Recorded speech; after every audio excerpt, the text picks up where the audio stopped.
following is a presentation of the Magnitude Sports Network.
Let's head up to the broadcast booth for the pregame show right now on Magnitude Sports. Alrighty, hi, hello, and welcome to Young Field out in West Fargo, North Dakota. That's the site for tonight's doubleheader between the West Fargo Patriots and Manitoba. I'm Eric Thompson here with Magnitude Sports, and thanks for joining us from wherever you may be, alongside my partner Mike Mason. Mike, how you doing today? Great. It's good to see a team from Canada. We've seen one team from Canada on Magnitude Sports this season. That was from Ontario, and now we get one from Manitoba. So, yeah, a border battle of sorts. Yeah, you could say that. Border Battle 1. No, I think they played last year, if I remember on my Google searches. So it's Border Battle number 2. And I'm not getting any acceptance or denying some head shakes there on that comment there. But, no, certainly looking forward to this. Certainly want to say thanks to Todd and the board at West Fargo Baseball for giving us the approval to come do the games here. Manitoba, you see them doubled up on our scoreboard. They don't have a team name. They don't have a post number, or if they do, they're not sharing it with us. So it's just Manitoba, and the reason for that is so that our scoreboard works properly as we go throughout the duration of the game. But West Fargo 5-0, Manitoba unknown. What have you been able to find out on this matchup, Eric? Well, I'll be honest, 5-0 for West Fargo is about the extent of my knowledge too, but it's an undefeated record on the line, and you and I were talking post 400. They went into a matchup undefeated and ended up falling to a team from Canada, so that will be something to watch here today as the West Fargo Patriots put their 5-0 record on the line here, 2 games against Manitoba. Yeah, that 5-0 record fell to Ontario down in Vero Beach, and they went to 5-1, and now the West Fargo Patriots are 5-0, taking on the team from Canada. So we'll see. I can tell you this: the game right before this one, the Aces, I believe. I don't know if it was the Aces or the Vets. I think it was the Aces who played before this. And I know they won Game 2 of their doubleheader by the score of 11-1 in 6 innings. So I wasn't here early enough to catch the first game of that doubleheader. But the Aces have had some success against Canada. Now we'll see if the Patriots have some success against Canada. Yeah, it's a beautiful day out here for baseball. The sun's shining down on Young Field, and gotta say, it's good to be back here at Young Field. We did a few games out here last year, a few familiar faces perusing through the lineup for West Fargo, and it'll be good to see how this team has grown and developed within the past 365 days. Yeah, certainly looking forward to some of those names on the roster. I remember calling a handful of home runs from some of those names, and we'll see if they can knock any out of the park today here.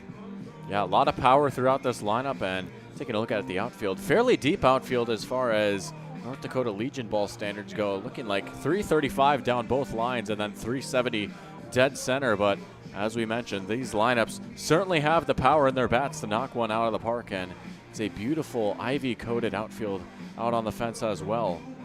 Yeah, we're going to have a whole bunch of Patriots coverage this summer for you here on Magnitude Sports, in addition to our coverage of Post 400 and in addition to our coverage of Kindred Post 117. So we got 3 teams covered for you.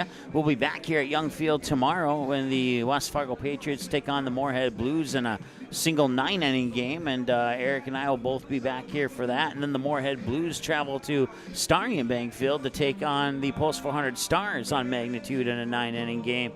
So a lot of Moorhead flooding our station here in the next 48 hours or so. But first things first, Manitoba. We'll take a timeout, and then when we come back, we'll have more of your pregame show right after this.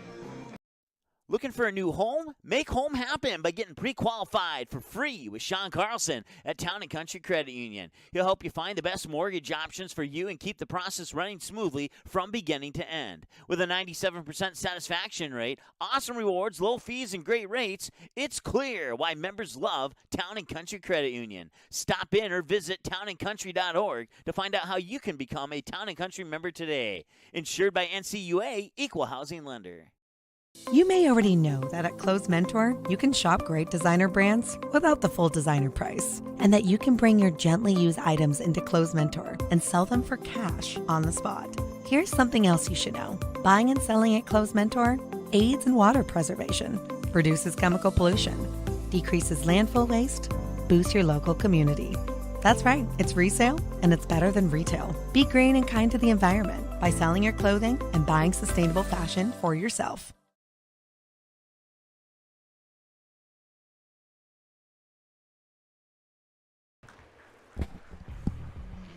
All right, welcome back to Young Field here at Essential Health Baseball Park in West Fargo. Mike Mason and Eric Thompson has your starting lineups.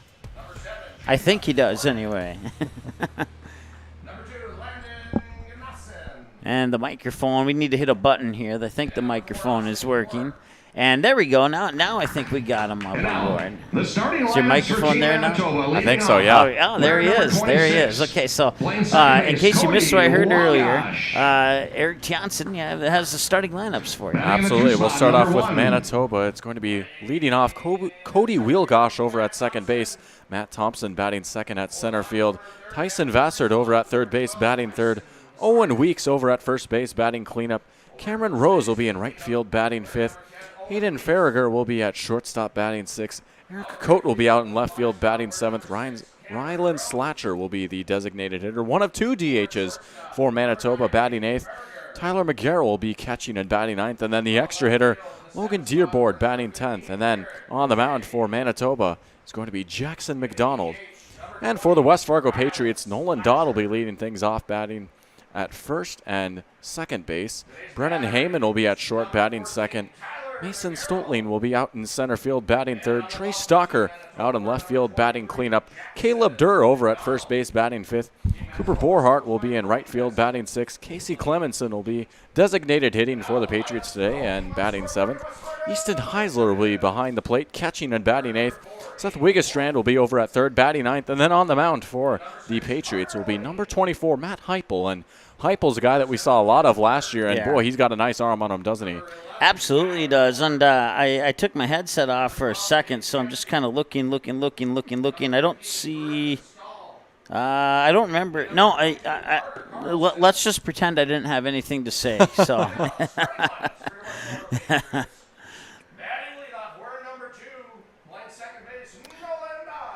So we'll turn it over to our PA announcer here as he finishes up the lineups here for the Patriots. Wearing number 5, Brennan Hammond.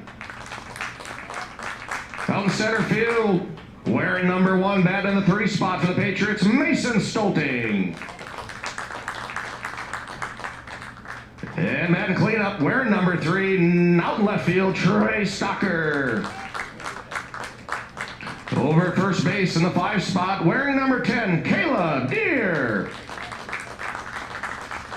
Out in right field, wearing number 8, Cooper Borkart. DH in the night for the Patriots, wearing number 21, Casey Clemenson. Playing catch of the battery, wearing number 14, Easton Heisler. Over at third base for the Patriots, wearing number 9, batting 9, Seth Wigginstrand. And on the bump tonight for your Patriots, in their home opener, wearing number 24, Matthew Heupel. Your Patriots are coached by Jordan Rowe and Quinn Irie. The national anthem will be played at the end of game, or at the beginning of game 2. All right. And the 2 best words in no the English national language, anthem play ball! Here right now, and well, We are about maybe 30 games into the season, and we might have the best PA announcer at all the games we've done now. Fantastic work right there. And I got to say, no national anthem right now makes our job just a little bit easier as well, as we don't have to cut away for copyright reasons. But there you see Matt Heupel out warming up for West Fargo, and as alluded to earlier and mentioned during intros, West Fargo, the defending state champions here in North Dakota as well, undefeated record. Certainly a must-watch team here at this point in the season.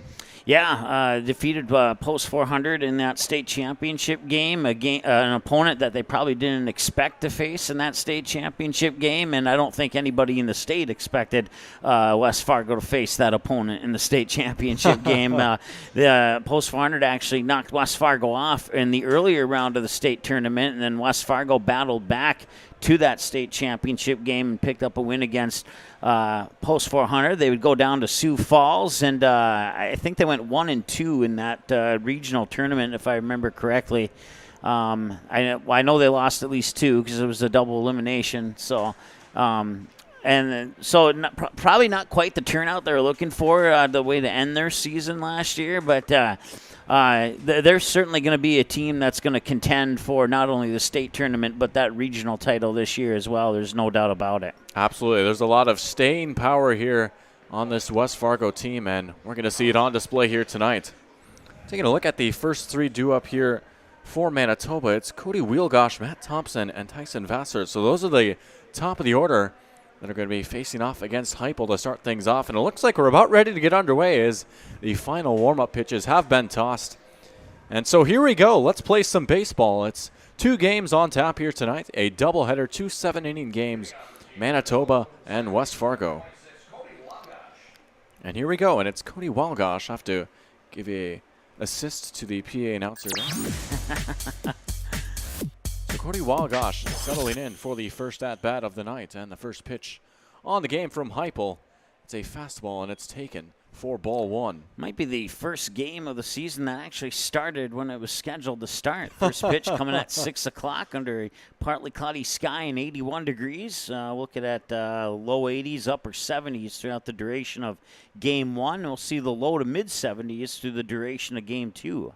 Certainly can't complain about that. And, of course, it's also easy for us to say up here in this nice cushy press box. We don't have to worry about the elements affecting our jobs here, but certainly should be an excellent evening as the count now 2-0. And the 2-0 pitch on the way, and it's tipped foul. First strike of the at-bat, and it's 2-1 to the leadoff man. Making some fine adjustments on our scoreboard there so you can see the names on it. Hitters count to Cody Wielgosh. 2-1 pitch from the windup, and it's going to be taken low and away for ball 3. 3-1 the count. Yeah, it looked like he was trying to catch that outside edge and just couldn't quite make it happen there, and falls behind in the count. Now here's the 3-1. Pitch on the way, and it's low, taken for ball 4. So the leadoff man will walk. It's 1 up, and it's 1 on for Manitoba. And it brings up Matt Thompson, next man up. Brings up center fielder number 1, Matt Thompson. Well, so far so good for the team from Canada. Once again, we don't know what their win-loss record is or if this is their first game or second game of the season. But so far so good for Manitoba. And it's going to take you a little bit of getting used to because I'm used to saying like a nickname after the city name, but not the case here. First pitch on the way to Thompson, and it's knocked down by the catcher, taken for ball 1. Easton Heisler out behind the plate, and a nice job right there using those pads to keep the ball from rolling behind the backstop. Heupel now from the stretch with a runner on. His 1-0 pitch is going to be taken. That one, a fastball finding the zone for a strike. Is that the first? No, it's the second strike. Strike number 2 for Heupel. 5 balls and 2 strikes. Looking to try and maybe find the strike zone here as he's settling in. Sorry. No, you're good. 1-1, maybe outside edge of the plate here. No, he's going to go right down the middle inside edge, actually. Going to be chopped back towards Heupel, and he throws over to first. Caleb Deere makes the catch over at first base for out number 1 as the runner will advance. Now batting for Team Manitoba, third baseman, number 12, Tyson Vassar. That brings up Tyson Vassar. Vassar has a runner over on second with one down. We'll see if he can shake off those balls thrown. Usually the first couple batters, you see more balls and strikes, and we'll see if that kind of fixes itself here. First pitch on the way to Vassar, and he takes it right on cue. It's in for strike one, so maybe you're onto something there. I was Nostradamus last year. Is that what you called me? Absolutely. You have done nothing to lose that label. I came in the game against the Moorhead Blues, speaking of the Blues in our pregame show. 0-1 to Vassar. It's a breaking ball, good-looking pitch in for strike two. So now you got an 0-2 count here, and let's see, he's kind of in the middle of the batter's box. Probably going to maybe send it to the inside edge of the plate and see if he can get a strikeout here in 3 pitches. Or maybe send it to the out for a chase, but I'm guessing in. 0-2, and that one is cranked down the line and carried foul over towards the bullpen. Yeah, cranked was maybe an understatement on that one. Holy smokes. Sounded like we were at the driving range there. The count remains where it is at 0-2. Heupel with the upper hand in this at-bat. And he seems to have settled in here as his last, I believe, 4 pitches have been strikes now. Here's another 0-2 on the way. And here's another Eric Tianson jinx. And right on cue. And there's the Nostradamus part of me right there. So a little bit of comedy here for you in the one away in the top of the first. That one a fastball low and away. Now 1-2 the count. Walgosh, the runner, still over at second base after reaching.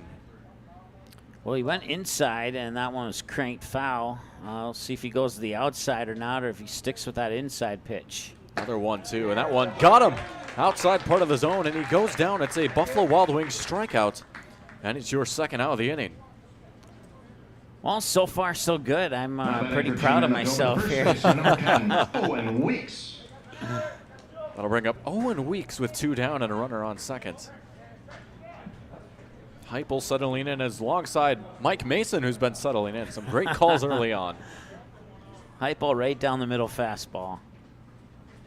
And looks like even the greats occasionally miss. Is that one maybe an off-speed pitch just up for a ball, 1-0. Now 7 balls and 7 strikes for Heupel, even down the middle.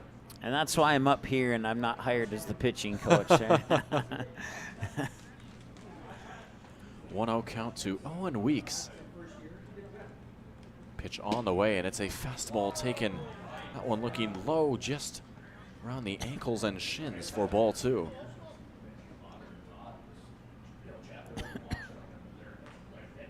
Weeks will settle back in. Manitoba looking to avoid stranding a runner over at second base here in the top of the first. Heupel communicating with Heisler behind the plate. 2-0 pitch. Going to be popped up very high. Should be playable over at first for Deer. Out in foul territory, and he makes the catch for out number 3. So that's going to do it here for the top half of the first inning.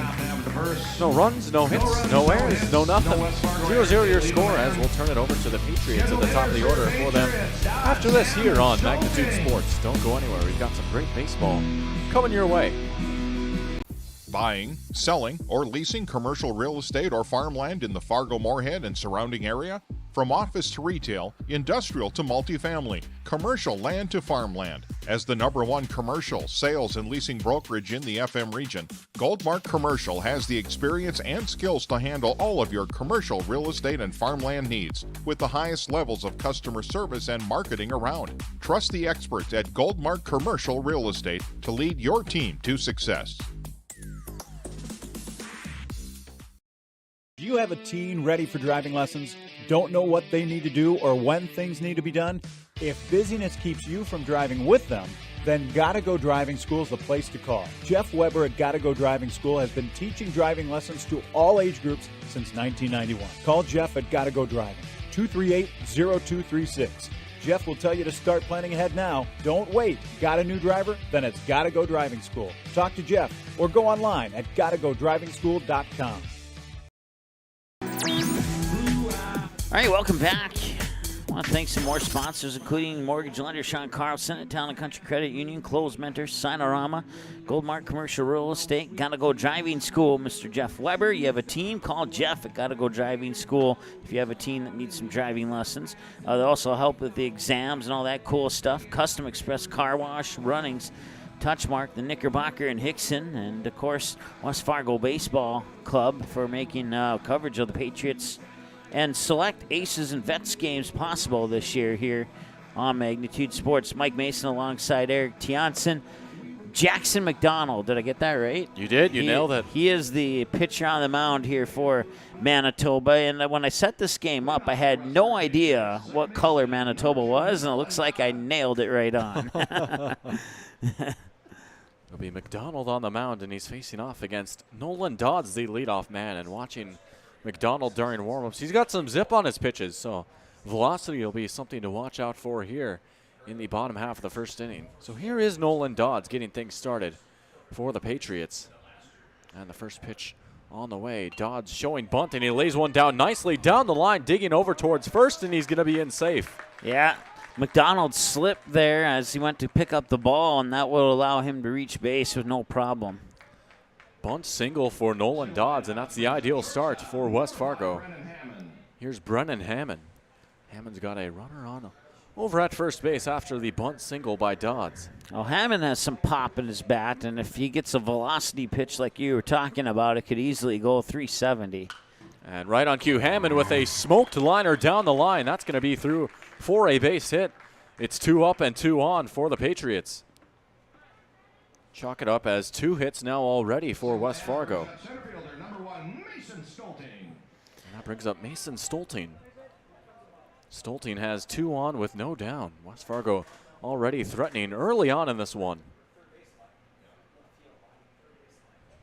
Left-handed Stolten settles in. First pitch on the way, and he shows bunt as it is dropped in for strike 1.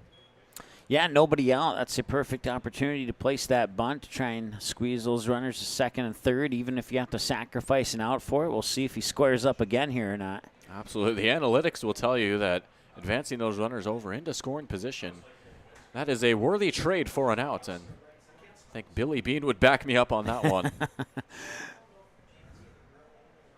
0-1 count to Stolten. Pitch on the way. He shows bunt again and pulls back in time as that one comes in high to even the count.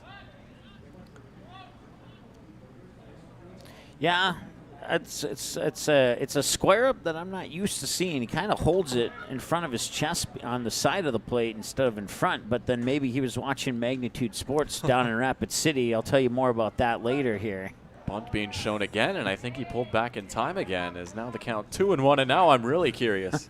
Oh, well, now that we get a visit to the mound, it's a perfect time. So post 400, I can't remember. I think that they were playing Cheyenne, Wyoming is what it was. And, Cheyenne, Wyoming was up to bunt, and I don't remember the name of the batter, but he went to square up for the bunt, and he missed it. And the pitch popped him in the nose, and we had about a 10-minute delay. And hopefully he's okay and playing again. But, if he was watching that game, I can understand why he doesn't want to put his face in front of the plate. Man, yeah, it is a sacrifice bunt, not a self-sacrifice bunt. Yeah. Certainly don't want to be dealing with injuries like that as the bunt laid down and carrying just foul. Okay, I see the strategy now. He's trying to get that bunt to go down the third base line. That's why he's squaring up the way that he is. So that makes a lot of sense now. And, of course, the cruel irony about that with a 2-2 count. He got ever so close to laying it down perfectly, but now probably going to be getting the red light as far as bunting goes and going to be swinging away here with a 2-strike count. Only one time have I seen somebody square up for a bunt on a 2-strike count, and I don't think that this will be time number 3. Well, we'll see for sure as the 2-2 comes in, and sure enough, he does not square up. Check swing, and that'll get him. Yep. Looks like there was a slight delay, but a Buffalo Wild Wings strikeout, and there's your first out of the inning as Stolten goes down on strikes, and it brings up Trey Stalker. Patriots, number 3, Trey Stalker. Stalker with a similar situation, 2 on and 1 down here for West Fargo. The cleanup man certainly has some power in his bat as well. And there's plenty of space out in that very, very green outfield. Looks like the grass here certainly gets plenty of water. Yeah. Well, it gets plenty of snow in the wintertime, too. Yeah. Stalker settles back in. First pitch on the way, and Stalker drills that one out towards the ever-so-green outfield, and right on cue, that's going to carry off towards the wall. That's going to score some runs as Dodds rounds home, as well as Hammond, and both are going to score. It's a 2-run double for Trey Stalker, and a celebration to boot. Yeah, that is a certainly nice hit out into right center field there, over the right fielder's head, rolling all the way to the fence, and there was no doubt about that 2 runs were going to score on that one. Nice piece of hitting, and it brings up Caleb Deere, who's got Stalker over on seconds. Still 1 down in what is now a 2-0 ball game. West Fargo up on top here in the bottom of 1. First game of a doubleheader here at Young Field in Essentia Health Baseball Park. And the first pitch to Deere, he takes for strike 1. So that one's pretty much right down the middle. We'll see where he puts the next pitch here on an 0-1 count. My guess, he might go a little bit inside, maybe with a curveball. And he does go inside. It looks like he went fastball there as the catcher McGarrell was able to snag that one. 1 out of 2 isn't bad. We'll give you half credit for that one for showing your work. 1-1 with 1 down and 1 on here in the bottom of the first. Pitch on the way as the runner takes off, and it's going to be taken for a ball, and sliding in, Stalker will take third. Good piece of base running, and it's a 2-1 count with the runner just 90 feet away from scoring run number 3.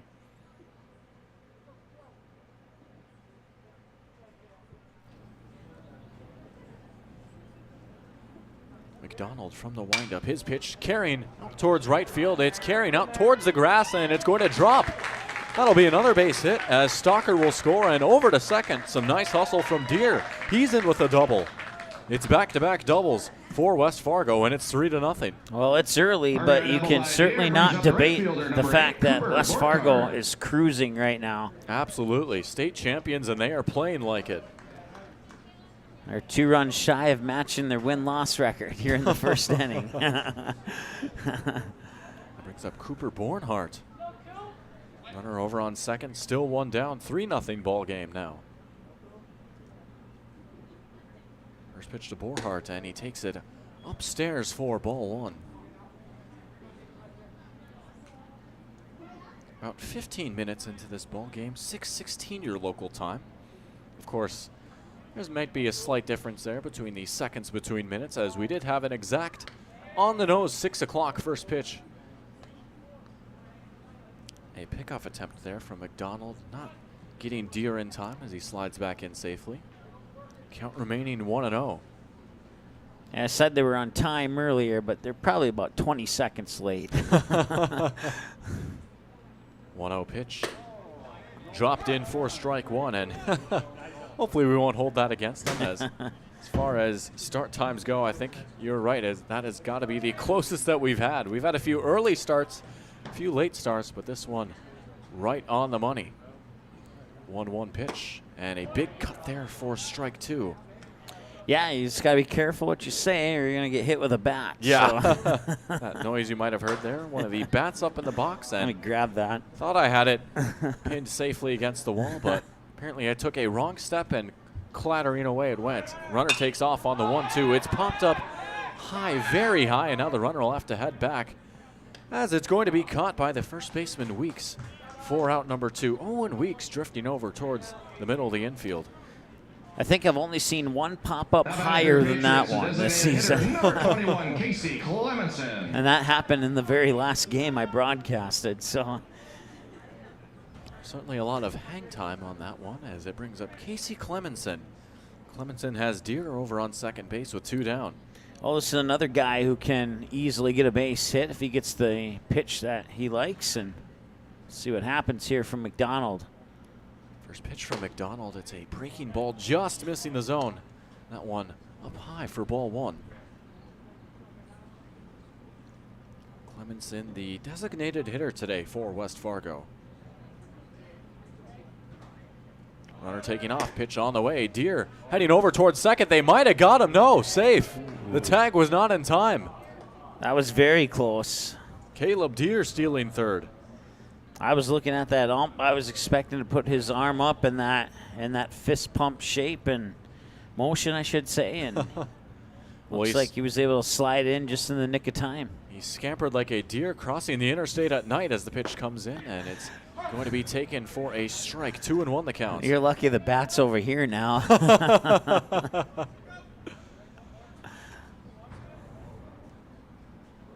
2-1 counts to Clemenson. And the pitch, Clemenson taking it the other way, but it carries foul. And the count even. 2-2 with 2 down here. McDonald just 1 pitch away from sending it to the second inning. Well, one good thing about, well, I'll wait until this pitch to say that. Might take a little bit longer. 2-2 pitch. Breaking ball chopped over towards second. Well, gosh, scoops it and fires over towards first, and that's going to do it for the first inning. I'll wait even longer to share. Go ahead. Across 3 on 4 hits, no errors. 3-0 your score here after 1. Top of the second, and story time with Mike Mason right after this here on Magnitude Sports.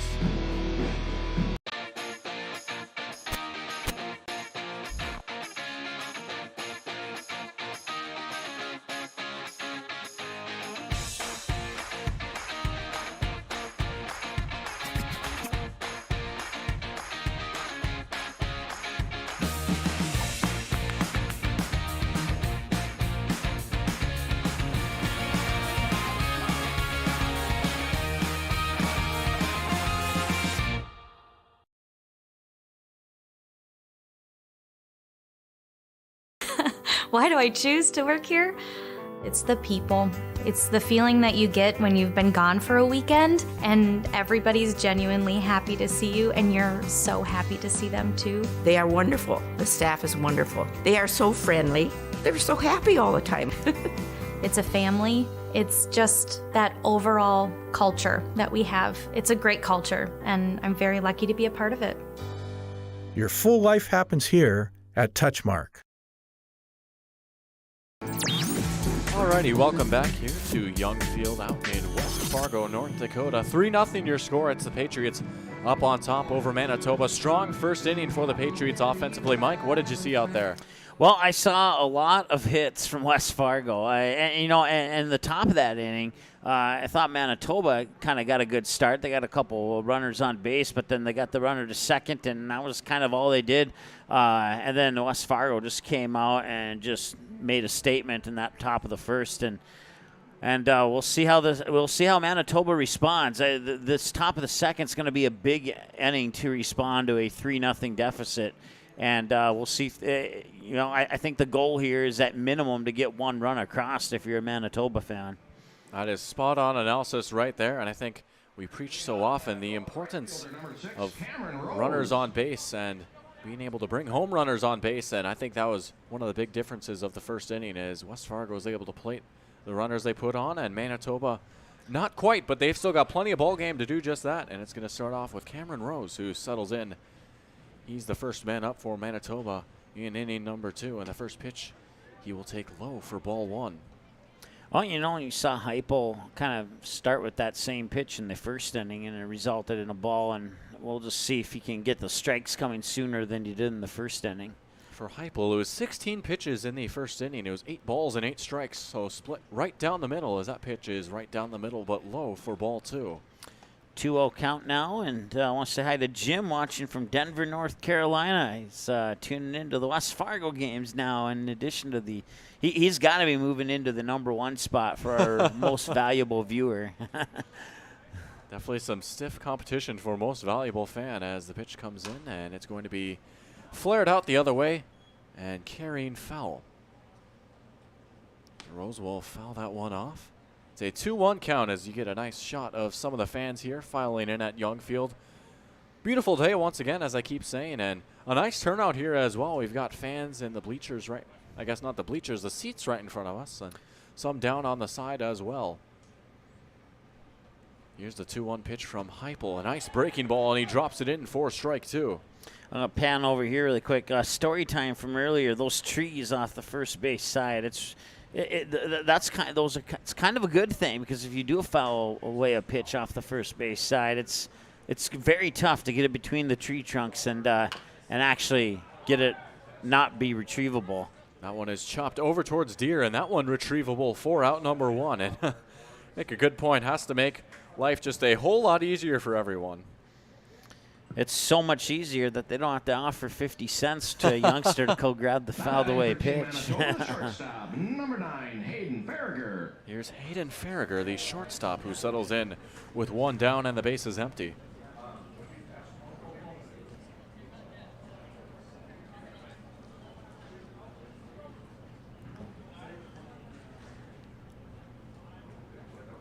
Heupel working from the windup.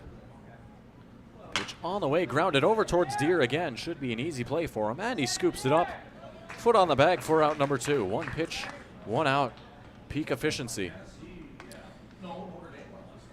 Yeah, I had a 2-pitch, 2 out in the game between the Stars and East Grand Forks yesterday, and then that third batter came up and took 8 pitches. So that'll bring 2/3 peak efficiency there. I'll bring up Eric Cote, who settles in for his first at-bat of the night, and Cote takes that one away for ball 1. Well, that first name's got to be easier to pronounce than his last name. I do have some familiarity with the first name, I'll say that. Good to see it's spelt with the C as well. Not to diss any Erics with Ks or CKs, but me, myself, I'm a little partial to the just C Eric, as Cote will foul that one off to even the count. I like the C as well. Seen a few Erics spelt with A's before too, and even saw an Eric spelt E-R-E-C-K. It's got to be the wildest spelling I've seen of the name, as the 1-1 pitch comes in, and that one nearly got him. If his name would have been on the back of the jersey, it would have erased it. Would have been a tough job for the seamstress, as that one is taken and just went crashing into the backstop. It's a 2-1 count to Cote.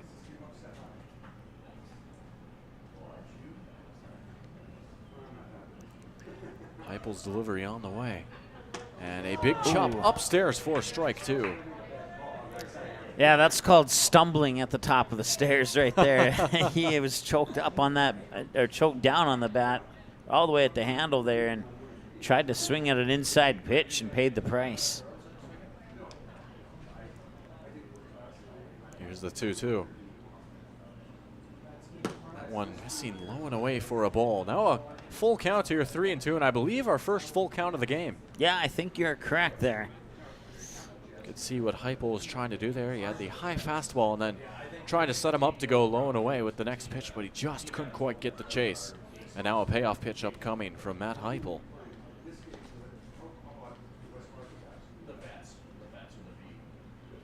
Popped up and carrying over the backstop foul. I'm surprised he got that over the backstop. That was a severe launch angle. It was coming right back. Yeah. Had that been just a hair lower and no netting, we would have a broken window on our press box there. Another payoff pitch from Heupel. Deep breath and the kick and the fire.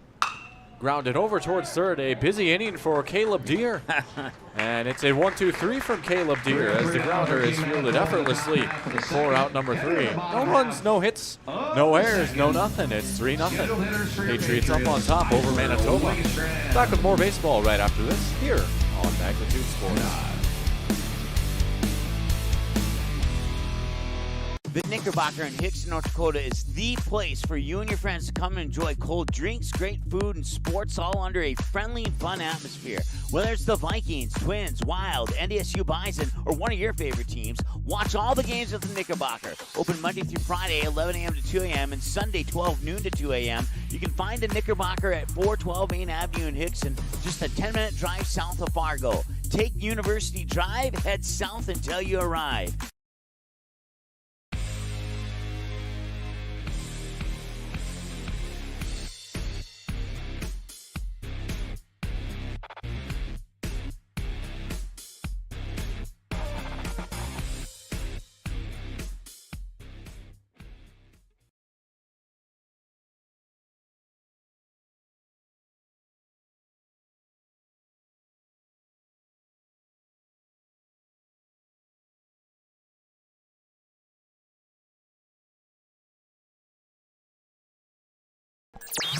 All right, we rejoin you live here from Young Field, Fargo, North Dakota. That's your site between Manitoba and West Fargo.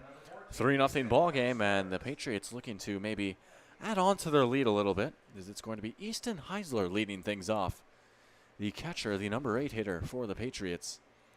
And Heisler will take the first pitch from McDonald for ball 1. It's Heisler, Wigginstrand, and Dodds, the 3-2 up, the 8-9, and then top of the order, as that pitch comes in for ball 2. 23 pitches for Jackson McDonald. 9 balls and 14 strikes on the game. And here is pitch number 24 as it is taken for strike 1. 2-1 count to Heisler, the classic hitter's count. Here's the pitch, and that one just missing the edge of the zone. 3-1. Yeah, I think he was trying to get that one to go down the middle. I think it came out of his hand a little bit awkwardly and didn't quite make it. 3-1 pitch taken for ball 4. Heisler, the leadoff man, will walk. I firmly believe that was the same pitch in the first one, a little bit too far outside, and that one a little bit too far brings inside. up the third baseman, number 9, Seth Game of inches, Wigginstrand. as that brings up Seth Wigginstrand. Bottom of the order due up here for the Patriots, and with a runner on and no outs already, threatening for potentially more runs. McDonald's pitch on the way and outside for a ball. Well, after a 2-hour and 25-minute game yesterday, this one's certainly cruising along. Yeah. So still not the longest. 2 hours 59 is the longest I've ever done a single game. And that one ended in 6 innings because they just gave up. It was ended in an 11-11 tie after 6 innings. That was the post 400 Astros versus Rutgers down in Vero Beach, Florida. That 3-hour game that I had, and when you're doing a game in Florida and it's like upper 80s and sunshine, it's not 3 hours you want to spend. Yeah, as that one is going to be carrying foul and out of play. Sure, those 3 hours felt like 33 hours there. As I'm sure the beach and the sunshine and all the good things that Florida has to offer were calling your name. 2-1 to Seth Wigginstrand. The runner over on first. Pitch on the way and fouled straight back. A loud foul ball for strike 2. Yeah, startled a couple fans up front here too. I can't blame them. I almost jumped, and I'm well away and out of harm's way up here. 2-2 after the foul ball. 2 straight foul balls by Wigginstrand. Here's McDonald's pitch, and it's going to be grounded hard over towards second. Walgosh fires over to second, over to first. Can they get 2? No. Good hustle by Wigginstrand. They'll get 1 out, and a runner remaining at first base for West Fargo. Now batting for the Patriots, the second baseman, number 2, Nolan Dodds. Brings us back to the top of the order with Nolan Dodds. If I remember correctly, I think he drilled one into left field last time he was up. And Dodds is 1 for 1 with a single. That one going down the line. It was actually a bunt single for that's Dodds. right. Yeah, there's somebody else who got that other. As the pitch comes in, and Dodds will drill that one out towards the outfield. A bloop single for Nolan Dodds, and now heading over towards third is Wigginstrand on the hop, sliding in head first, and he's safe. Chalk that up as another hit for West Fargo. Hit number 5 for them here in the bottom of the second. And now I think that brings up the man that you were the shortstop, referring to number earlier. 5, Brennan Hammond. That's Brennan Hammond. Hammond is 1 for 1 with a single. He drilled that one out towards left field. I was a batter early on my memory there, but Jim asked, how's West Fargo done so far this season? If you already mentioned it, he apologized. We did mention it, but well, no problem mentioning it again. They have 5 hits and they have 5 wins. They've given up no runs. They've given up no losses. So there's a little game/season update for you. And a heads-up play right there by Tyler McGarrell, catching the popped-up bunt. And there's out number 2.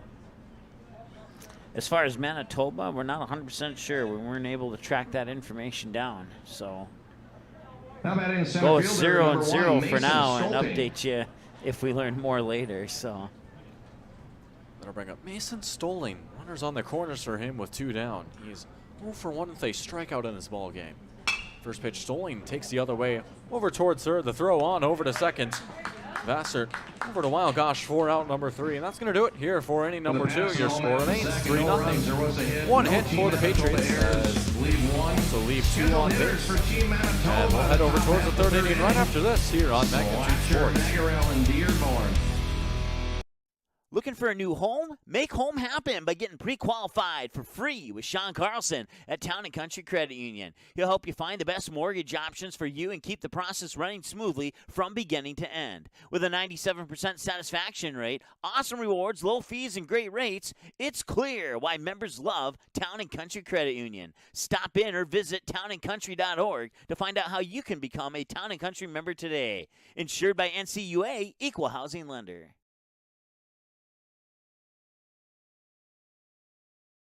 Magnitude Sports would like to remind you that whether you're watching from home or watching from the stands, to please respect officials. Without high school officials, games are canceled and players lose playing time. Contact your local high school to find out how you can become an official and stay connected to the game you love.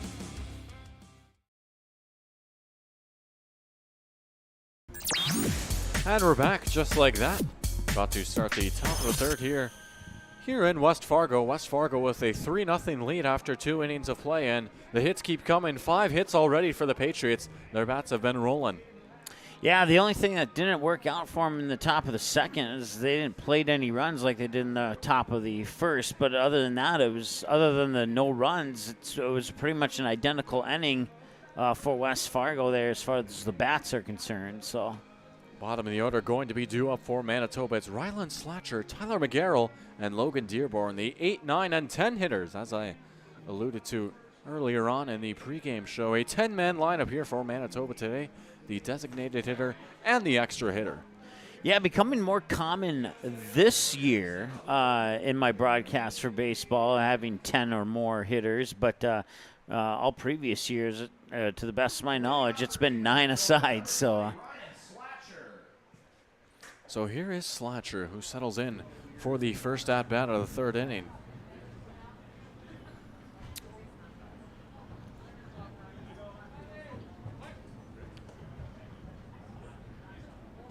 Heupel likes what he sees from the catcher, from the windup. Here's his pitch. Fastball taken. Low in the zone for strike 1. That was just barely in the strike zone. That was pretty low. Working with an 0-1 count.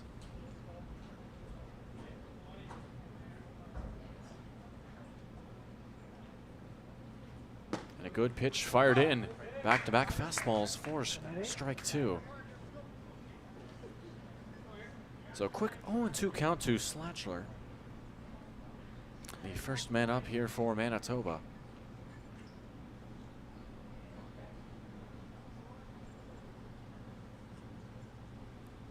Heupel's pitch on the way. High for a ball.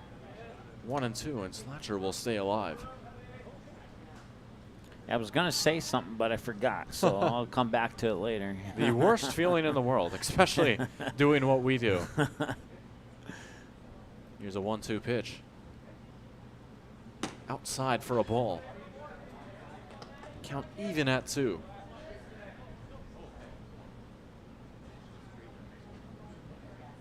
Heupel with 33 pitches on the night thus far, 15 balls and 18 strikes. We'll see what pitch 34 has in store right here. And it's going to be hit hard over towards Wigginstrand at 3rd, and too hot to handle as Slatcher will be safe over at 1st, and it looks like it's going to be ruled as an error on the scoreboard. Yeah, they'll scoring at home. You can charge that as an E5 in your scorebook, and just an unfortunate. With the catcher, number 14, Tyler McGarrell. Unfortunate bounce. Sometimes those bounces of the ball can cause those errors, and you just wish you had another shot at them, because normally you wouldn't make that error. And I think that was one of those cases there. Absolutely, those bad hops can be killer. As the first pitch comes in, it's knocked down. It's going to be taken for a ball. It's Tyler McGarrell, the man who's due up, and he's got a runner over on at first base. Well, I have to say, for the first time seeing the West Fargo Patriots this season, I like what I've seen both on the bats and on the defensive side so far. They should have a fairly good season if they can keep this up. That pitch going to be taken for ball 2. Yeah, absolutely. 3-0 here, and what is the third inning. Not a bad start at all if you're West Fargo. And if you're Manitoba, I think your goal here, weather the storm a little bit. Gave up 3 in the first, none in the second, and now with a runner on and no down, maybe time to capitalize and swing the momentum. Here's the 2-0 to McGarrell, and McGarrell hits that one foul into the mesh screen.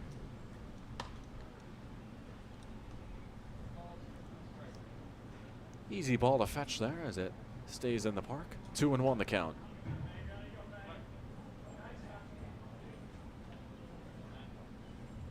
Heupel will check the runner. His pitch on the way and low and away for a ball. 3-1 to McGarrell.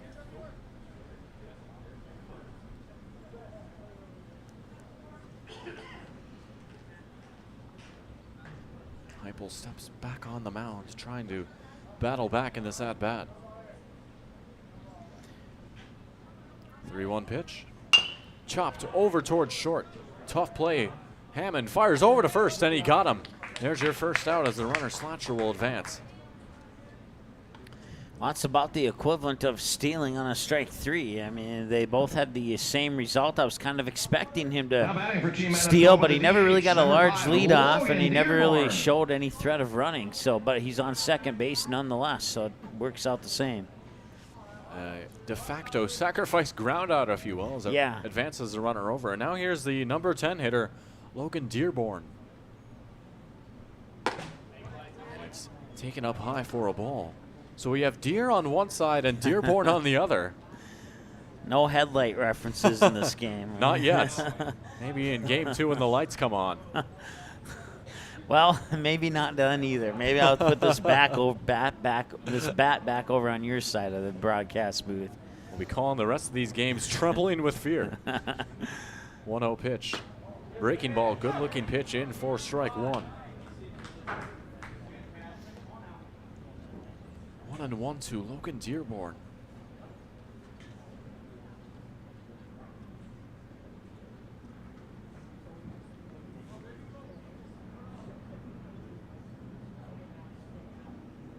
Heupel from the stretch. His pitch swung through for strike 2. 1-2 the count now, a pitcher's count with 1 down. Oh, huge pitch coming up here. He'd love to get that third strike and put the second out up on the board, especially with the runner in scoring position here, and we'll see if he can do that or not. Heupel taking his time, maybe communicating with his catcher telepathically, and now time's going to be called. Heisler will stand up behind the plate as Dearborn takes a step out of the box. And now back at it, 1-2 count.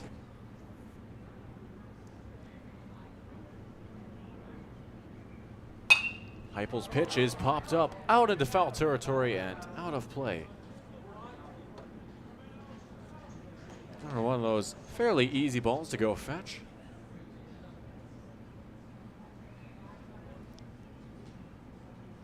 And we'll reset.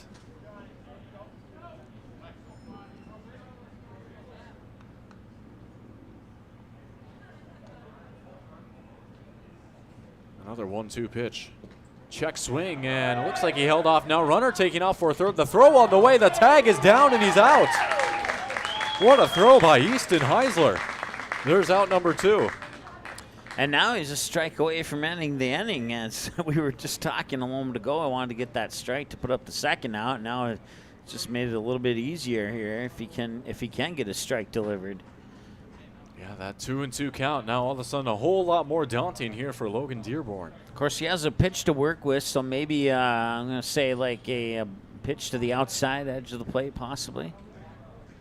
2-2, outside edge of the plate, and he got him looking. Strike 3. Yeah. It's a Buffalo Wild Wings strikeout and a heck of a call from Mike Mason. That's going to do it here for the top of the third as there are no left on base. Sure runs coming across for Manitoba. 3-0 your score here on Magnitude Sports. We'll be right back right after this. Don't go anywhere.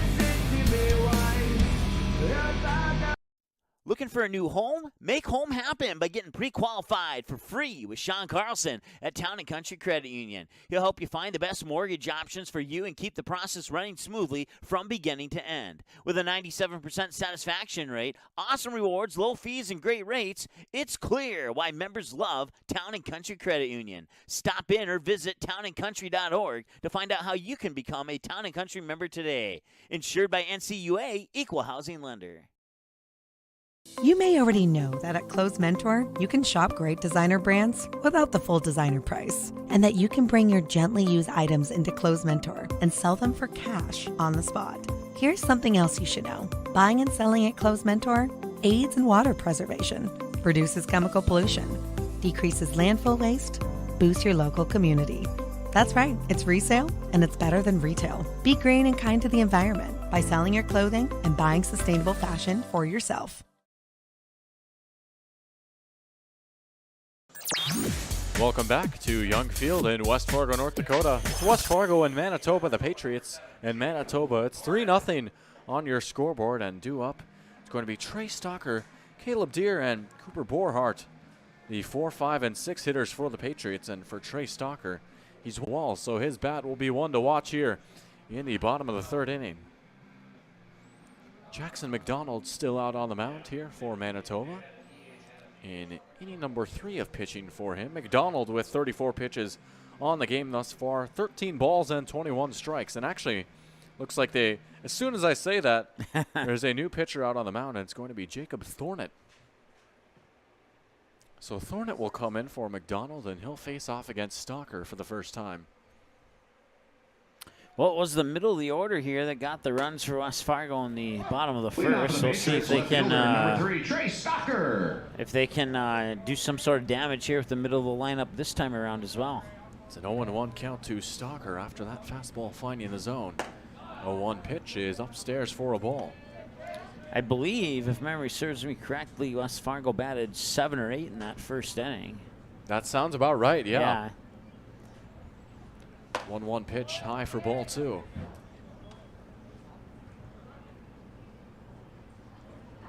Stalker now working with a hitter's count. 2-1, probably go to the inside. And he does, as that one is hit over towards short. Nearly knocked down by a sliding shortstop, Fargo. And that'll put Stalker on over at first base. Yeah, that's exactly where who's the new pitcher again? It is Jacob Thornett. Jacob, what? Thornett. Thornett. Thornett okay. with the T. And then now that I got used to McDonald, they switch it up on me here. But yeah, that was exactly where he was hoping to get the strike on the inside edge on that pitch there. And he was just able to turn his bat and get a good look at it and pop it out into the outfield. So Stalker now 2 for 2 and halfway to the cycle. And here's Caleb Deere, who's 1 for 1 with the double of his own as Stalker takes off for second. Throw on the way, slide in time, and he's safe. Stalker taking second. And that pitch will come across as a strike, so it's 1-1 now. Deere with a runner in scoring position. Similar situation to what he was looking at his last time up. He had Stalker over on second after the double, and then Deere would end up foul. Going to be a tough play out and right, and actually lands over near the bullpen. You can see West Fargo has an arm up in the bullpen right now, warming up, and that was a little bit of a awakening shot right there. Yeah, give the warming up pitcher 50 cents for retrieving that fouled away pitch there. Might want to ask for a new contract after getting that one. Count now 1-2 to Caleb Deere. Pitch on the way, a breaking ball hit over towards short, and Fargo not quite able to get that one in time. Deere's going to be safe over at first. Yeah, they're going to charge that as an E6 error on the shortstop, and so that puts 2 runners on for West Fargo now, and brings up Cooper Borhart. And a golden opportunity for Borhart, who's 0 for 1 with a flyout. Stalker over at second, Deere over at first. I think the secret ingredient here for the, well, more on that in a moment. Borhart showing bunt, laying it down, throw on the way. They got him out at first, but the runner's advancing. Stalker to third, Deere to second. sacrifice bunt for your first out of the inning. And that sacrifice bunt being successful to punch the other two runners over to second and third as Casey Clemenson steps up to the plate. Further goes to what I was about to say prior to that bunt happening. I think the secret ingredient here for the Patriots is temperatures in the low 80s. So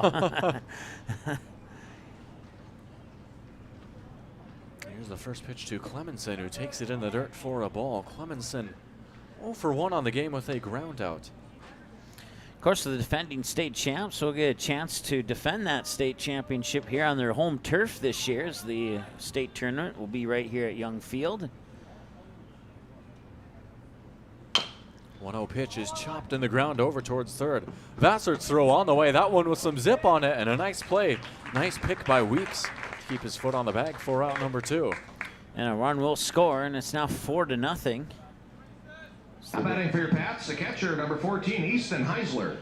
That brings up Easton Heisler in what is now a 4-0 ball game, as Mike mentioned earlier. Heisler's got a runner over on third. He's 0 for 0 walking his first time up. And the first pitch to Heisler, he takes for strike 1.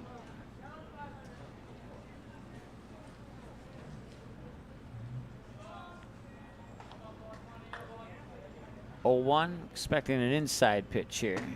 And it is inside, and it's in the zone for strike 2. Quick now 0-2 count to the catcher, Heisler. Now you got 0-2. You're probably looking at a curveball out to try and get him to chase, or at least some sort of pitch to the outside.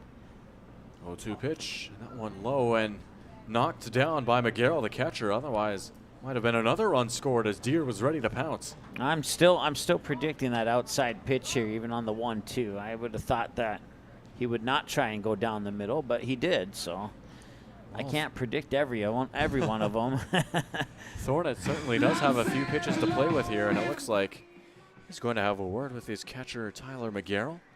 So Thornett and McGarrell will meet over near the mound. 1-2 the count to Easton Heisler with 2 down here in what is now a 4-0 ball game. 1 run coming across on the grounder. Looks like the Manitoba coach is coming out too, and just having a word with the catcher. Probably looks like they're checking up on some equipment there, possibly. Yeah, that ball did take a weird bounce coming over towards home plate on that most recent pitch. So maybe just checking that his hand is okay, and it appears as if that is the case. So we're ready to resume here as everyone is all good and back in their spots, and the umpire says, let's get back at it. 1-2 pitch. Outside for a ball. And there was that outside pitch that I was predicting on the previous pitch there. And trying to get him to chase. Does not. 2-2. Now you have the 2-2 count with runner on third inside. 2-2 pitch, and it's going to be popped up high. Carrying out towards foul territory. Weeks on the run, and he can't quite squeeze it. He had it on the tip of his glove, too, but he just couldn't quite close the glove up to hold it in there, and it'll fall to the ground. Well, to go back to what you were saying earlier, at a meeting on the mound, the coach came out, said something to the catcher. Maybe the coach was watching you and said, hey, throw one outside. That Mike seems to be onto something. And then sure enough, they threw it outside. It'll be another 2-2 count. I don't know if I gave the coach the watch link. Heisler is going to be hit by pitch, and he will take his base for the second time today. He's now 0 for 0 with a walk and a hit by pitch. That's going to bring up Seth Wigginstrand. Center play for the Patriots, the third baseman, number 9, Seth Wigginstrand. This one's either going to be right down the middle or on the inside edge of the plate against Wigginstrand. Wigginstrand is 0 for 1, reaching on a fielder's choice his last time up. Once again, 4-0 your ball game here after one more coming across for West Fargo in the bottom of the third, and potentially threatening for more with 2 down. First pitch up and away to Wigginstrand for a ball. I think his intent was to go down the middle, but lost it a little bit on the throw and went a little bit to the outside. Here's the 1-0, and that one going to be taken for a ball. And now a mad dash towards home, and getting in, standing up is Deere. Man, he almost had that ball right at his head there and was able to run through it just in the nick of time. Yeah, a scary moment there, but good to see that everyone is all right. As one more scores, it's now 5-0. So 2-0 with a runner on second and 2 outs. You're probably looking at an inside pitch here. Pitch on the way, No, I was outside and wrong. taken for a ball. Either that or he lost the pitch, one of the two. So We'll go with he lost the pitch for your sake. okay. Yes. 3-0 count now to Wigginstrand. And he walks. 4-pitch walk for Seth Wigginstrand. It puts 2 on. And it brings us back to the top of the order. Number 2, Nolan Dodds. Here's Nolan Dodds, who's 2 for 2 with 2 singles, a bunt single, and then a single the old-fashioned way. And now a visit to the mound here, and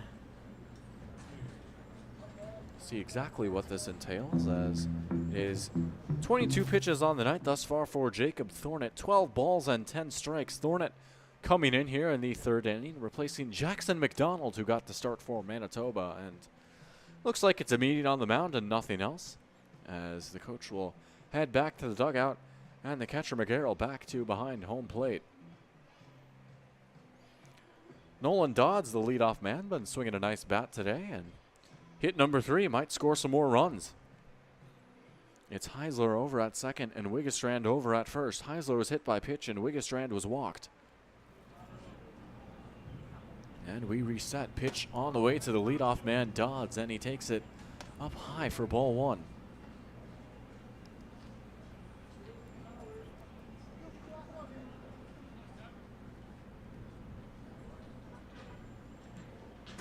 Here's the 1-0 from Thornett, and it's hit hard, carrying through the middle of the infield. Nice pick by the shortstop. Throw on the way. What a play by Hayden Farragher. Over to Owen Weeks for out number 3. That's going to do it. 2 runs, 1 hit, and 2 left on base. That's going to do it for the 3rd inning. Top of 4th upcoming right after this. Magnitude Sports. Signorama of Fargo is the trusted, preferred signage vendor of NDSU athletics. The global leader in the sign and graphic industry, Signorama is the way to grow your business. Competitive prices, free consultations and estimates, signage solutions that fit your budget. Signorama is locally owned and committed to community support. Trusted by the Bison, be a championship business with Signorama. Call or go online at sarvalley.com. Buying, selling, or leasing commercial real estate or farmland in the Fargo, Moorhead, and surrounding area? From office to retail, industrial to multifamily, commercial land to farmland. As the #1 commercial sales and leasing brokerage in the FM region, Goldmark Commercial has the experience and skills to handle all of your commercial real estate and farmland needs with the highest levels of customer service and marketing around. Trust the experts at Goldmark Commercial Real Estate to lead your team to success.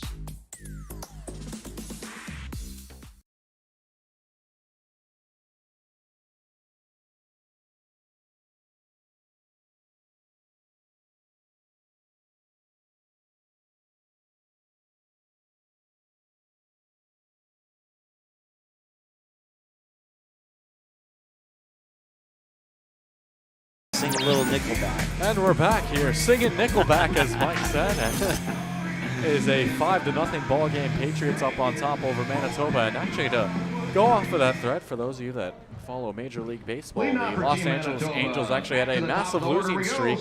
And to try and snap the losing streak, they had every single player walk up to Nickelback songs for a day. And believe it or not, that didn't work. But the very next day, they broke the losing streak and they got a win. So maybe in a way that helped. Wow. I'm going to have to share that one with my cousin Travis. He's a huge Nickelback fan. I say that with sarcasm.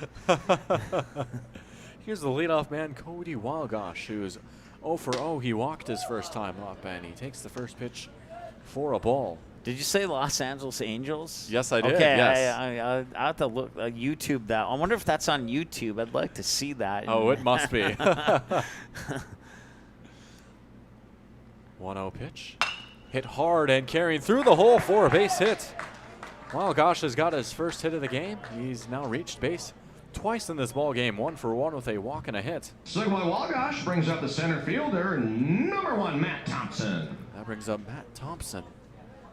Thompson 0 for 1 with a ground out in this ball game.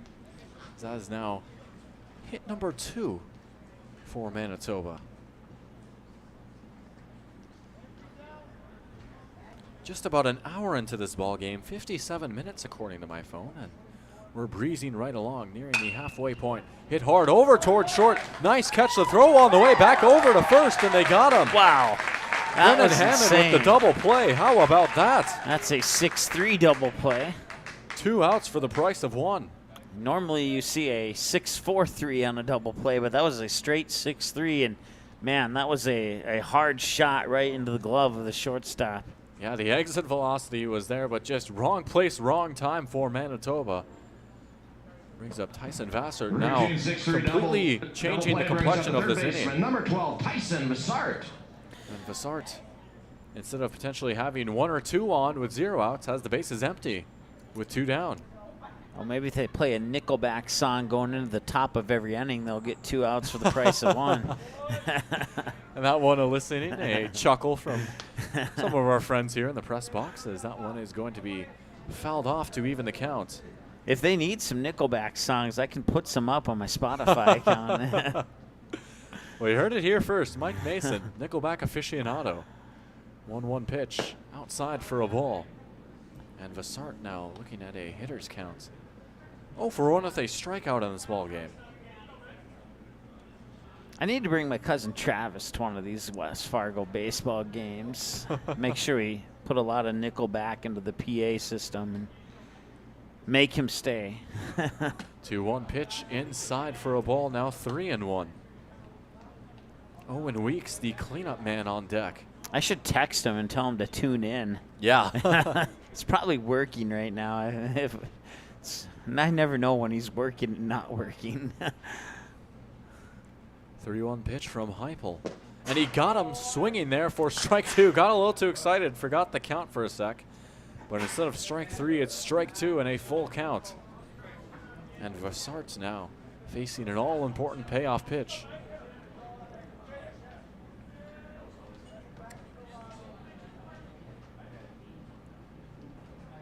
Heupel deals. And it's hit hard on the ground, but foul.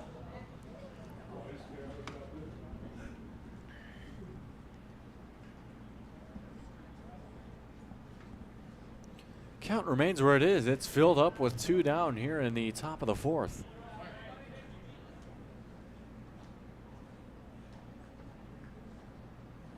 Another 3-2 pitch. Breaking ball, and he got him swinging, so there it is. Nice. Strike 3, a Buffalo Wild Wings strikeout for Matt Heupel. That's going to do it. As we're now halfway through this ball game. No runs on 1 hit, and no errors. 5-0 your score. Patriots up on top. It's Hammond, Stolten, and Stalker. The 2, 3, and 4 due up right after this here on Magnitude Sports. Do you have a teen ready for driving lessons? Don't know what they need to do or when things need to be done? If busyness keeps you from driving with them, then Gotta Go Driving School is the place to call. Jeff Weber at Gotta Go Driving School has been teaching driving lessons to all age groups since 1991. Call Jeff at Gotta Go Driving, 238-0236.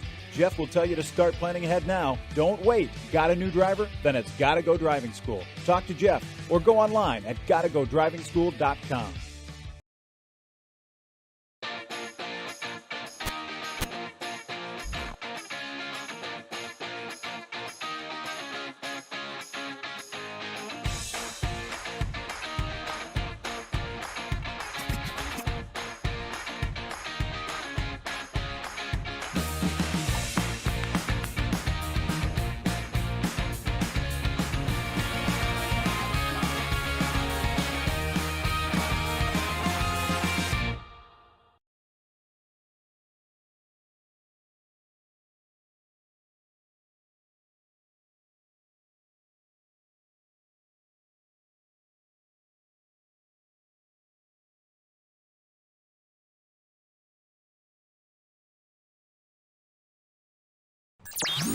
We're back in action here, halfway through this ball game, 5-0. We've got a new pitcher out on the mound as well for Manitoba, Landon Gnatson, who is out in relief in inning number 4.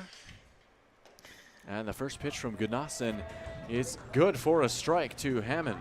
I don't know. Did you hear that in your headset there? I don't think I did, actually. Oh, okay, then maybe nobody else heard it either. That pitch from Gunnarsson is taken to even up the count. It's Brennan Hammond who's in the batter's box. He's 1 for 2 with a single and a flyout in this ball game. And Gunnarsson working quickly, not wasting any time as that pitch is popped up out into foul territory, giving chase. Hat coming off as Owen Weeks, and he can't quite hunt that one down. It's 1-2. Yeah, I was trying to play some Nickelback through my microphone off my phone there, but maybe that's just for the top of the innings that we need to do that. So 1-2 pitch outside for a ball.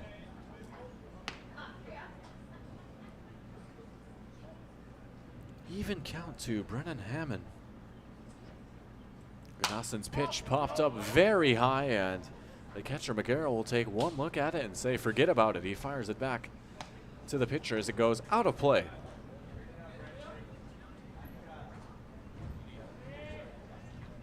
Some races are just not worth running there, as that one pretty clearly hiding out of the park. High breaking ball will be taken by Hammond for ball 3. It's a full count at 3-2. Brennan Hammond is 1 pitch away from either walking or being out, or potentially a base hit. Or potentially a fouled away pitch. That's true. I guess I came in with 2 possibilities. There's about 4 or 5, and that one is going to be hit hard towards Fargo, the shortstop. Fired over to first, a nice throw for out number 1. And a good stretch by Weeks over on first base as well. Yeah, good throw, good stretch, and also a good run there, too. Usually a tie goes to a runner, and that was pretty darn close to being a tie, but center fielder, number 1, must have Mason snuck it there Stolten. just in the nick of time.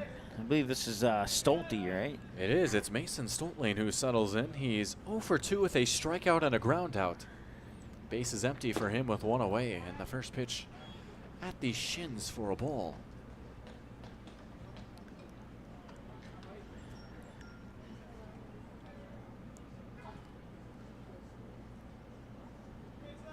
Stolten 0 for 2, striking out and then grounding out his last time up.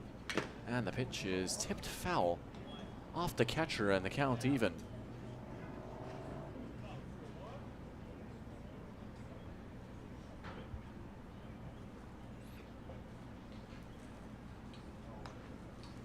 We got ones across the board here. Well, except for a runner, no runner on base, but there is the 1-1, and it's hit hard by number 1, and see if the throw can come in time. It's a nice diving stop, but he's safe. Good hustle.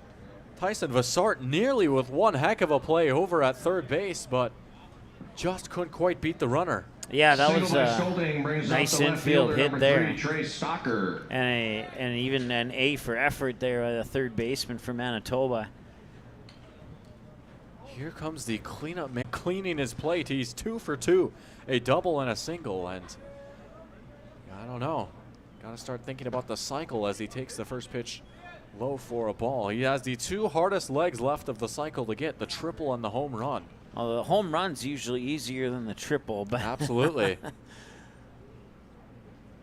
Statistically speaking, the triple, the least common type of hit in the sport of baseball. 1-0 pitch. It's going to be taken inside for ball 2.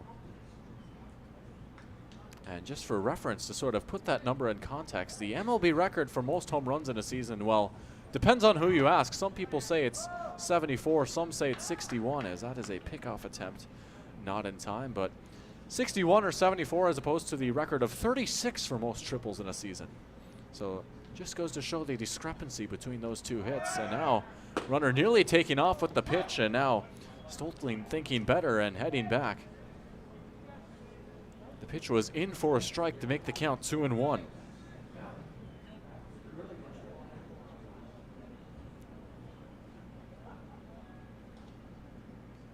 Now another pickoff attempt, and that one unsuccessful as well. yeah, Manitoba on their 3rd pitcher now. And so far, he has not given up any runs since coming in, but 13 pitches for the new pitcher. Here's pitch for number 14. As it's taken for a ball. 7 balls and 7 strikes for Landon Gunnarsson. That seems to be a common theme, especially in every game I've called this season. The first 20 or so pitches are usually even. Pitch on the way, a fastball in for strike 2, and it's a full count. And I think to maybe lend to your point there, I think that's good observation, and you have to think maybe that has to do with pitchers sort of feeling out the lineup a little bit, just dancing around the zone a tiny bit. That one's going to be fouled off. Stolten took off for second base, but he'll have to head on back after the foul ball by Stalker. The count remains full at 3-2.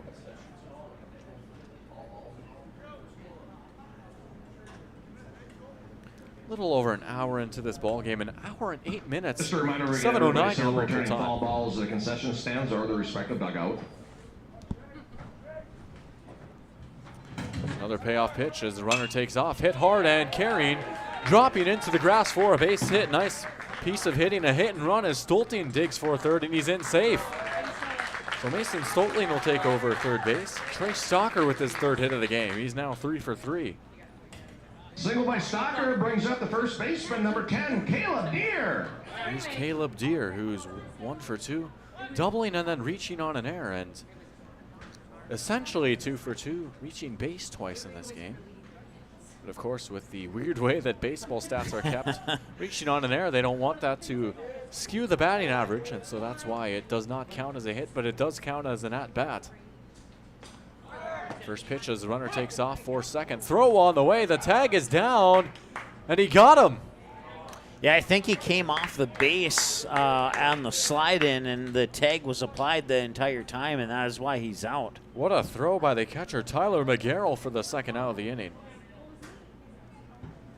I think I have not seen that I've not seen that too often, if ever, to be honest with you, with a runner sliding all the way through and off the base. Yeah, very rarely do you see a play like that happen. I think that's the first time I've seen that doing a game here.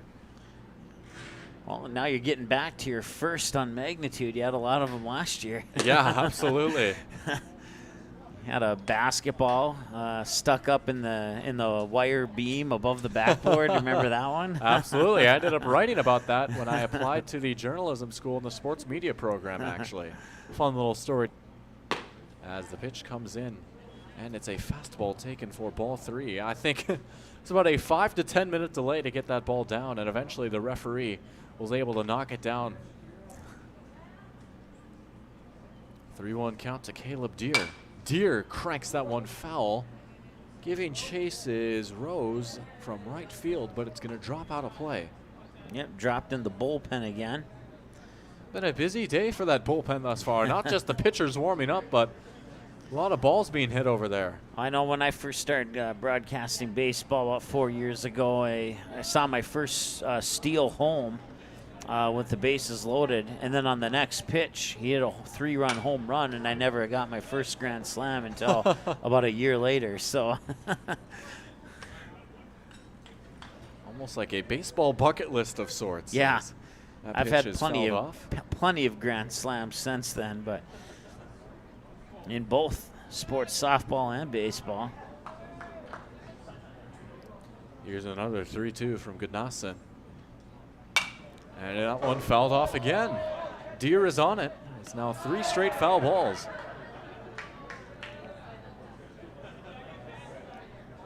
Runner still at third. That's 2 down here in the bottom of the 4th. That'd be the 7th or 8th pitch of the at-bat here. Pitch number 8 upcoming. So, yeah, 7 pitches thrown in this at-bat already. A good battle between Deere and Goodnasson.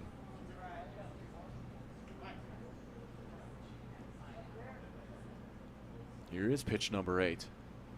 Hit hard, carrying, and just getting past the second baseman. That's going to score a run as Stolten comes home. It's an RBI single for Caleb Deere, his second hit of the game. 6-0 now here for the Patriots. Patriots. Brings up the right fielder for the Pats, number 8, Cooper Borkhardt. That brings up Cooper Borkhardt. One hit shy of double digits in that category as well. And Borkhardt is 0 for 1 flying out, and then a sac bunt his last time up. First pitch down the pipe, but high for a ball. 1-0 the count.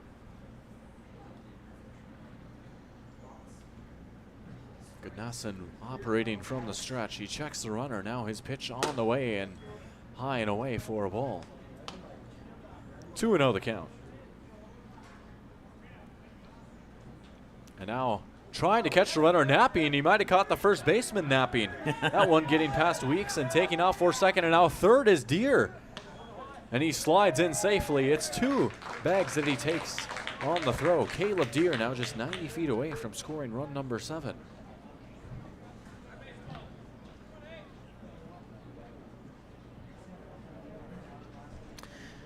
Well, this will be interesting when West Fargo and Post 400 meet up, because West Fargo looking really good, and so is Post 400, and they're friendly rivals, you could say. I'm certainly looking forward to that matchup. 2-0 grounder hit hard over towards short. Farragher picks and fires over to first base. For out number 3. They get a run, 3 hits. There was a Team Manitoba error, and we left one. West Fargo, as they bring home 1. They leave 1 on base. It's 6-0. The Patriots up on top over Manitoba. Back with more baseball, top of the 5th upcoming here on Magnitude Sports. Right after a few words from your sponsors. Don't go anywhere. I kind of wonder where to even begin about what I love about Touchmark. It's everything. It's the time with the residents. It's my team. I work with wonderful individuals every single day. I love the people, and my job is to connect with them. And that's a pretty great job to have, that you get to make genuine, real connections with our residents and our team members. It's just the overall community. That is Touchmark. That's what I love. Your full life happens here at Touchmark. The Knickerbocker in Hickson, North Dakota is the place for you and your friends to come and enjoy cold drinks, great food, and sports, all under a friendly and fun atmosphere. Whether it's the Vikings, Twins, Wild, NDSU Bison, or one of your favorite teams, watch all the games at the Knickerbocker. Open Monday through Friday, 11 a.m. to 2 a.m., and Sunday, 12 noon to 2 a.m. You can find the Knickerbocker at 412 Main Avenue in Hickson, just a 10-minute drive south of Fargo. Take University Drive, head south until you arrive.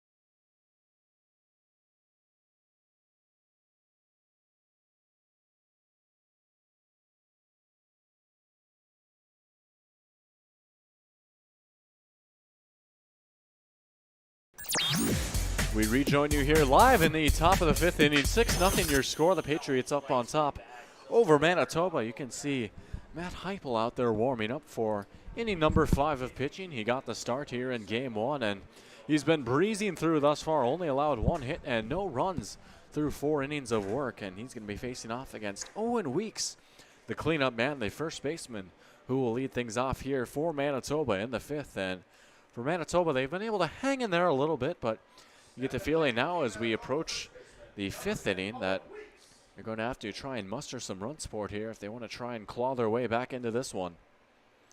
Yeah, absolutely agree. You know, they got those 3 in the top of the 1st, and you thought West Fargo was probably going to cruise on and continue that pattern, but the defense for Manitoba has stepped up, and they've only allowed 3 runs in the last 3 innings now.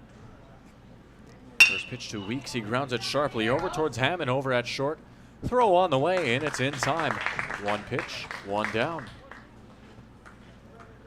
2 more like that will put a smile on the face of every baseball coach. Even if you're watching and you're not coaching the team that did it, you probably still would smile at that. Brings up Cameron Rose, who is 0 for 1 with a ground out in this ball game. I know if I don't even know if this is a thing. Maybe I could start it. More on it in a moment here. Maybe I could start like a All-Star Legion team, like East versus West or something like that. Wouldn't that be something? Yeah. I'll have to talk to the top dog at Legion when we go to Mandan later this week. He might be there. I'll have to bring it up to him. I think I'm on his good side, too. So. Well, for softball fans here in the state of North Dakota, they might be familiar with the All-Star Series that they have for softball at the end of the season for high school. And I don't know if you're envisioning something similar to that or not. I might be. I might just be. We'll call it the Magnitude All-Star Series. There you go. I like the sound of that. Here's a 2-0 pitch from Heupel. It's chopped into foul territory.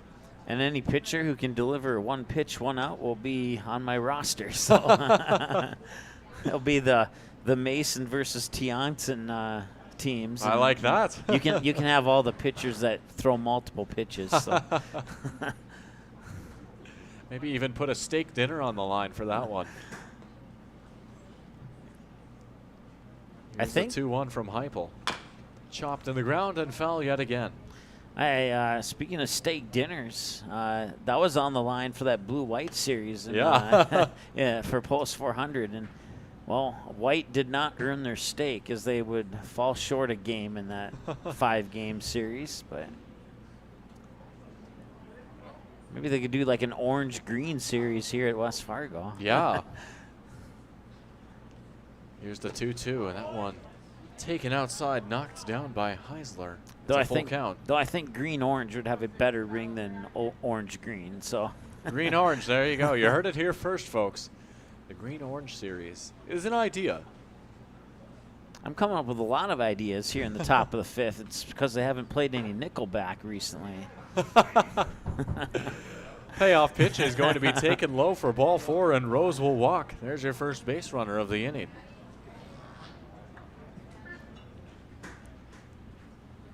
So who's this now? I'll bring up the walk to Rose brings up the shortstop, number 9, Hayden Farrager. I guess I just had to be a little bit more patient and would have got my answer to my own question there. So Farrager is 0 for 1 with a ground out in this ball game. He grounded out over towards first his first time up. That pitch a breaking ball low in the dirt for ball 1.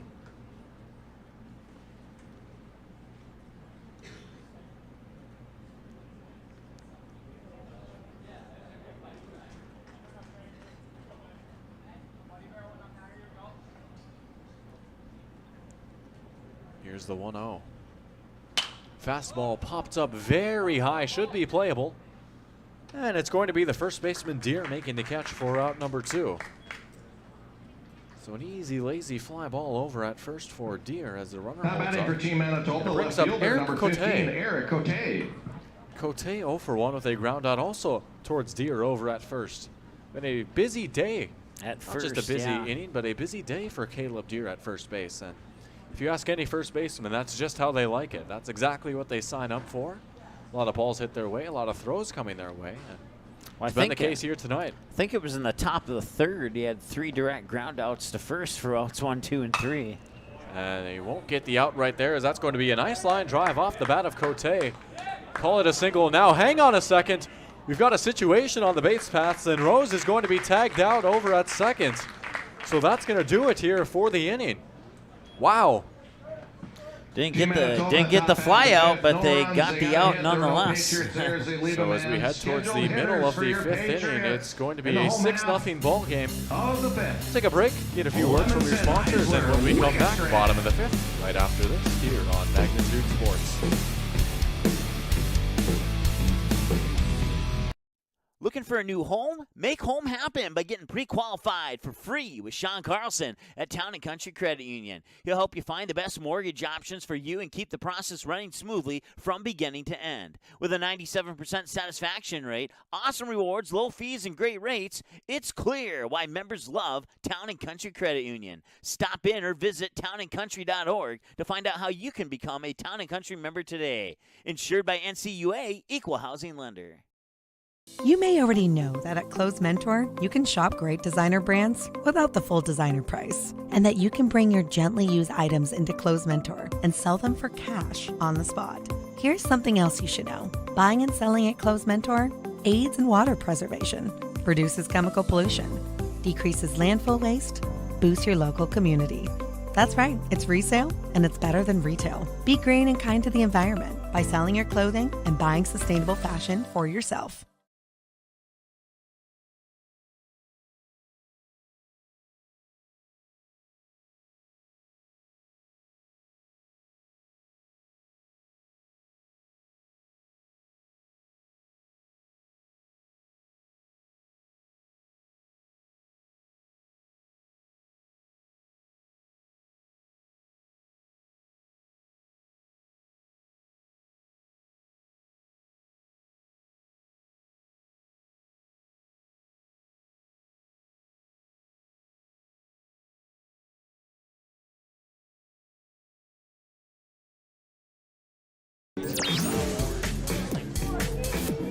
And we're back here on Magnitude Sports. 6-0 your score. West Fargo up on top over Manitoba, and it's Austin Quark who's the new man out on the mound for Manitoba. Quark will be facing off against Clemenson, Heisler, and Wigginstrand. The 7, 8, 9, the bottom of the order here for the Patriots, and we'll see what kind of damage they can do. And there's a nice shot of Quark getting his final warm-up pitch in, and for Casey Clemenson, he's 0 for 2 with 2 groundouts, a groundout over towards second and then a groundout over towards third.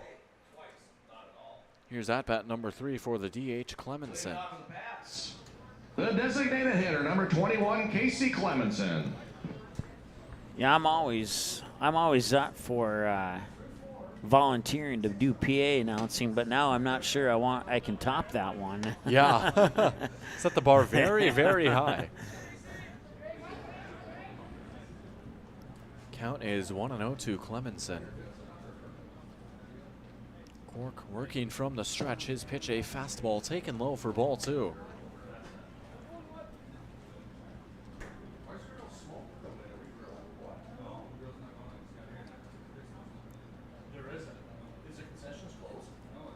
Two-0 pitch.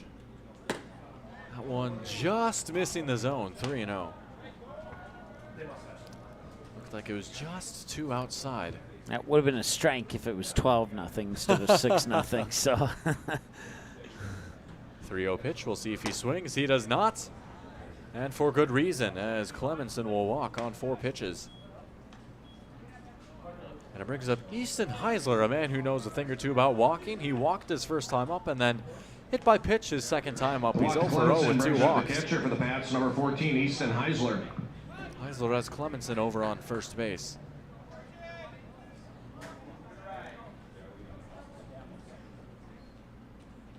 Quark's pitch is upstairs for a ball.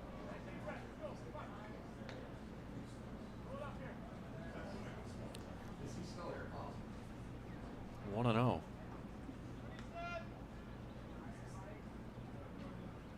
Pitch on the way, popped up high.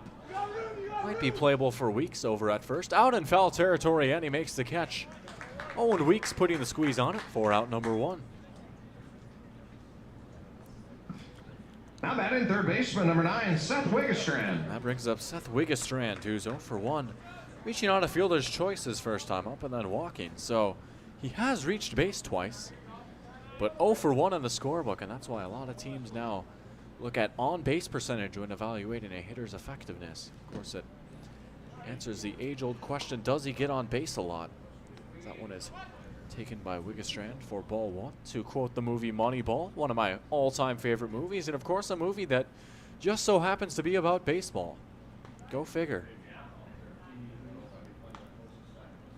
1-0 to Wigginstrand as runner takes off for second. It's fouled straight back. So Clemenson will head back on over to first, and it evens the count.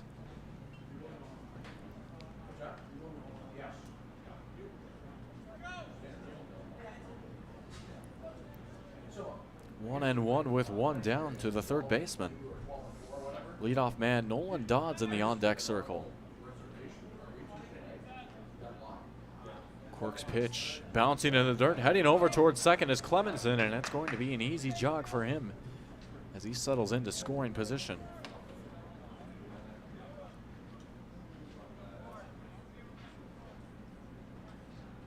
Looks like Slatcher is behind the plate as well now for Manitoba, just glancing at the jersey numbers. Here's the pitch. That one up and in for a strike, 2-2. Yeah, it was almost a little too far in.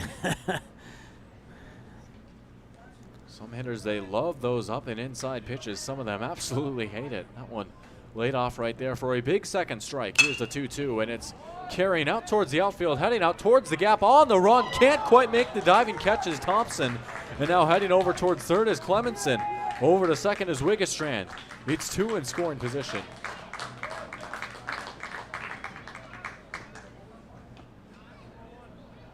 Double by Wigginstrand brings up the second baseman, number 2, as Nolan a double, Dodds. as that would have been one heck of a play for Thompson to make. Now hit number 10 for West Fargo. And here's a man who has 2 of them. It's Nolan Dodds, who's 2 for 3 with 2 singles and then a ground out. 2 in scoring position for him with 1 down, and a golden opportunity here for the Patriots to get some more insurance.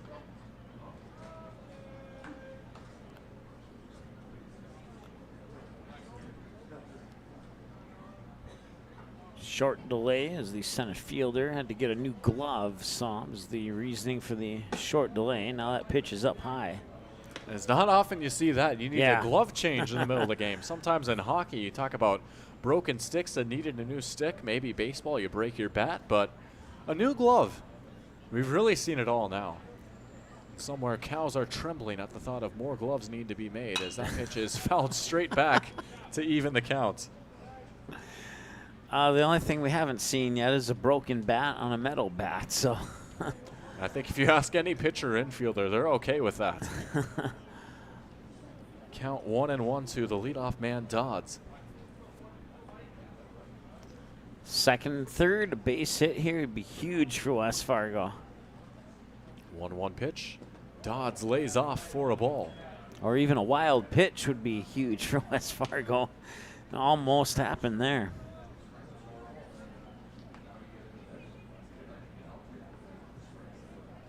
Dodds steps out of the box and now settles back in.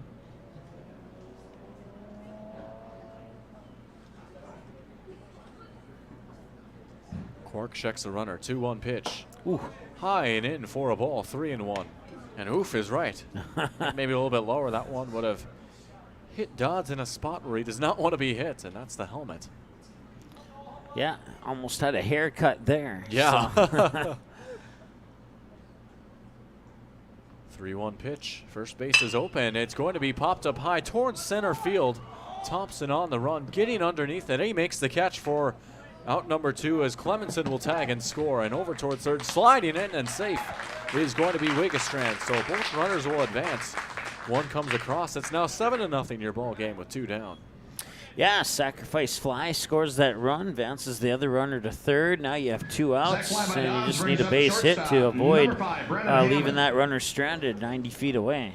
It's Brennan Hammond who's settling in. He's 1 for 3. A single, a fly out, and a ground out. That's been a night at the plate thus far. And he's going to get a double here, I bet. All right, double. You heard it here first. And if I get that right, I want a double cheeseburger.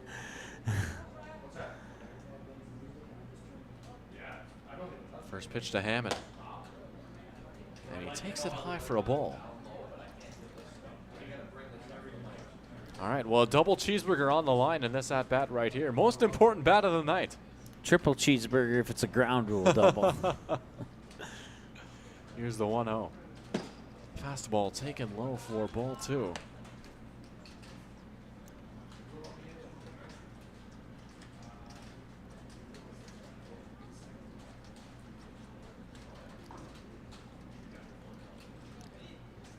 Cork will check the runner. Wigginstrand over at third. His pitch from the stretch. High and tight for ball 3. 3-0 count. We'll see if he cashes in that free strike coupon here. I'm expecting a pitch right down the middle. I'm not saying they'll go there, but I'm expecting that's the intent here. Well, we'll see if your expectations are met as the pitch comes in, and it is taken. A free strike coupon cashed in. Maybe it wasn't quite down the middle, but you know what? It's close enough. I'll give it to you. Okay. All right. I think the intent was there. Now a 3-1 count. And Cork will step off the mound.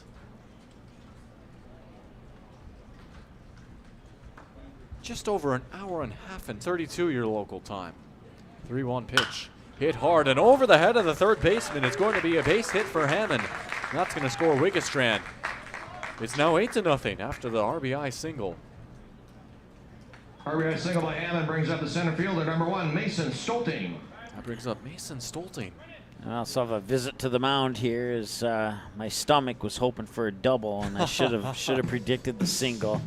So you might have to settle for a single cheeseburgers. We have a visit on the mound here. We'll see what this means for Austin Quark, who came into pitch here in inning number 5. He's got 21 pitches on the game. That will be his last pitch, his pitch 21, as Manitoba will move on, I believe, to their 4th pitcher now. And I believe that is right. I'll check my scorecard right here to think it's just number verify. It looked like a number 11 came in to pitch. For Team Manitoba, number 11, Tyler Samborski. This will actually be pitcher number 6 for Manitoba. I lost count. They had McDonald getting a start, then Thornett came in. Goodnason, I suppose actually no, it's pitch number 5 as I incorrectly put in Dearborn. Oh, so gotcha. McDonald, Thornett, Goodnason, Quark, and now the new man out on the mound who, I'll admit, I was talking when you said his number. I'll get a look at it right here. I believe you said 11. I believe it's Tyler 11. Samborski. That sounds right, yep. So Tyler Samborski will be pitcher number 5 here. Here in inning number 5, it's 8-0 your score here in the bottom of the 5th inning. 2 down for Mason Stolten, who's settling in. He's got Brennan Hammond over on first base after the RBI single. Good start for West Fargo, the defending state champs, and looking to keep their undefeated record intact, and they're well on their way here in game number 1 against Manitoba.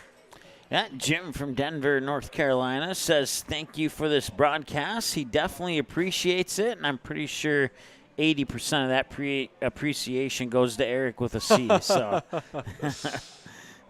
modest as always. We thank each and every one of you tuning in today from wherever you may be. I know we have viewers from all across the country.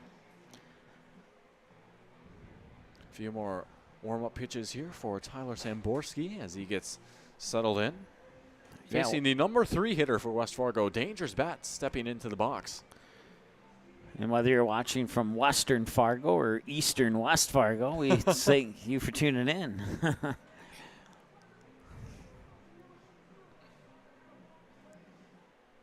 So here we go. It is Mason Stolten settling in. He's 1 for 3, a strikeout, a ground out, and a single in this ball game.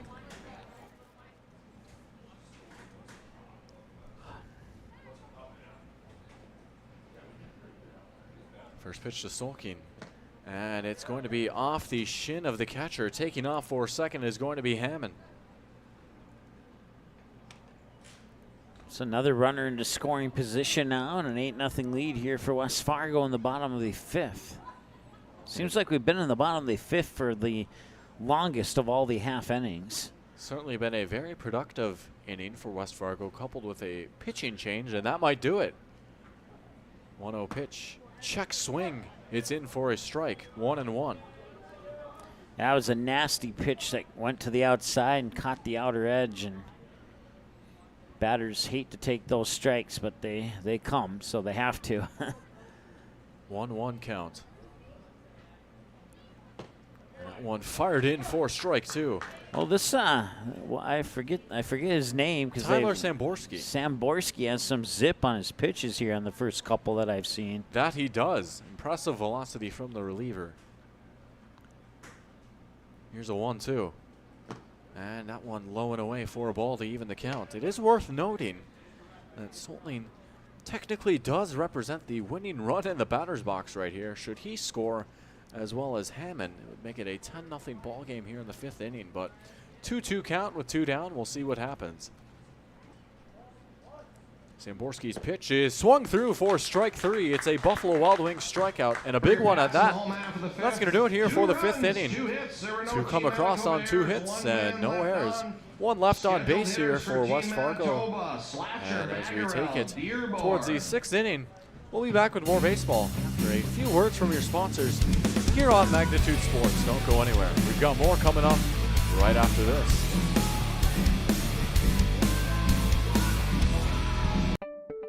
Signorama of Fargo is the trusted, preferred signage vendor of NDSU athletics. The global leader in the sign and graphic industry, Signorama is the way to grow your business. Competitive prices, free consultations and estimates, signage solutions that fit your budget. Signorama is locally owned and committed to community support. Trusted by the Bison, be a championship business with Signorama. Call or go online at sarvalley.com.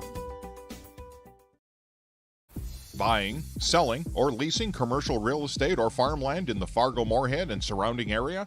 From office to retail, industrial to multifamily, commercial land to farmland. As the #1 commercial sales and leasing brokerage in the FM region, Goldmark Commercial has the experience and skills to handle all of your commercial real estate and farmland needs with the highest levels of customer service and marketing around. Trust the experts at Goldmark Commercial Real Estate to lead your team to success.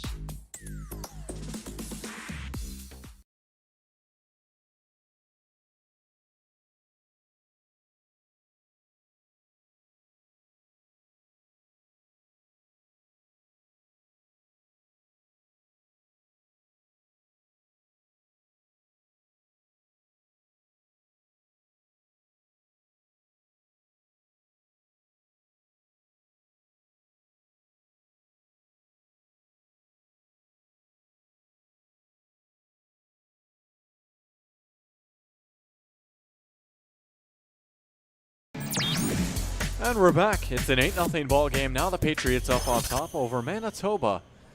Here in the top of the 6th inning, Matt Heupel back out on the mound. He's had 5 very strong innings and looking to keep it rolling. He's on 64 pitches on the night. He faces off against Ryland Slatcher. Slatcher 0 for 1, reaching on an error his first time up, and Slatcher getting a hold of that one. It's a fair ball. What a way to start things off for Manitoba. Hard hit single. That one going down the line. 1 up and 1 on. This must not be the same umpire working up in East Grand Forks last night. There was a hit like that, and it was called foul. So I'll bring up Tyler McGarrell, who's 0 for 1 with a ground out. He's got a runner on first here in inning number 6. That one hit number 3 for Manitoba. First pitch is low, knocked down by Heisler for ball 1. You know, with as much contact as Manitoba is making with pitches, it's kind of surprising that Heupel's only given up 3 hits. Yeah, they've certainly hit the ball hard, just a few times right to the defense, and just a few unlucky breaks if you're Manitoba, as that one is chested down by Heisler for ball 2. 2-0 to Tyler McGarrell, the number 9 hitter. Logan Dearborn on deck.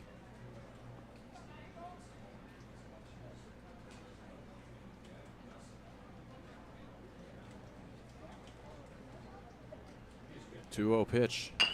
Chopped in the ground over towards third. Wigginstrand on the run, firing over to first, trying to get the runner, and a nice pick by Deer. Wow. How about that? Man, I'd like to see the replay on that one. I mean, that was a nice throw and a nice pick, but I'm just not sure if they got the throw there in time, if I'm being absolutely honest.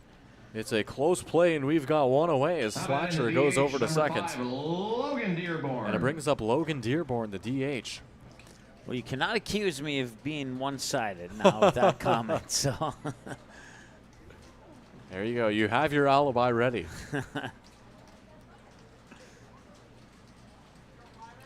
First pitch to Dearborn, chopped over towards Wigginstrand again, going into the hole. Throw on the way. Can they get him again? Not quite. As that throw not quite being able to be picked. Slatcher will hold up over at third. It's runners on the corners.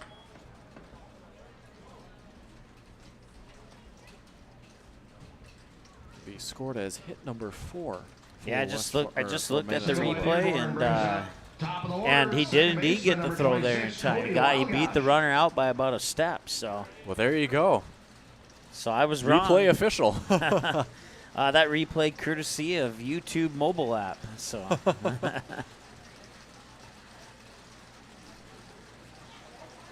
Here's the pitch with runners on the corners, and now kind of sounds like rain is coming down, and I think based off the way that the turf looks, at least part of it, it's tough to tell for sure. It's an 0-1 count to the leadoff man. Wow, gosh. That one is going to be knocked down by Heisler. 1-1 the count.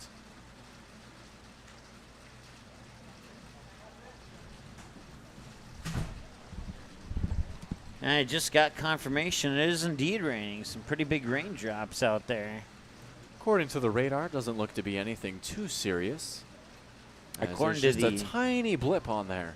According to the Weather Channel, it's partly cloudy and sunny. Well, I do see a tiny bit of blue sky and some clouds as that one is hit the other way out towards left field. We'll see if the runner tags. Slatcher heading home. The relay throw is not going to come. So there's your first run of the game for Manitoba on the sac fly. It's now 8-1. Sac fly by Walgosh brings up the center fielder, number 1, Matt Thompson. Also, West Fargo fans braving the raindrops there. You got some youngsters in the bullpen playing pitch and bat, too, so.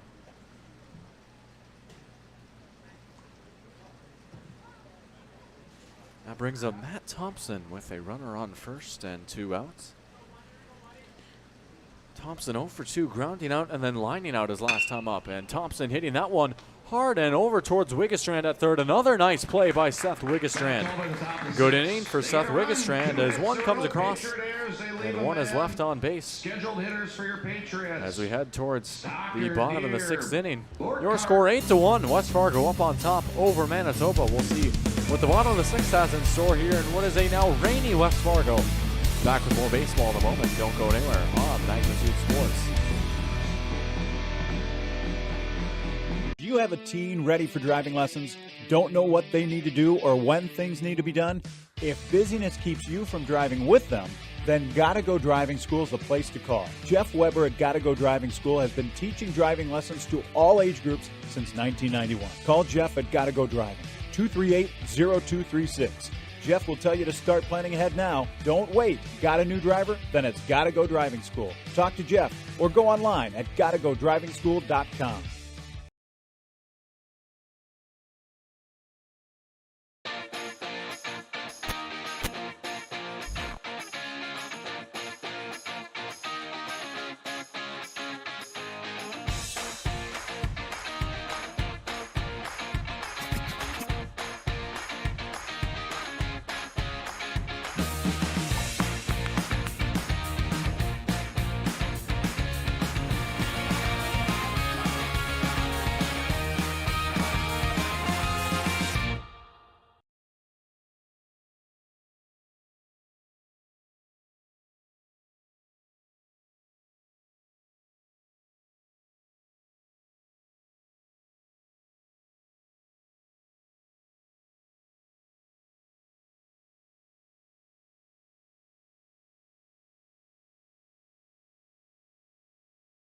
Trey Stalker. And we're back here.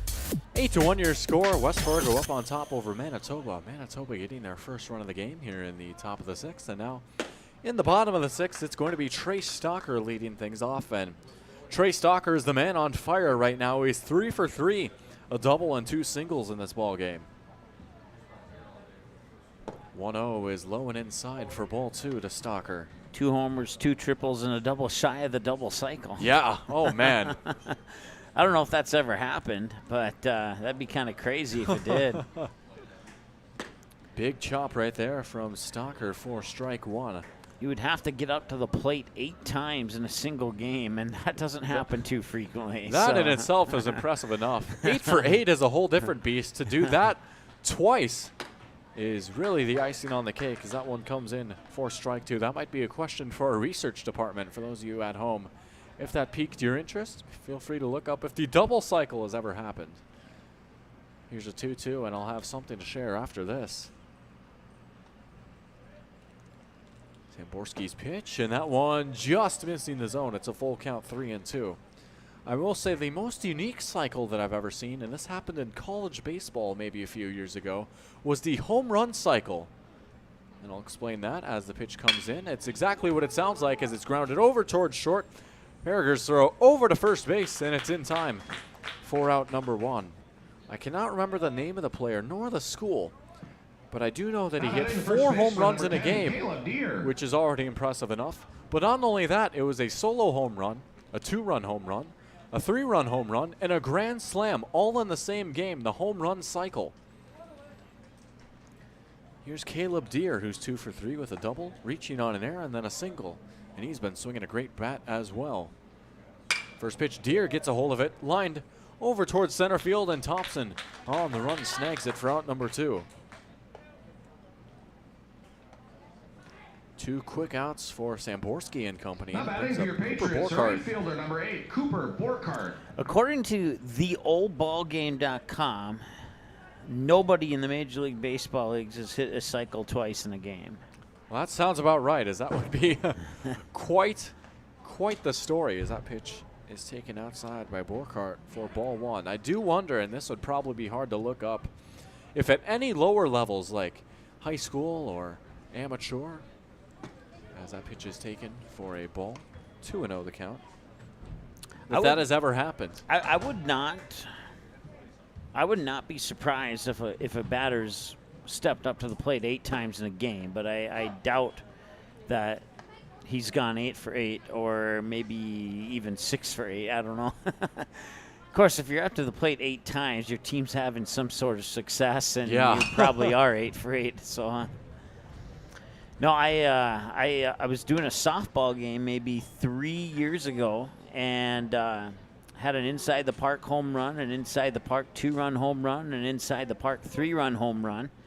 And then on the inside the park grand slam attempt, the runner who hit the ball got tagged out between third and home. So, yeah, almost had an inside the park home run cycle on Magnitude a couple years ago. Here's a payoff pitch with 2 down, and it's going to be taken for ball 4. Borkhardt will walk. And boy, wouldn't that have been something. I think the fact that the final one, the near grand slam, got tagged out in between third and home is almost just as unique as all 4 of them doing it. You got this close, but just couldn't quite finish the job. Here's Casey Clemenson, who's 0 for 2, grounding out twice and then walking.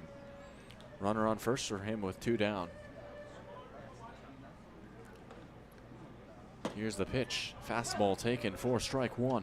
Now the Post 400 Stars had the first ever inside the park home run in a baseball game that I've called, and that was down in one of their games in Vero Beach, Florida. 0-1 from Samborski, as that pitch is going to be knocked down by the catcher Slatcher. Even count. I'd have to look back on that video. It might have been inside the park grand slam. I'll have to double check, but I know the Stars did something like that down in Florida, so I'll have to go back and look that up. That one hit up the middle, going to be a tough play over at second for Wildgosh, and he throws over to first, and he's safe. And, you know, he could have had the flip to second, but there was nobody covering second base when he slid in head first, and that would have been a much easier out. I don't think he had any chance of getting that out at first, and obviously he didn't get it with the runner on. So that's exactly why those coaches will preach backing up the base or covering the base when it's open, as it brings up Easton Heisler, who's 0 for 1, walking twice and then flying out in foul territory in his last trip to the plate. Heisler will take the first pitch, a fastball low at the knees for strike 1. 2 on for Heisler with 2 down here in the bottom of the 6th. Bottom 6 of 7. 0-1 count. Pitch hit the other way, but foul. Now a quick 0-2 count, and of course, for Manitoba, they are down to their last 3 outs when it's their turn to hit here in the top of the 7th. But first, an 0-2 count for Heisler. We'll see what Samborski has in store. He has 23 pitches. Pitch 24 is high and outside for a ball. Or a 3-run homer would take care of the game, and that as well. Would be a walk-off homer of sorts, and that's something we've seen a few times here. Walk-offs to enact the mercy rule. Here's a 1-2. Outside for ball 2.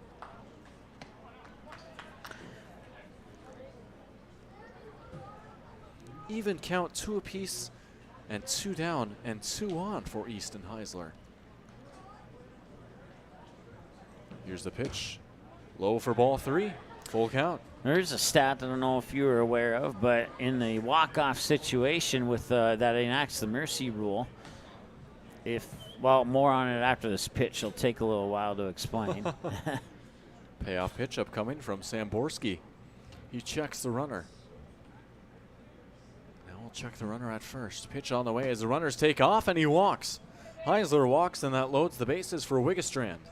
So if a team needs 2 to enact the 10, or in this case, the team needs 3 to enact the 10-run mercy rule.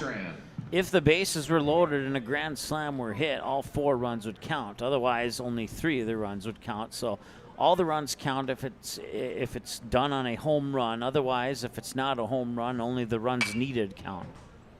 Perfect timing. Fouling that one off, and yeah, serendipitous timing there as it drops out of play for an 0-1 count. And you can take a look at one of the West Fargo players warming up over in the bullpen. Actually, that's Manitoba, and now it's my turn to be thrown off by the orange on the brim. So Manitoba does have a pitcher up as the pitch comes in high and outside to even the count. Unless they plan on bringing him in here, they would have to score 7 runs to bring him in, assuming that this 8-1 score holds here. You also wonder if perhaps might be a sneak peek at the Game 2 starter as well, with the end of Game 1 looming over our shoulders here. That is more than likely accurate. I never even thought about that. 2-1 count to Wigginstrand. Pitch on the way. Wigginstrand hits it the other way, carrying foul again over towards that ever so popular bullpen. But it'll actually ricochet and take a bounce around, and now looks like the dugout firing out an extra ball. 2 balls and 2 strikes with 2 down to Wigginstrand, who's 1 for 2. Reaching on a fielder's choice, walking and then doubling his last time up. 2-2 pitch hit hard through the hole for a base hit. That's going to score Borkhardt. Heading towards home is Clemenson, and now taking off for third is going to be Heisler. It's a 2-run single for Seth Wigginstrand, and it's 10-1. It's actually going to be a 1-run single. That second run is going to come in on an error on the right fielder. So just in case you want to update your stats accordingly. So it'll be a 1-run single, and then Clemenson scoring on the error. To the second baseman, number 2, Nolan Dodds. That brings up Nolan Dodds. I don't hold that against you, because when I'm looking down taking stats, I miss stuff too. That's why I'm here. Always have my back.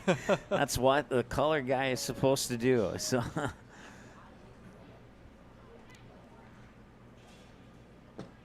first pitch is going to be taken for ball 1 to the leadoff man, Nolan Dodds. Dodds 2 for 3, 2 singles, a ground out, and then a sac fly his last time up.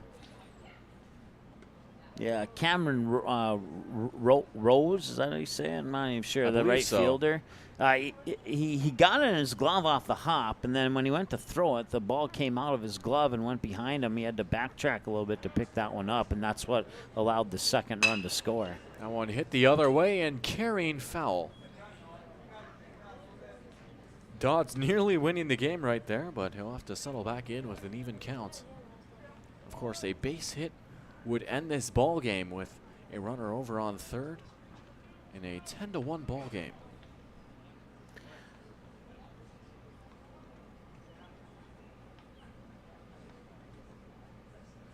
Here's the 1-1. That one bouncing in the dirt for a ball 2-1. I think Aces or Vets. I think the Aces played a doubleheader against Manitoba earlier this afternoon, and they won the second game of that doubleheader by a score of either 11-0 or 11-1 in 6 innings. So looks like the Patriots are on pace to potentially duplicate that success. 3-1 the count now. Second base is open. Should Dodds walk, that would load the bases for Brennan Hammond.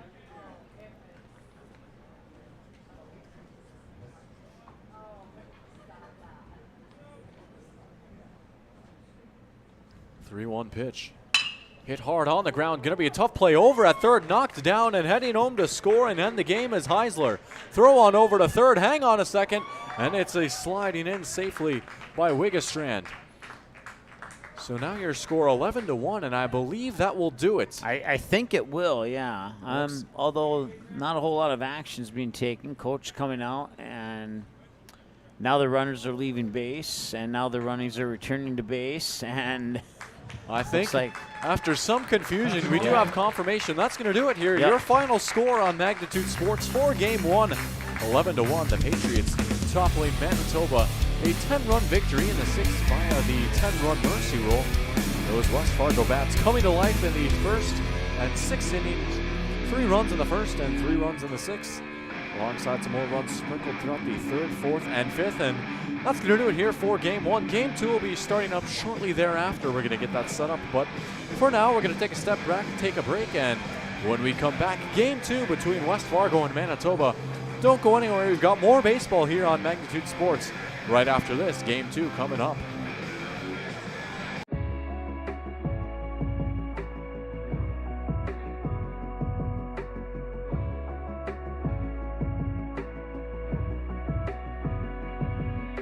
Don't go anywhere. The next matchup is minutes away here on the Magnitude Sports Network.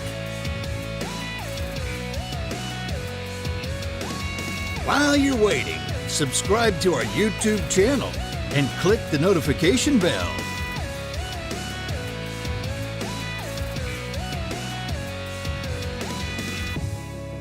If you've enjoyed this broadcast, scan the QR code with your mobile device to give a one-time donation or visit magnitudesn.com for our mailing address.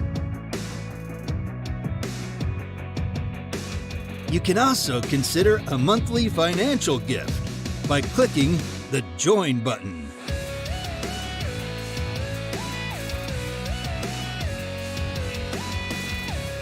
We are between games. Don't go anywhere.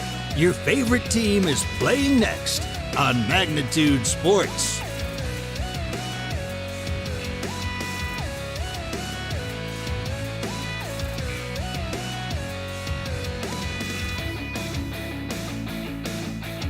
Don't go anywhere. The next matchup is minutes away here on the Magnitude Sports Network. While you're waiting, subscribe to our YouTube channel and click the notification bell.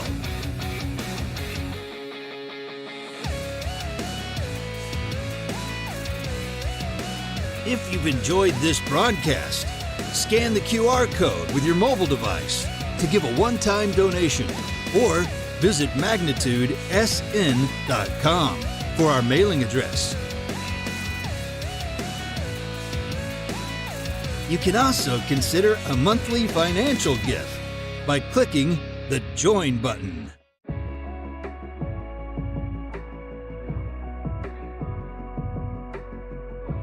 We are between games. Don't go anywhere. Your favorite team is playing next on Magnitude Sports.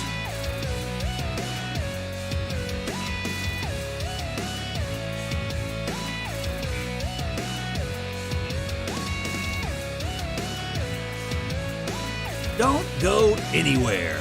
The next matchup is minutes away here on the Magnitude Sports Network.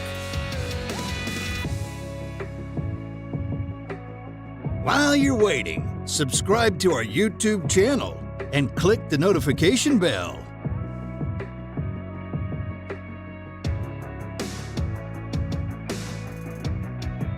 If you've enjoyed this broadcast, scan the QR code with your mobile device to give a one-time donation or visit magnitudesn.com for our mailing address.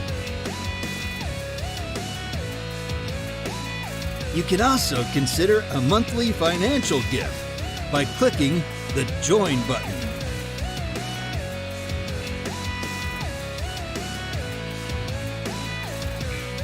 We are between games. Don't go anywhere. Your favorite team is playing next on Magnitude Sports.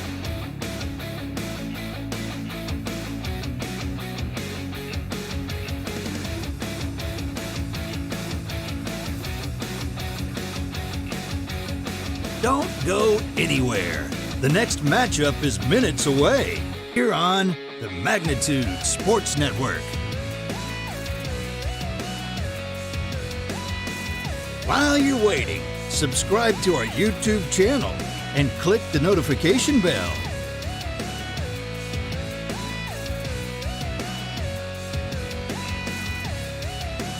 If you've enjoyed this broadcast, Scan the QR code with your mobile device to give a one-time donation or visit magnitudesn.com for our mailing address.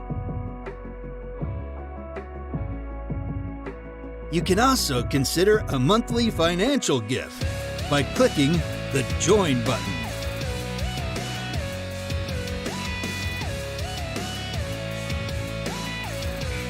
We are between games. Don't go anywhere. Your favorite team is playing next on Magnitude Sports.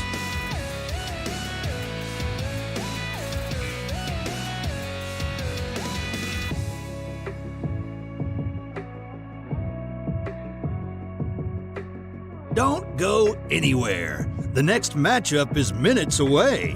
Here on the Magnitude Sports Network.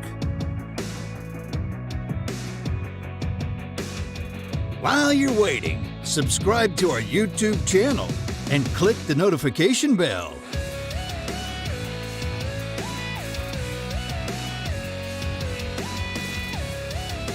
If you've enjoyed this broadcast, scan the QR code with your mobile device to give a one-time donation or visit magnitudesn.com for our mailing address. You can also consider a monthly financial gift by clicking the Join button.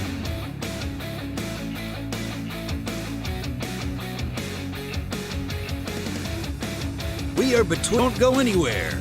Your favorite team is playing next on Magnitude Sports.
Don't go anywhere. The next matchup is minutes away. Here on the Magnitude Sports Network. While you're waiting, subscribe to our YouTube channel and click the notification bell.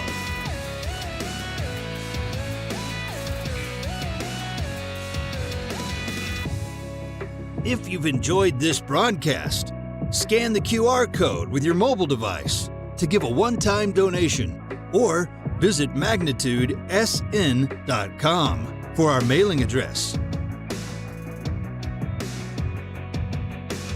You can also consider a monthly financial gift by clicking the Join button.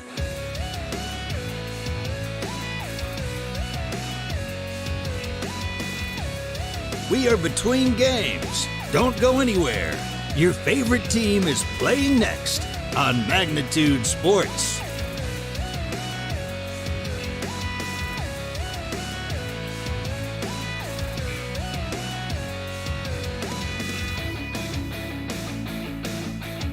Don't go anywhere. The next matchup is minutes away here on the Magnitude Sports Network. While you're waiting, subscribe to our YouTube channel and click the notification bell.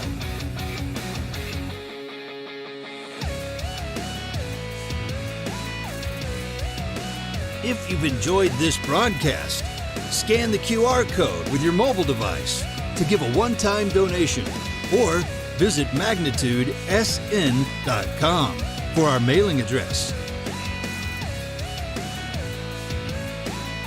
You can also consider a monthly financial gift by clicking the Join button.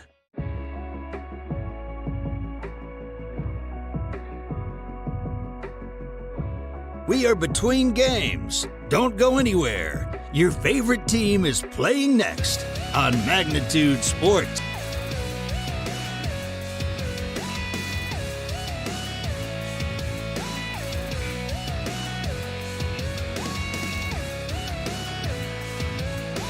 Don't go anywhere.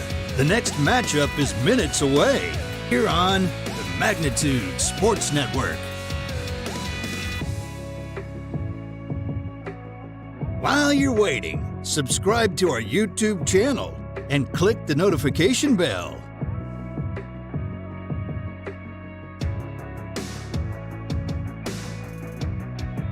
If you've enjoyed this broadcast, scan the QR code with your mobile device to give a one-time donation or visit magnitudesn.com for our mailing address. You can also consider a monthly financial gift by clicking the Join button.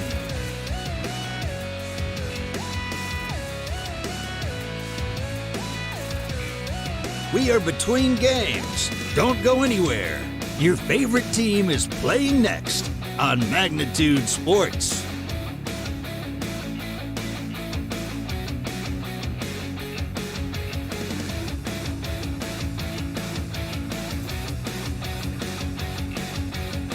Don't go anywhere. The next matchup is minutes away here on the Magnitude Sports Network. While you're waiting, subscribe to our YouTube channel and click the notification bell.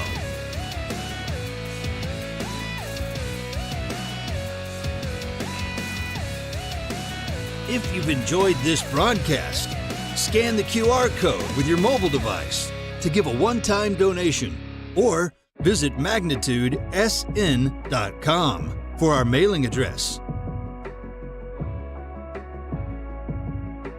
You can also consider a monthly financial gift by clicking the Join button.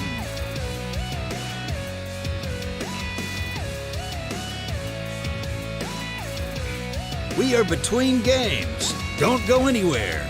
Your favorite team is playing next on Magnitude Sports.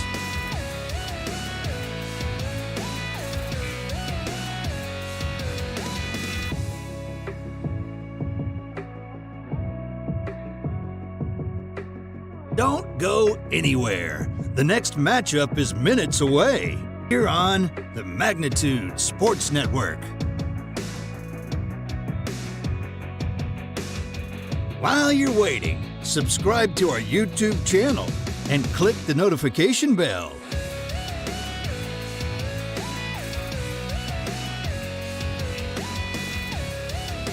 If you've enjoyed this broadcast, scan the QR code with your mobile device to give a one-time donation or visit magnitudesn.com for our mailing address. You can also consider a monthly financial gift by clicking the Join button.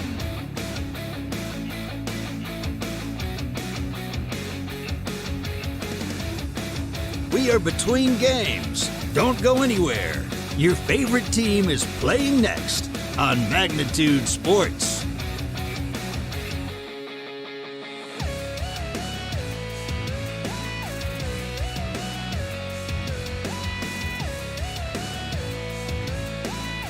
Don't go anywhere.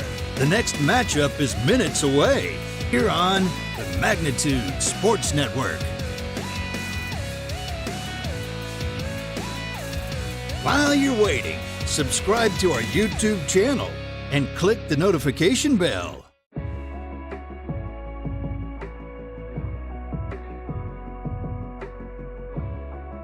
If you've enjoyed this broadcast, scan the QR code with your mobile device to give a one-time donation or visit magnitudesn.com for our mailing address. You can also consider a monthly financial gift by clicking the Join button.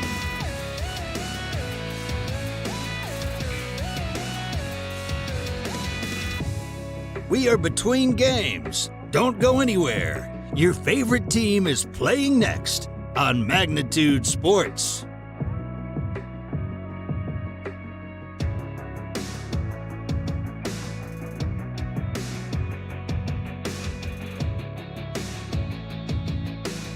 Don't go anywhere. The next matchup is minutes away here Sports Network. While you're waiting, subscribe to our YouTube channel and if you've enjoyed this broadcast, scan the QR to give a one-time donation or visit magnitudesn.com for our mailing address.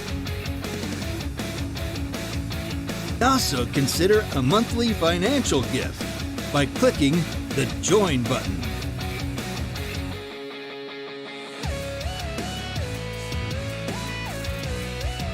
We are between games. Don't go anywhere.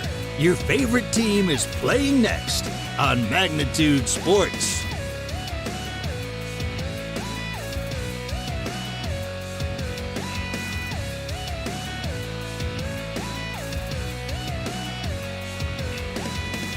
Don't go anywhere. The next matchup is minutes away here on the Magnitude Sports Network.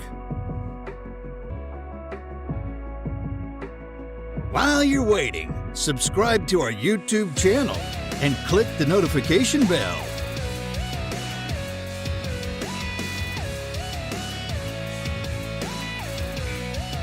If you've enjoyed this broadcast, scan the QR code with your mobile device to give a one-time donation or visit magnitudesn.com for our mailing address. You can also consider a monthly financial gift by clicking the Join button.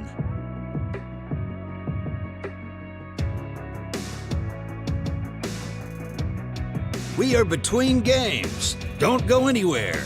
Your favorite team is playing next on Magnitude Sports.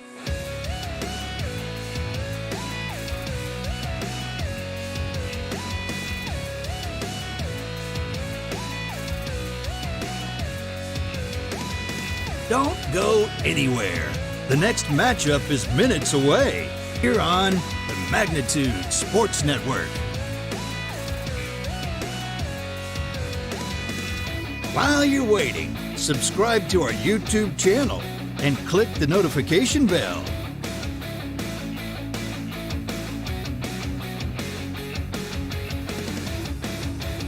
If you've enjoyed this broadcast, scan the QR code with your mobile device to give a one-time donation or visit magnitudesn.com for our mailing address. You can also consider a monthly financial gift by clicking the Join button.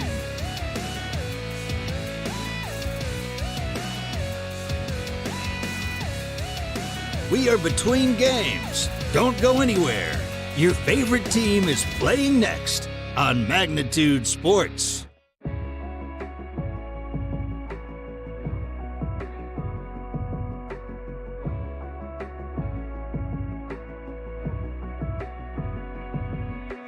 Don't go anywhere. The next matchup is minutes away here on the Magnitude Sports Network. While you're waiting, subscribe to our YouTube channel and click the notification bell.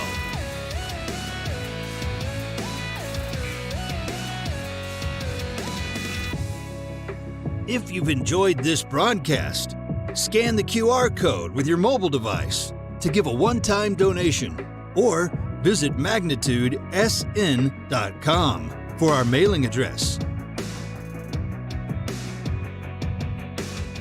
You can also consider a monthly financial gift by clicking the Join button.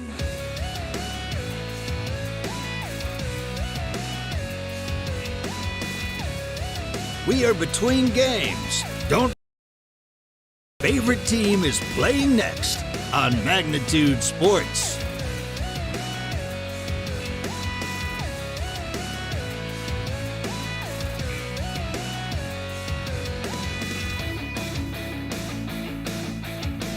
Don't go anywhere. The next matchup is minutes away here on the Magnitude Sports Network. While you're waiting, subscribe to our YouTube channel and click the notification bell.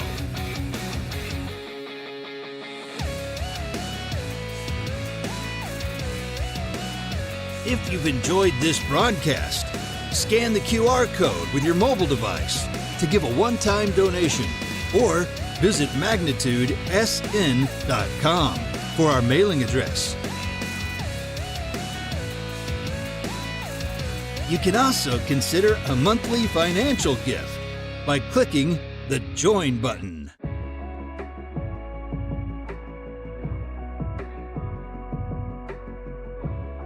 We are between games. Don't go anywhere. Your favorite team is playing next on Magnitude Sports.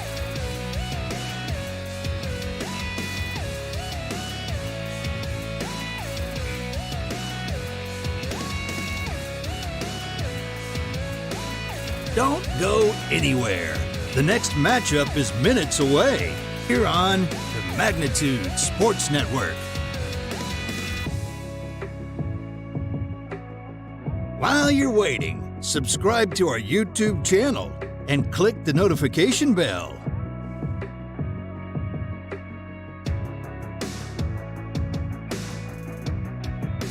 If you've enjoyed this broadcast, scan the QR code with your mobile device to give a one-time donation or visit magnitudesn.com for our mailing address.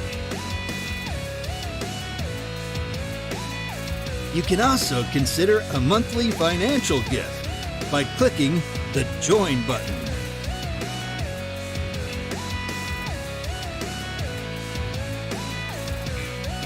We are between games. Don't go anywhere.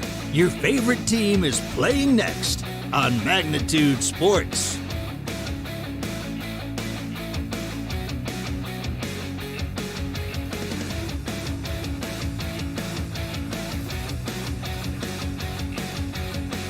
Don't go anywhere.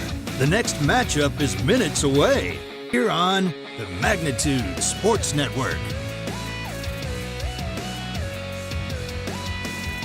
While you're waiting, subscribe to our YouTube channel and click the notification bell.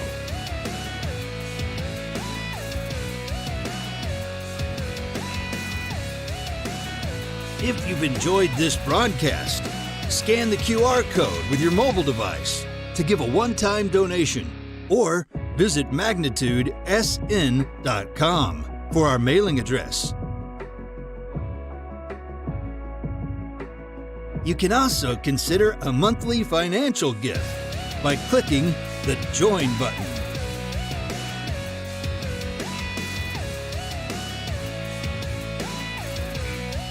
We are between games. Don't go anywhere.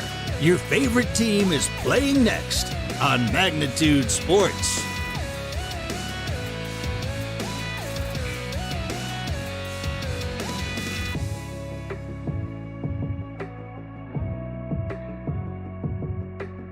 Don't go anywhere. The next matchup is minutes away here on the Magnitude Sports Network. While you're waiting, subscribe to our YouTube channel and click the notification bell.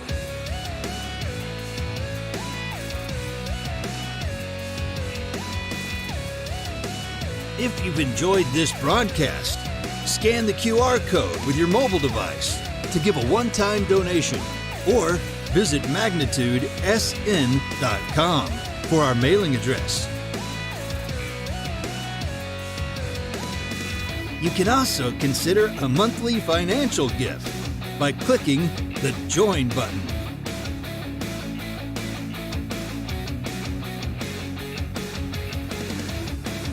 We are between games. Don't go anywhere. Your favorite team is playing next on Magnitude Sports.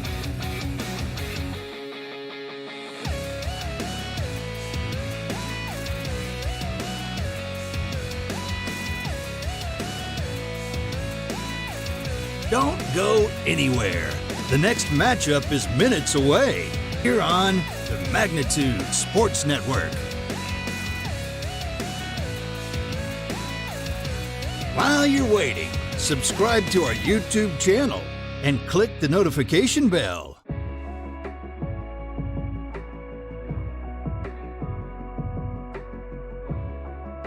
If you've enjoyed this broadcast, scan the QR code with your mobile device to give a one-time donation or visit magnitudesn.com for our mailing address.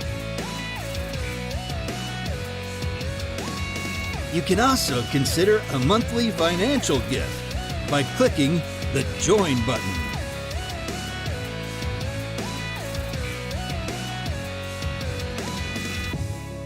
We are between games. Don't go anywhere. Your favorite team is playing next on Magnitude Sports.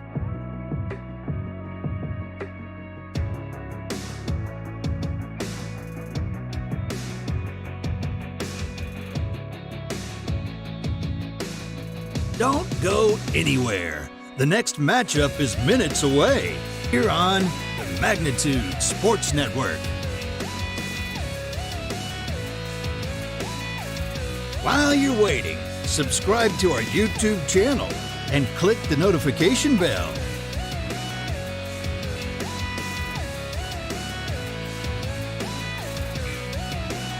If you've enjoyed this broadcast, scan the QR code with your mobile device to give a one-time donation or visit magnitudesn.com for our mailing address.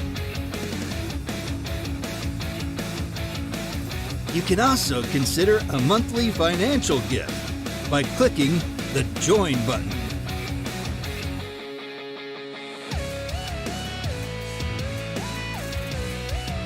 We are between games. Don't go anywhere. Your favorite team is playing next on Magnitude Sports.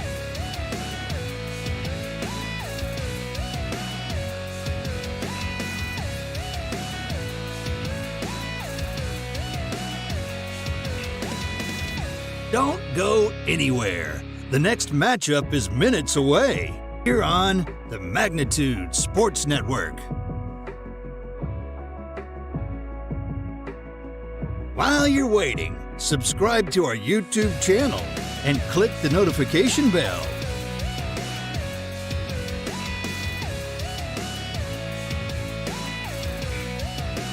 If you've enjoyed this broadcast, scan the QR code with your mobile device to give a one-time donation or visit magnitudesn.com for our mailing address. You can also consider a monthly financial gift by clicking the Join button.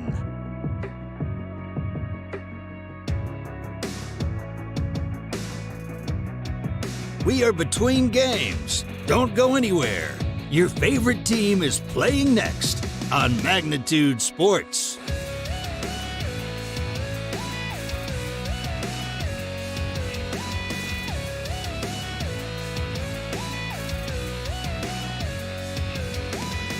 Don't go anywhere.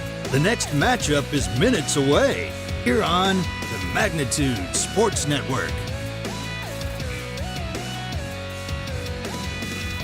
While you're waiting, subscribe to our YouTube channel and click the notification bell.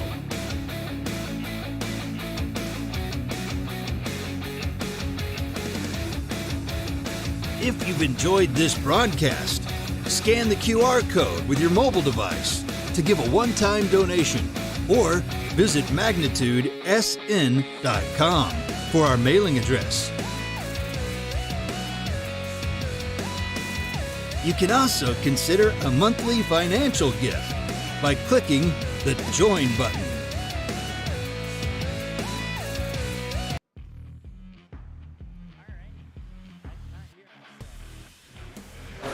All right, that's a little too loud. I go from not being able to hear myself to a little too loud. So we are getting ready for game number 2 here. Mike Mason alongside Eric Tianson. We're a little bit delayed because of a rainstorm that has moved through here, and it's not on the forecast. Oh, now it is. That one showed. Okay, so now it is showing up. This one shows sunny in 73, and this one shows showers in 73. So looking at the hour-by-hour forecast, it looks like they don't even have a minute-by-minute rain forecast like they normally do on this particular app. But so it looks like the umpires are getting out onto the. It looks like we originally came on to tell you that it might be a little bit longer, but now it looks like we're going to get underway. So talk about perfect timing, huh, Eric? No kidding. So. And your home team, the defending state champions, the West Fargo Patriots. We'll announce the starting lineups on your respective lines. First for Team Manitoba, the reserves. Number 6, Dylan Schroeder. Number 11, Bryson Yashan. Number 9, Nathan Enns. You can kind of hear the rain and Number 4, through a crowd. Martin. And hopefully you can still hear And the the starting PA lineups announcer. for Team Manitoba. Leading off, playing center field, number 15, Hugh Montgomery. Over third base in the 2 spot, wearing number 5, Nolan Chasko. Over first base in the 3 spot, wearing number 7, Nixon Carrier. The catcher in the battery spot, batting cleanup, number 10, Skylar Ramsey. The designated hitter for Team Manitoba, number 20, Gilbert O'Connor. In the 6th spot, out left field, number 26, Evan Lambert.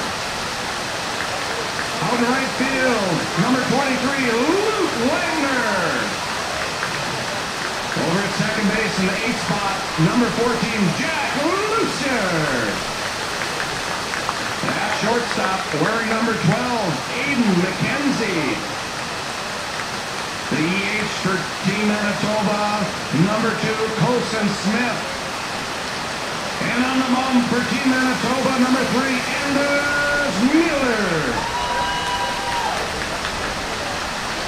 Well, you cannot tell looking through the camera, at least I don't think.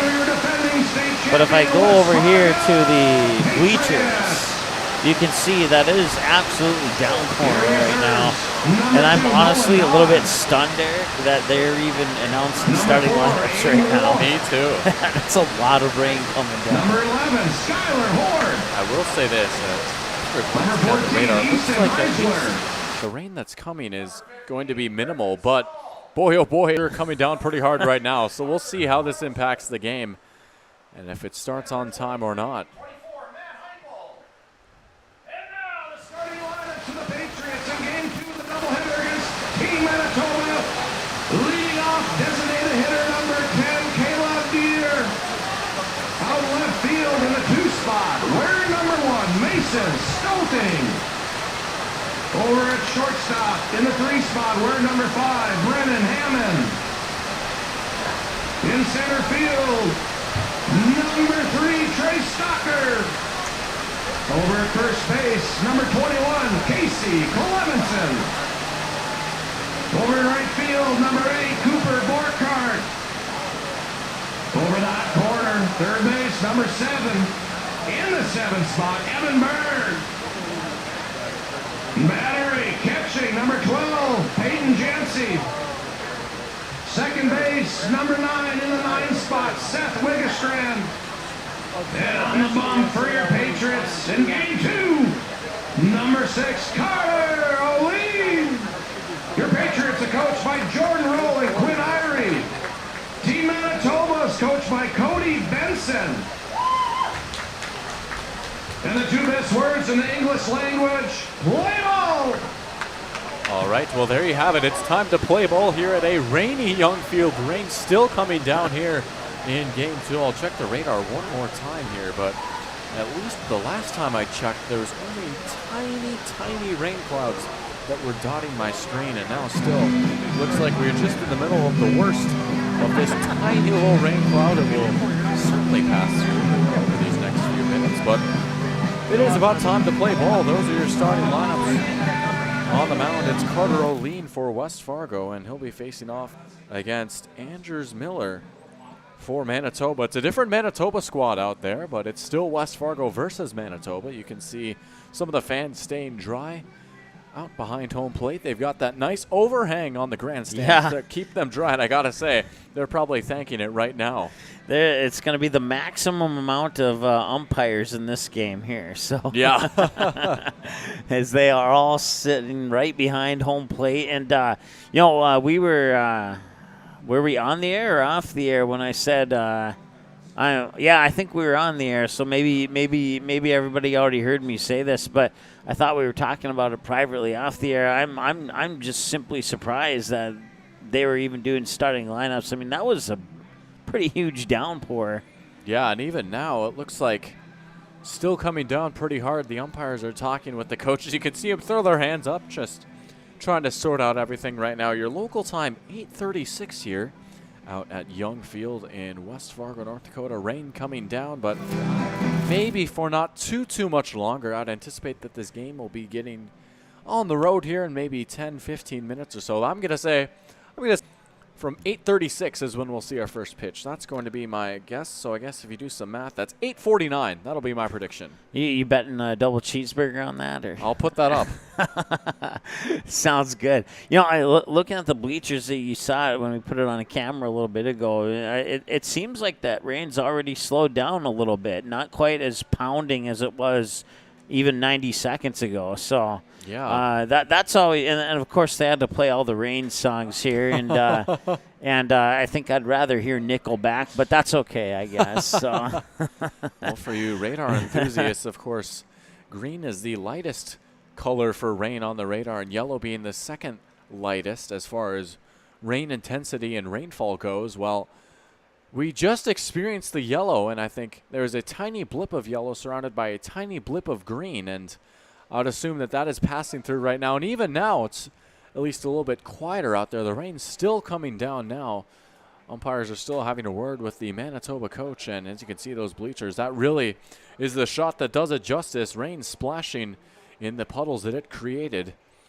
Rainy, gray, and yet a tiny bit of sun still poking through. I believe down in the south they have a saying that the devil is beating his wife with a walking stick. I don't know what the origin of that saying is, but that's supposed to be the saying for when it's raining and the sun is out. I've never heard that one, actually, so I learned something today.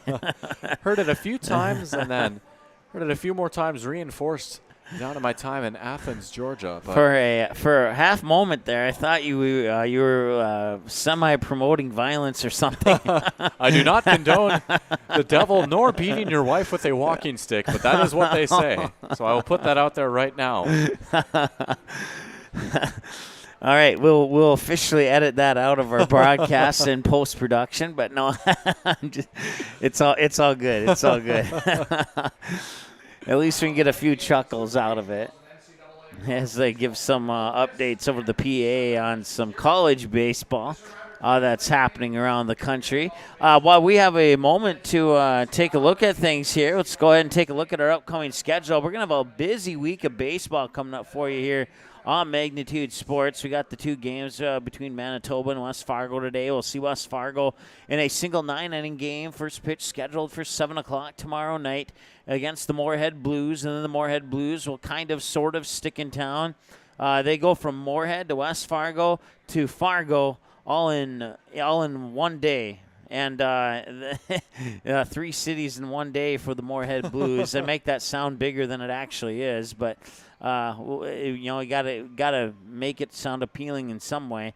They'll go to Starion Field. They'll get back-to-back turf fields, and that may play a little bit of advantage to the Patriots and Stars as the Blues play on a dirt grass field normally, and then the Astros take on Kindred. 5 and 7 o'clock on Tuesday, and then Magnitude will be right back here for the Patriots matchup against Dickinson on Tuesday as well.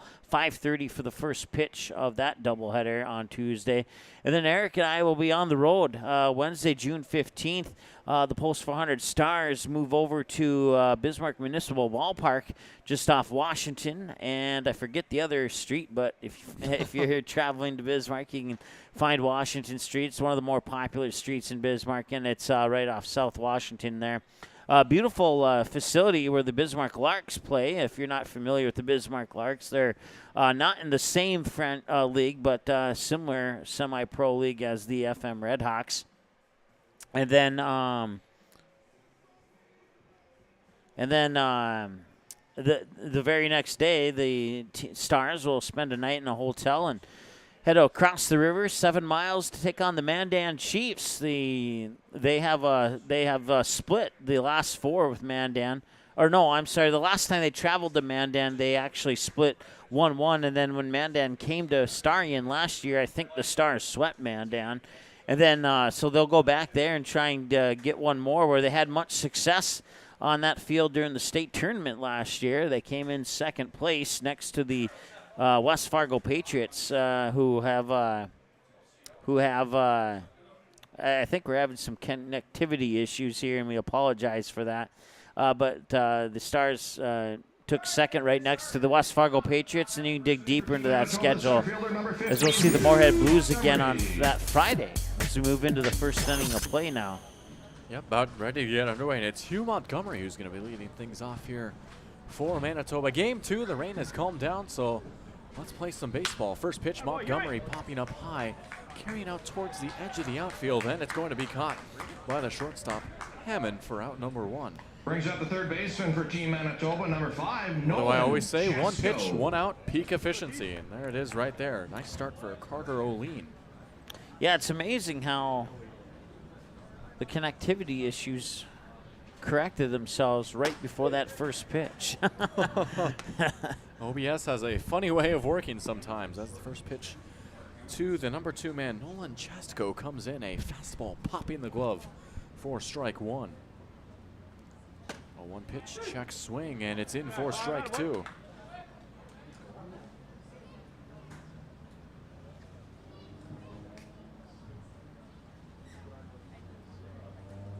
So they actually flip-flopped second and short, just a defensive change that was made just moments ago. As that's going to be a out in left field for another quick out, out number 2. So Wigginstrand over at short, Hammond over at second. Number 7, Nixon Carrier. I'd like to thank the kind people in the press box here, as well as Mike, for nudging me in the right direction, as it brings up the next man up, Nixon Carrier.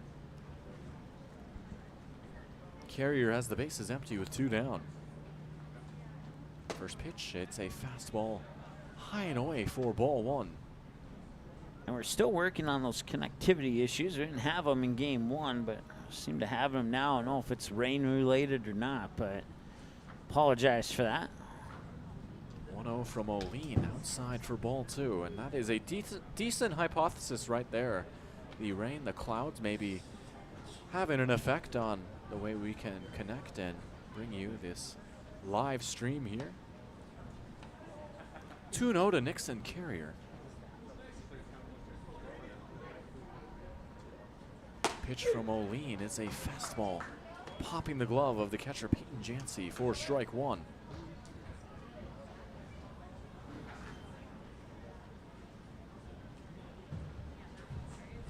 Two one pitch from Olin, working from the windup, and he brushes back the hitter. Inside fastball for ball three.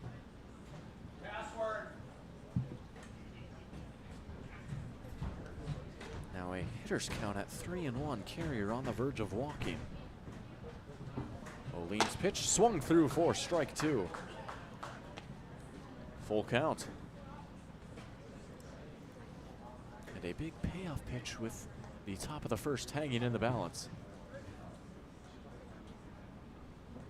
3-2 from Olin. Fastball, and he got him swinging for strike three. It's a Buffalo Wild Wings strikeout for your third out of the inning. That's going to do it for the top of the first. No runs, no hits, no errors, no nothing. 0-0 as the Patriots will turn things over to their bats here in the bottom of the first. Game 2 on Magnitude Sports. Don't go anywhere. Some great baseball upcoming right after this.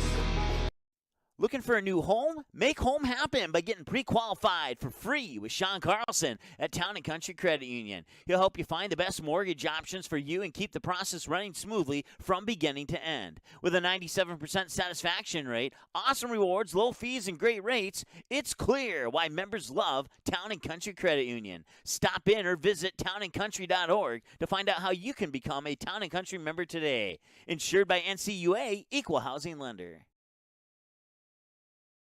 You may already know that at Clothes Mentor, you can shop great designer brands without the full designer price, and that you can bring your gently used items into Clothes Mentor and sell them for cash on the spot.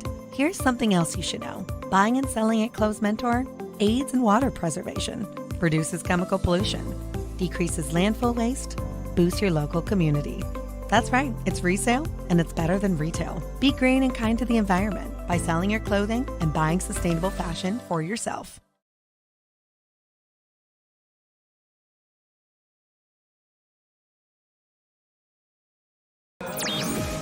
And we're back, bottom of the first, about to get underway. It's going to be the top of the order due up for the Patriots. Caleb Deere, Mason Stolten, and Brennan Hammond, the three due up, and only facing off against Anders, but you can see warming up out there right now, getting his final few warm-up pitches in, and he will get to work against the top of this Patriots lineup. Hitter number 10, Caleb Deere. Here is Caleb Deere, who had a nice game in game one, and he'll lead off here in game two. Just 5 minutes into this ball game, 8:46 your local time. Bit of a later start due to the rain, but overall can't complain as the weather has settled down and it's turning out to be a nice, calm evening for some baseball. First pitch from Miller, a fastball popping leather for strike one. Miller working from the windup. 0-1 pitch, another fastball in for strike two. And some good zip on those pitches. Makes a nice sound when it hits the mitt of the catcher Skylar Ramsey. Here's the 0-2. Off-speed pitch, got him swinging for strike three. How about that from Anders Miller to start things off? It's a Buffalo Wild Wings strikeout on 3 pitches. It brings up Mason Stolten. Now batting left fielder number 1, Mason Stolten. Stolten settles in with 1 down and the base is empty.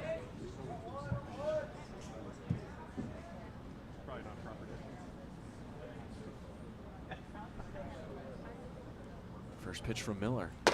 Fastball inside for strike one. That's a lot of strikes this early in a game for a pitcher who's only had to warm up and not any game experience. As Eric mentioned, this is a different Manitoba team than the one that played in the first game. Fastball high to even the count, 1 apiece, and right on you are. This is a fresh team. They took infield, outfield during the rain delay of sorts, and they are warmed up and ready to go now as that pitch is high and outside for ball 2. It seemed like the rain came right after their infield, outfield was complete, and then I think of all the starting lineups I've seen in 5 years, that was the most wet starting lineup I've had a chance to see. So He's going to be driven out towards the outfield by Stolten. Stolten thinking for two, and he's in safe, and he almost came off the bag. We saw that in the first game, too. I don't know if they're going to, yeah, they are indeed going to charge that as an error. It looked like, Stolten brings up will the they? second baseman, number 5, Brennan Hammond. Yeah. I don't know, it's a wet ball situation, and had that ball not been wet, that probably would not have been an error, and now they're going to toss this ball in probably for that exact reason there. But a hit and an error charge there on that play. So already the elements coming into play here between Manitoba and West Fargo in game 2. Miller will check the runner. First pitch on the way, a breaking ball in for strike 1 to Brennan Hammond. Hammond, the number 3 hitter here in game 2.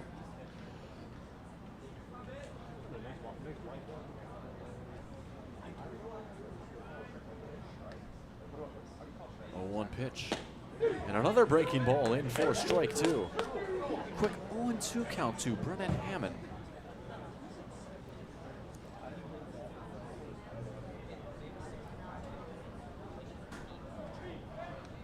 Miller checks the runner. And now the runner takes off as the pitch comes in. It bounces in the dirt and in safe with a stolen base is Mason Stolten. So that puts a runner on third with a 1-2 count.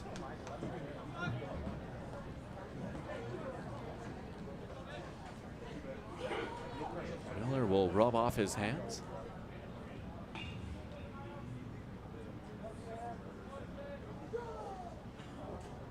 Now another 1-2 pitch. Excuse me, the first 1-2 pitch, I should say, as that one is taken for ball 2. I've made that same mistake many times. I will not hold that against you at all. You see enough foul balls in one night, and you just assume that one has already happened. Now a 2-2 count to Hammond. Pitch on the way. Hammond grounds it over towards third. Chesko scoops and fires over to first as the run comes in to score. The Patriots trade a run for an out. It's 1-0 with 2 down. How about in for your Pats, center fielder number 3, Trey Stalker. Here's Trey Stalker, the ever so dangerous Trey Stalker, who swung a very hot bat in game 1 and looking to do some more damage here in game 2. He settles in, bases empty and 2 down. I've never been convinced that weather affects internet, but I'm with the connectivity issues we had in the pregame, and now it's rock solid again. I may be convinced otherwise. Well, as we always say, there's a first time for everything, so maybe that's the first time here as the pitch was fouled off to make it an 0-1 count. Here's Miller's pitch, that one bouncing in the dirt to even the count. Yeah, into the dirt and then off his right shoulder pad. Good thing he had the chest protector there. Yeah. Catcher would be one heck of a position to play without all that equipment, I'll say that.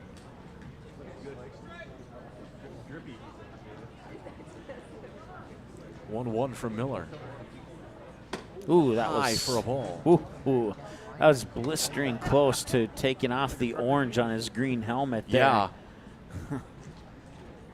Instead, it'll be a 2-1 count.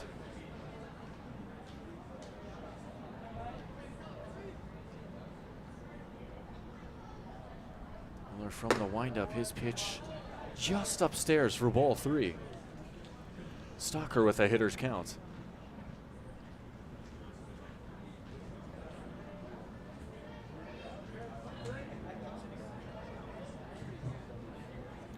Three-1 pitch. On the way, a breaking ball, and it catches his own for strike 2. How about that pitch? That was a pitch. That was, I don't even know what to say there. I mean, that was almost the most perfect breaking ball I've seen at this level of high school, or this level of baseball, I meant to say.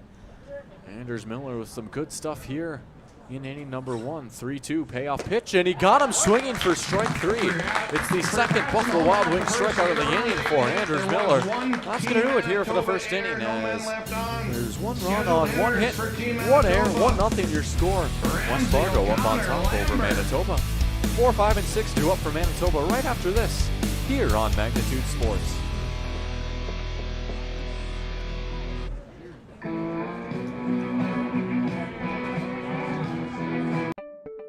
Signorama of Fargo is the trusted, preferred signage vendor of NDSU athletics. The global leader in the sign and graphic industry, Signorama is the way to grow your business. Competitive prices, free consultations and estimates, signage solutions that fit your budget.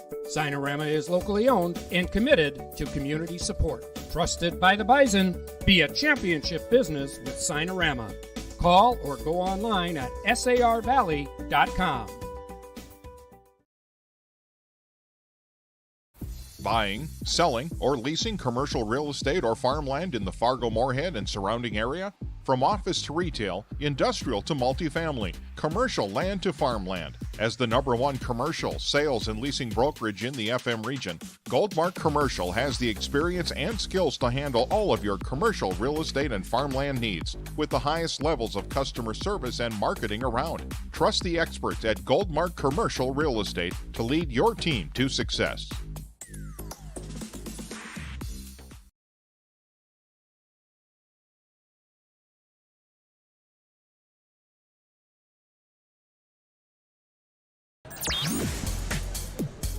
All right, we rejoin you here. It's the start of the second inning, top of the second, and it's going to be Skylar Ramsey leading things off here for Manitoba.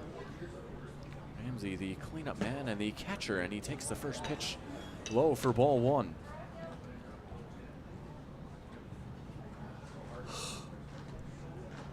One nothing your score after West Fargo brought home one in the bottom of the first as the pitch comes in.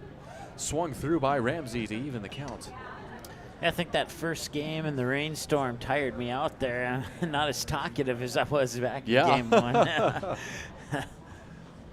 I've noticed it usually either goes one way or the other, as we'll see what the 1-1 pitch has in store. As that one looked like it was low and then almost like stayed in the zone. Maybe a good job by Jancy to frame it, but umpire not fooled. It's a ball. But to go back to that, sometimes I feel like I'm more tired for game two. Sometimes I feel I'm more energized for game two. It really just depends on maybe the mood or how game one went.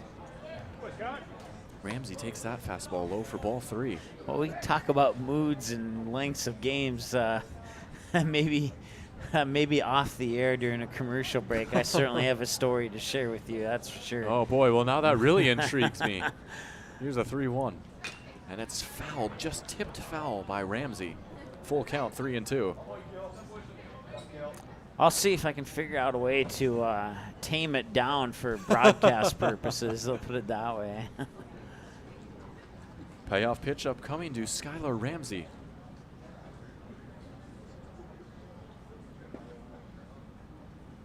And O'Lean misses high. It's ball four, and Ramsey will walk. One up and one on for Manitoba, and it brings up Gilbert O'Connor. Walker Ramsey brings up the designated hitter, number 20, Gilbert O'Connor. Well, the names are a little bit easier here on this Manitoba team. Yeah, so. You can say that again as the pitch comes into O'Connor for strike one. I know you're disappointed there's no Eric with the C, though. So. Maybe next time. 0-1 count to Gilbert O'Connor. Runner on first after the walk. And O'Connor takes that fastball in for strike two. Both these starting pitchers really showing off the velocity.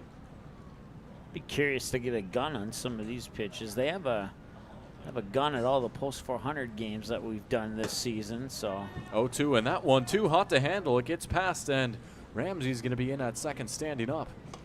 Based on some of those gun readings that I've seen, I wouldn't be a bit surprised if both the Manitoba and the Patriots pitchers are throwing in those low 80s possibly. It certainly looks like they're doing that, but cannot officially confirm that, but just a wild guess. Yeah, that is quite the gas to be pumping at this age, as count now 1-2 to O'Connor. O'Lean from the stretch. Inside for a ball, even count. That one mentally clocking in at 71 miles an hour. Just eyeballing it, I would guess. Who needs a radar gun? You've got Mike Mason.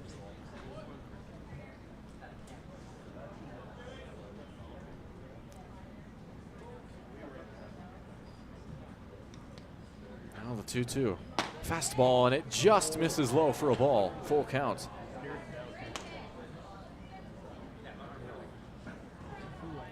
One thing I've noticed here with Ramsley is he's not really checking the runner on second. That's something you don't see pitchers not do, and this time he does do it, just as I say it, but he did not do it on that last pitch, and now he strikes him out. So Olin got him looking, almost said got him swinging, but it's a Buffalo Wild Wings strikeout for your first out of the inning. Now batting left fielder, number 26, Evan Lambert. So here comes Evan Lambert. He's got Ramsey over at second with one down.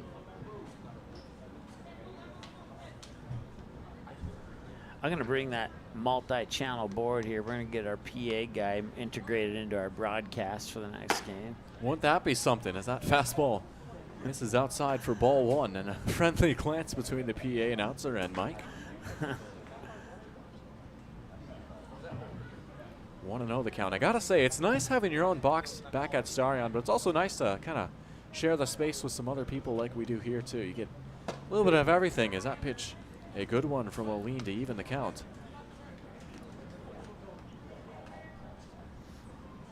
Variety, variety, variety. That's always a good thing, in my humble opinion, anyway. I would have to agree. Lambert will step out after taking that strike. I'm an Uber driver, and I do give people rides and deliver food. And when I turn them both on, it's a nice way to mix it up. When I'm sick of dealing with people, I get a food order, and I don't have to deal with people. So, and then when. Go ahead. Lambert fouls it off, and please carry on. I'm really interested to hear more. And then when I get lonely delivering back-to-back food orders, I finally get some company in the vehicle. So. A little bit of everything. So when I get lonely at Starring Bank Field, I can just come to Young Field and have a bunch of people to converse with during the commercial breaks. So. Olin checks the runner. The 1-2 getting past the catcher. Now taking off for third is Ramsey. So Ramsey advancing to second and third on passed balls. And he's inching closer and closer to scoring. Ramsey, of course, representing the tying run here in inning number 2.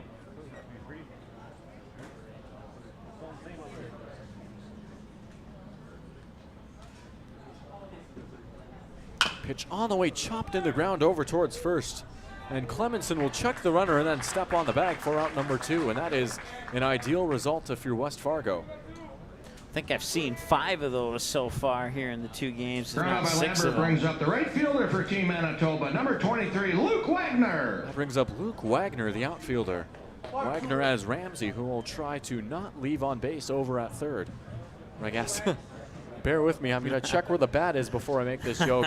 They're from Canada, so hopefully he won't leaf them on base as the pitch comes in for strike 1. The bat's been moved over to the fire extinguisher. I think you're safe. 0-1 the count to Wagner after the fastball. And that one also getting past, and Olin will sprint on over to try and cover home plate. Ramsey will hold up over at third. I will say this, if you want to be a little bit edgy with your Canada terms, it's okay, because my team's already gotten by Edmonton, so we're good. There's no jinx as far as that's concerned. 1-1 up and into Wagner, and of course my team, as Mike is referencing, the Colorado Avalanche, who have punched their ticket to the Stanley Cup Final, which will be taking place shortly here within this next week, I believe. Well, it all depends on how the Rangers, if they win or lose tonight. I think they're playing right now, actually, now that I think about it. Janzi knocks that one down as it's now a 3-1 count to Wagner. Should Wagner walk, that would bring up Jack Lucier. Put runners on the corners for him. Yeah, update from those finals that we were just talking about. It's the end of the second period, and Tampa Bay has a 1-0 lead over New York heading into the third. Tampa Bay leading that series 3-2. I really don't care who wins that particular series, but as long as I As long as I have somebody to cover my baseball game on June 15th or 17th, and I think you've already agreed to that, right? Absolutely, as he got him looking up in the zone for strike 3. What a huge strikeout, a Buffalo Wild Wings strikeout by Carter O'Lean. As one is going to be left on by Manitoba. That's going to do it here for the top half of the second. 1-0, your score remains. And it's going to be Clemenson, Borghardt, and Berg, the 3 due up after this here on Magnitude Sports. Don't go anywhere. Do you have a teen ready for driving lessons? Don't know what they need to do or when things need to be done?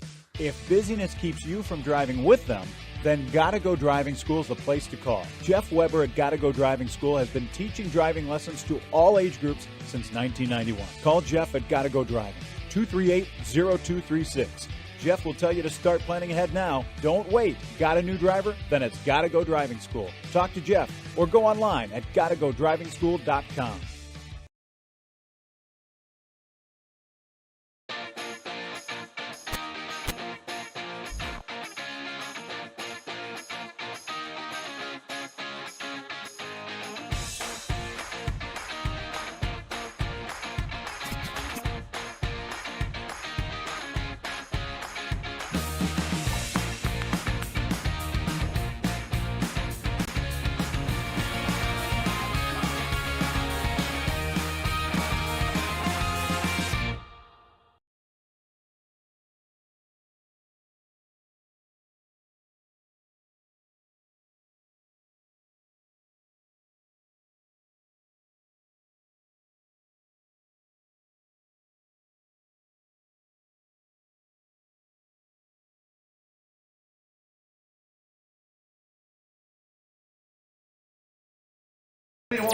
Casey Clemenson.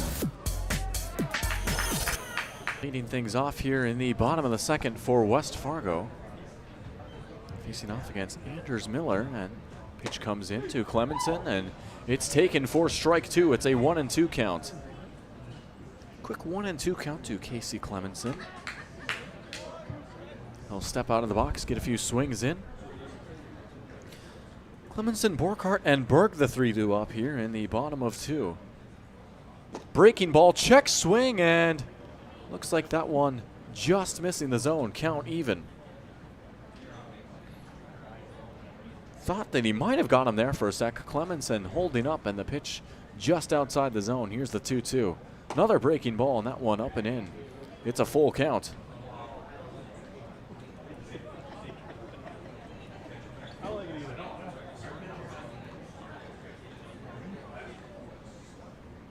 Miller from the windup, his 3-2.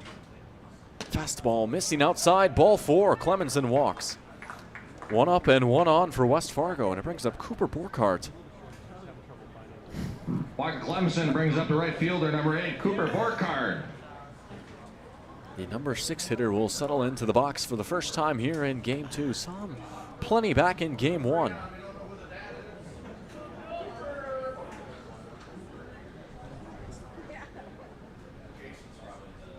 Miller checks the runner.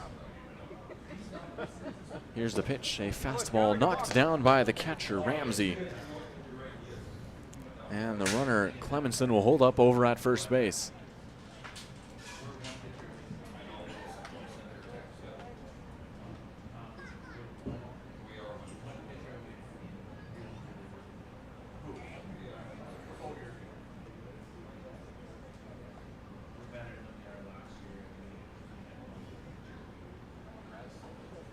Here's the 1-0. Bunt being shown, and now pulling back is Borghardt as he takes it out of the zone for ball 2. 2-0 to Cooper Borghardt. Evan Berg in the on-deck circle for West Fargo. All right, my microphone's working again. I had to make some adjustments in the background.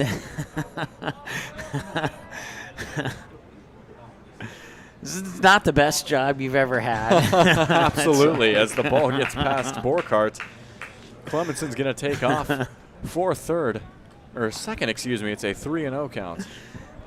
18-19 remaining in the third, and Tampa Bay with a 1-0 lead over the New York Rangers. We'll keep you updated on that game as that game progresses. We'll see now, to quote Mike, if Miller will cash in his free strike coupon. Worth noting here that this game here is the same score as an NHL hockey game right now. It is, yes. And ball 4, he does not cash it in as Borkhardt will take his base. He walks on 4 pitches. That brings up Evan Berg. That's third baseman number 7, Evan Berg. Berg has 2 on with no down. Good chance here for West Fargo to get some more runs here in inning number 2.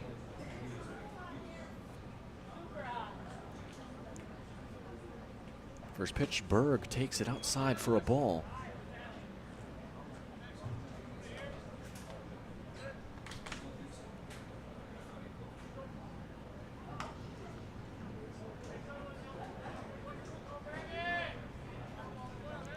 To Berg.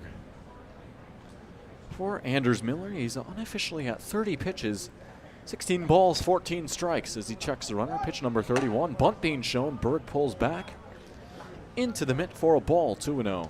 Well, he started the game with a lot of strikes, and now he's tossing a lot of balls, it seems like. So yeah, his first 4 pitches on the game were strikes, a 3-pitch strikeout, and then strike 1 to the next batter. And since then, it's been a bit of a mixed bag, but thus far, a pretty nice outing. Only 1 run up on that scoreboard. 2-0, bunt being shown, and it's a nice one. Dribbling right in front of home plate. The throw on the way took him off the bag, but I think the first baseman, Carrier, got it down, and he did. Yep, he sure did. And that was a close call, too, but the bunt served its purpose, so. Sacrifice bunt will advance the runners over as now 2 in scoring position for Peyton Jancy. 1 down for Jancy.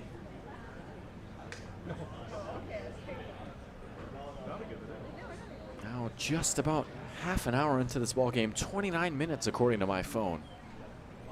Here's Miller's pitch, a breaking ball taken inside for ball 1.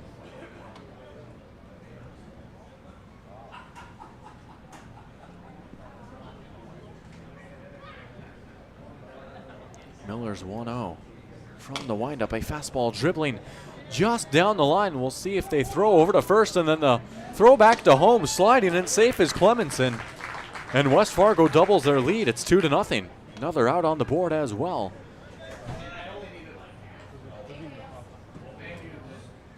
So a tough grounder for the pitcher. They do get the out. The run scores, and Borkhardt will also advance over to third. 2 down now for Seth Wigginstrand, who's got Borkhardt at third base. 2-0 your score. 1 run in the bottom of the first, 1 in the bottom of the second. Miller's pitch outside for a ball. Shortstop, number 9, Seth Wigginstrand.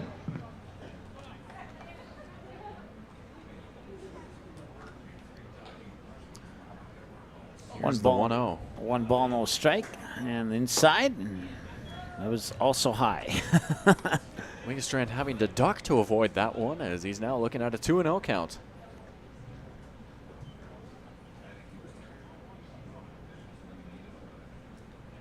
Miller from the windup.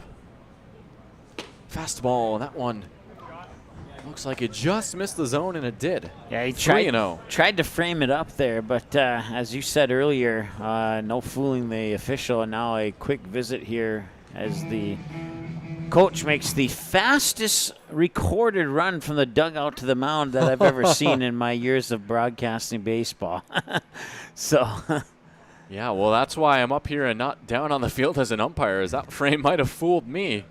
But instead, that's a 3-0 count to Wigginstrand, and as you said, a brisk run out to the mound for the coach, and now you can see him sauntering on back. Miller, 3-0 count, just looking for 1 more out here to send it to the top of the third, with Cooper Borkhardt looming large over on third base. 3-0 pitch. Fastball, and looks like Wigginstrand was sitting on it. He fouls it off. But he just couldn't quite square up that one. Now 3-1, and this at-bat just a little bit more interesting now. Miller's going to probably try and notch another strike here. 3-1 pitch. And it's chopped in the ground. This could be a good result. Chasko charging and firing over, and that's exactly what the doctor ordered. Ground out. That's going to do it here for the second inning as 1 is left on base. 1 comes across. 2-0 your score here. The Patriots up on top over Manitoba Back with the top of the third right after this here on Magnitude Sports. Why do I choose to work here? It's the people. It's the feeling that you get when you've been gone for a weekend and everybody's genuinely happy to see you and you're so happy to see them too. They are wonderful. The staff is wonderful. They are so friendly. They're so happy all the time. It's a family. It's just that overall culture that we have. It's a great culture, and I'm very lucky to be a part of it. Your full life happens here at Touchmark. The Knickerbocker in Hickson, North Dakota is the place for you and your friends to come and enjoy cold drinks, great food, and sports all under a friendly and fun atmosphere. Whether it's the Vikings, Twins, Wild, NDSU Bison, or one of your favorite teams, watch all the games at the Knickerbocker. Open Monday through Friday, 11 a.m. to 2 a.m., and Sunday, 12 noon to 2 a.m. And it looks like we are back live now, so we thank you for sticking with us as we had some slight network connectivity issues. 1-1 taken for a ball, 2-1. The good thing is you didn't miss much. Absolutely. So bases loaded here for Nolan Chasko, but no runs have come across yet for Manitoba. They're threatening with a 2-1 count, and the pitch comes in. Fastball low, missing the zone for ball 3. Just a way to say welcome back to those that were watching and saw the stream mysteriously go out on them for maybe a few moments. Big 3-1 pitch upcoming, and now Olean's going to step off the mound. it's amazing how a internet device can die when it's been on a charger for 3 hours in a baseball game and a half. But 3-1 pitch, and it misses for ball 4. Chasko walks, and that scores a run. So Manitoba get one back. It's a 2-1 ball game after the walk, and the bases remain loaded for Nixon Carrier. Well, I have to say, I guess maybe we did miss a little bit with me scrambling to try and get things working again. I had no idea the bases were loaded at that moment there. There's a few walks that got us to that point. Some stolen bases and passed balls as well, as that one is knocked down by Jancy. A hot fastball low for ball 1. But it is a 2-1 ball game after the walk, and Manitoba threatening for more here in the third inning. 1-0 pitch, fastball taken, strike 1. Count even to Carrier.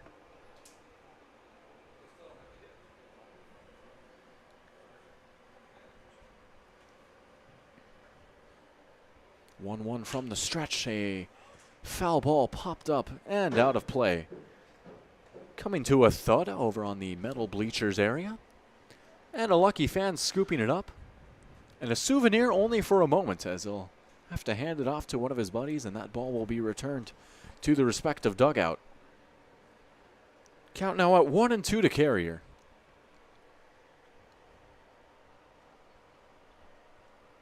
And Olean nearly got him. It was just tipped foul. Carrier staying alive.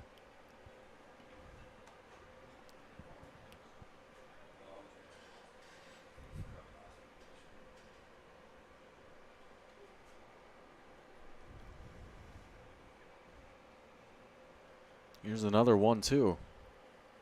And that time I was right, as that pitch, a fastball just missing out. I had to double check my phone just to make sure that that foul ball was indeed already on 2 strikes, and it was.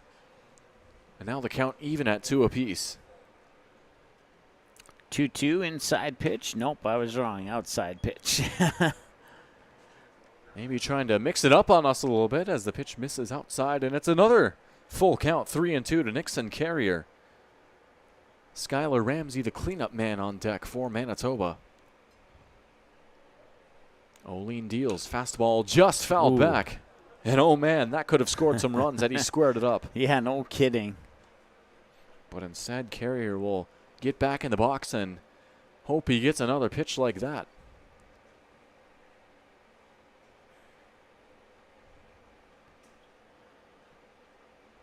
Olean lined back up the middle, right towards him. That's going to score a run as McKenzie comes home. Rounding third is Montgomery. He's going to score as well. It's a 2-run base hit for Nixon Carrier, and Manitoba takes the lead.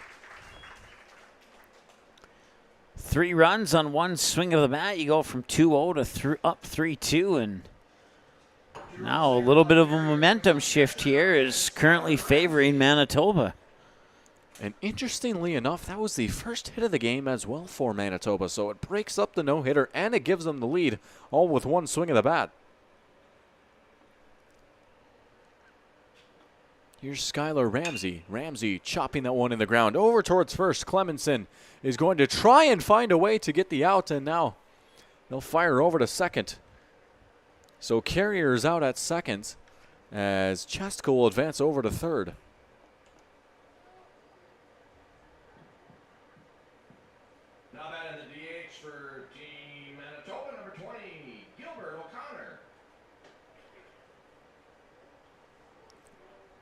Here's Gilbert O'Connor with runners on the corners and 2 down. O'Connor 0 for 1 with a strikeout. First pitch he takes for a ball.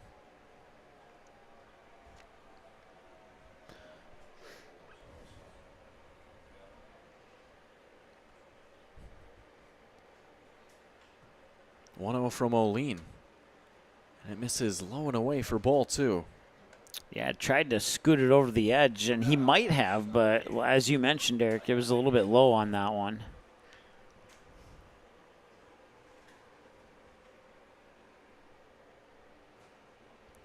Now the 2-0 pitch, runner goes, and throwing towards second is the catcher, and it's just knocked down by Wigginstrand, and now taking off for home is Chasko. Another run comes across from Manitoba. It's now 4-2. They double their lead.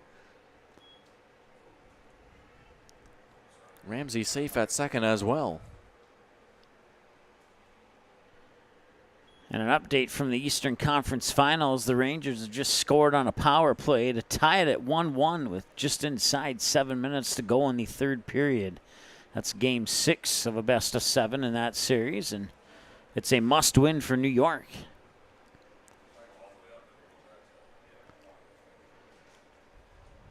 O'Lean back out on the mound. His pitch on the way, and it's high for ball 4. O'Connor walks on 4 pitches. Runners on first and second now for Evan Lambert. Lambert 0 for 1, grounding out over towards first his first time up, and now another conference on the mound, and we'll see what transpires from this, as now O'Lean at 69 pitches, 39 balls and 30 strikes here in the top of the third, and looks like that's going to do it here for Carter O'Lean, so he'll come out of the game. And we'll see who his replacement is. Looks like number 22, which if I... I'm not going to go... Clemenson is over at first. He's number 21. Okay. Oh, okay. I was almost right. And it appears as if there was a 22. I don't think I entered him in, so we'll wait for the PA announcer to give word. And it's going to be Carter Carlson who comes in to pitch. So Carlson comes in onto the mound. And Carlson will get a few warm-up tosses. And the situation for Carlson, there's 2 down. He just needs 1 more out to send this game to the bottom of 3. Ramsey over at second. O'Connor over at first. Lambert in the box. And for Manitoba, they've scored 4 here in the top of the third. Of course, Manitoba, the other Manitoba, got 1 run against West Fargo back in game 1. That one an 11-1 victory for West Fargo. Here in game 2, the other Manitoba has turned the tables thus far. They've got a 2-run lead over the host West Fargo Patriots here as we're almost to the halfway point of this game. Top of 3 of 7, a 2-game doubleheader. Maybe a bit redundant when I say 2-game doubleheader, but I think everyone gets the point as Carlson gets a few more warm-up pitches in. Lambert, Wagner, and Lucy are the 3 due up should we reach that far. And I believe if we get to Wagner, then Manitoba would have batted around here in this third inning of play. Well, as the West Fargo pitcher warms up, they had a review on a goal. Tampa Bay has responded quickly. They've now taken a 2-1 lead, but they took a look at that goal for a couple of minutes as it looked like it may have popped out of the goalie's glove and possibly kicked into the net. But after review, they made it a good goal. And And now Tampa Bay leads 2-1, and just moments after, New York tied it up. So there you go, drama unfolding there, drama unfolding here as we're about ready to resume play. Lambert about ready to dig into the batter's box. Now batting for Team Manitoba, left fielder number 26, Evan Lambert. The lefty Lambert settles in.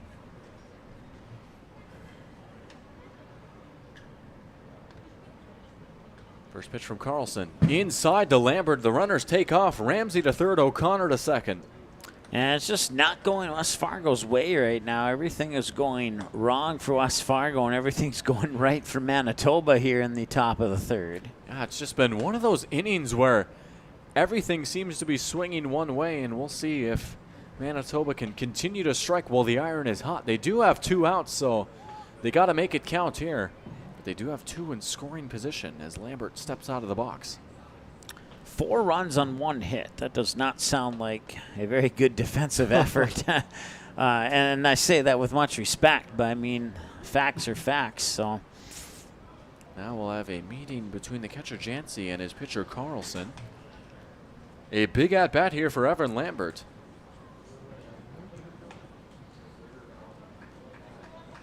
And that was a brief meeting. Lambert 0 for 1, grounding out his first time up.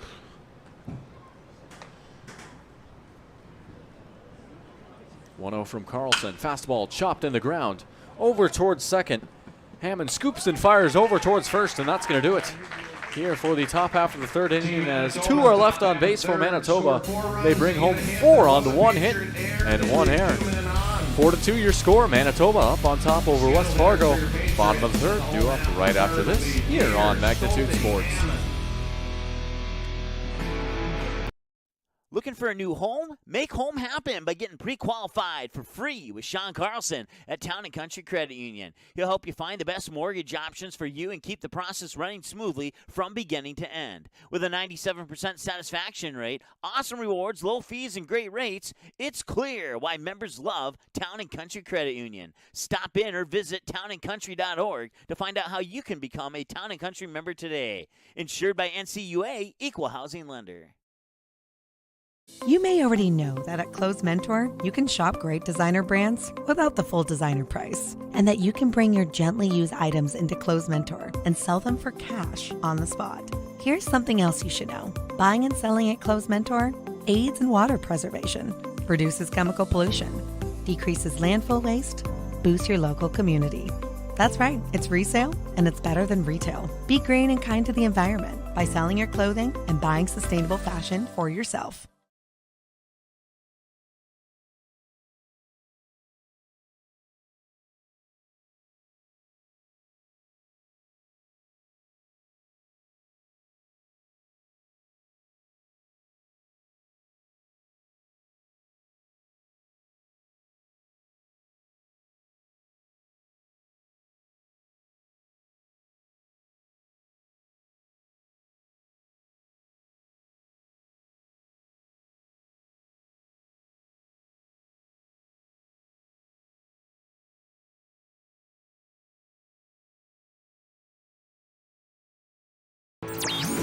And we're back. We rejoin you here in the bottom of the third.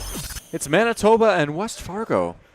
And Manitoba taking the lead in the top of the third. 4 runs coming across for them.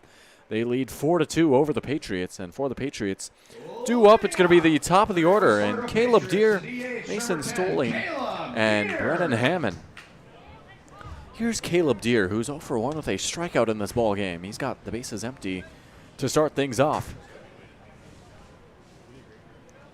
Anders Miller back out on the mound in inning number 3. He's got 39 pitches on the night, 21 balls, 18 strikes.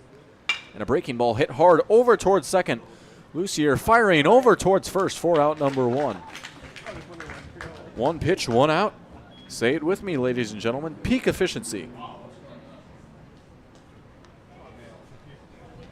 That brings up Mason Stolten. He is 1 for 1 with a double. Fielder number 1, Mason Stolten.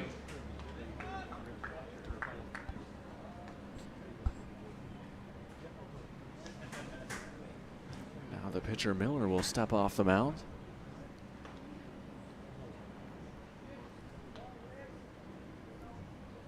First pitch to Stolten. And he takes it inside as he slides back for ball one. I don't know if that turf was a little bit wet or not, but he made that slide back look a little too easy. 1-0. And that one taking a weird bounce off the bat right there.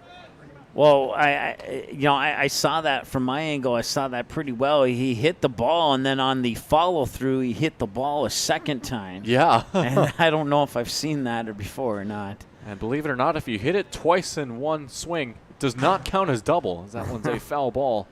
1-1. That one popped up very, very high towards the outfield.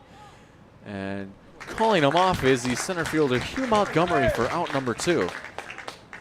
I don't know if you're familiar with the comic strip Calvin and Hobbes or not, but yeah, I've heard of him. A famous strip where Hobbes pops the ball up very high, looks like Calvin's about to catch it, and then Hobbes, who is taller than Calvin, reaches his bat out and bonks it over his head and says, "That hit counts as double," much to the chagrin of Calvin.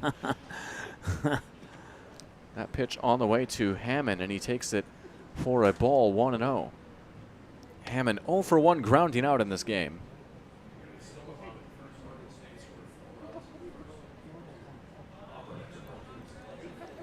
Here's the 1-0 from Miller. Curveball, and that one just missing the zone for ball 2.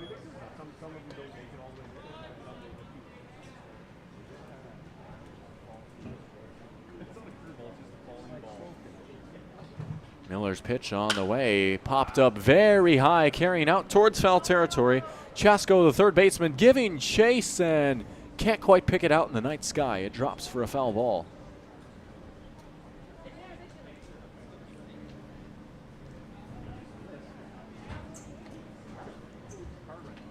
Two and one now to Hammond.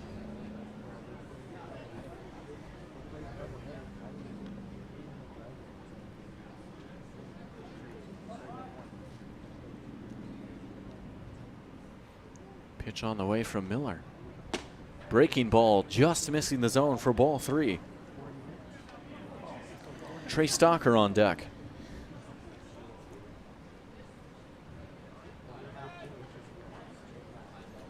The 3-1 pitch. Up and in for ball 4. Hammond will walk. 1 on now for Trey Stalker. 2 down. He's 0 for 1 with a strikeout in this ball game. Brings up the center fielder, number 3, Trey Another Stalker. quick visit here between catcher and pitcher, and in about 3 minutes and 25 seconds of hockey time, I might be booking a flight, and I might lose a few bucks on that flight. But Tampa Bay up 2-1 with 3:23 to go in the third period. Still a little bit of hope for the Rangers to try and score a goal to tie it up, but they're going to have to play some decent hockey. Now back to some decent baseball. Big at-bat here for Stalker, who's been more than decent in this series, and Stalker with a big chop for strike 1.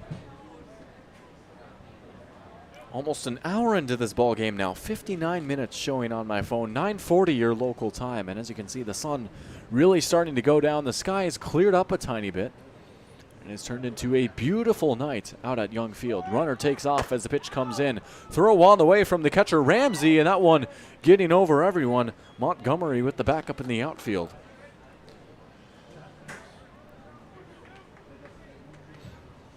The wind has settled down as well. Those trees that line the outfield are standing extremely still, and you can see them in all their beauty. Miller settles back in on the bump. Stalker wiggling his bat around. 1-1. Upstairs for a ball.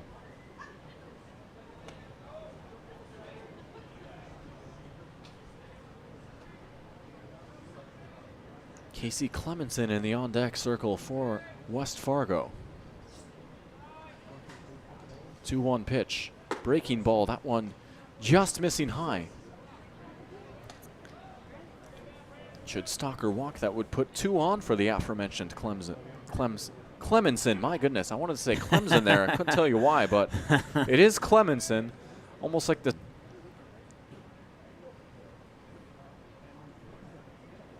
3-1 pitch. Fastball in for strike 2. And of course, Clementine's smaller oranges, you could say they're the son of oranges. So I guess that would make an orange the granddad of Clemenson. You are making me craving some fruit right now. I had some blueberries earlier, but that doesn't really tie into what you were talking about. So, payoff pitch at 3-2. And it's up and in for ball 4. Stalker walks. 2 on now for Clemenson, who walked his first time up. And another visit out to the mound. Now the coach going out to have a word.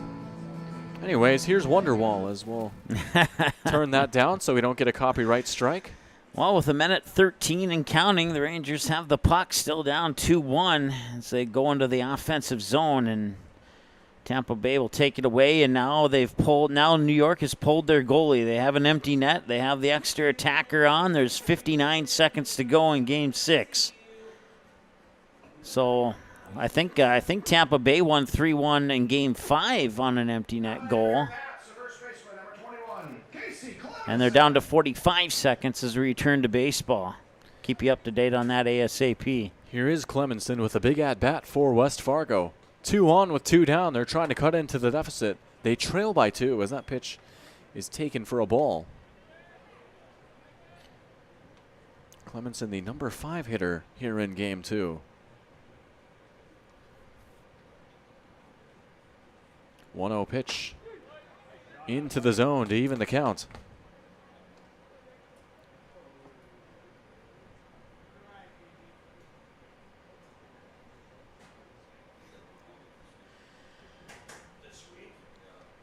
Now the 1-1. Fastball hit up the middle over towards short. McKenzie will just run over and touch the bag, and that's a huge third out for Manitoba. The Patriots strand 2 as we end the 3rd inning of play. No runs, no hits, no errors. 4-2, your score remains. Manitoba up on top by 2 as we approach the 4th inning. Right after this, here on Magnitude Sports. Looking for a new home? Make home happen by getting pre-qualified for free with Sean Carlson at Town & Country Credit Union. He'll help you find the best mortgage options for you and keep the process running smoothly from beginning to end. With a 97% satisfaction rate, awesome rewards, low fees, and great rates, it's clear why members love Town & Country Credit Union. Stop in or visit townandcountry.org to find out how you can become a Town & Country member today. Insured by NCUA, Equal Housing Lender.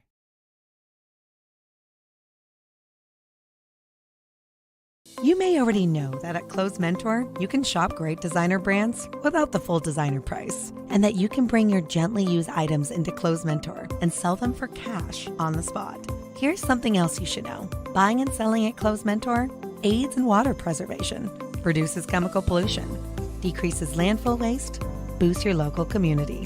That's right, it's resale, and it's better than retail. Be green and kind to the environment by selling your clothing and buying sustainable fashion for yourself.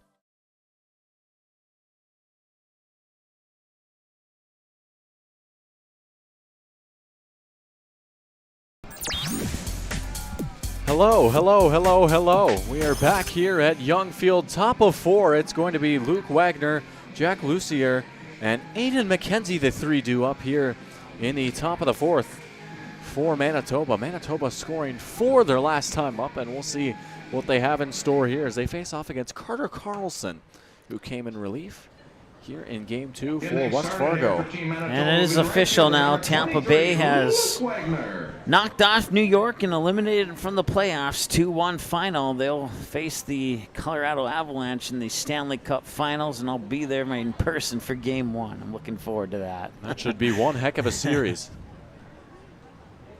Here's Luke Wagner, who's 0 for 1 with a strikeout, and he takes the first pitch for strike 1.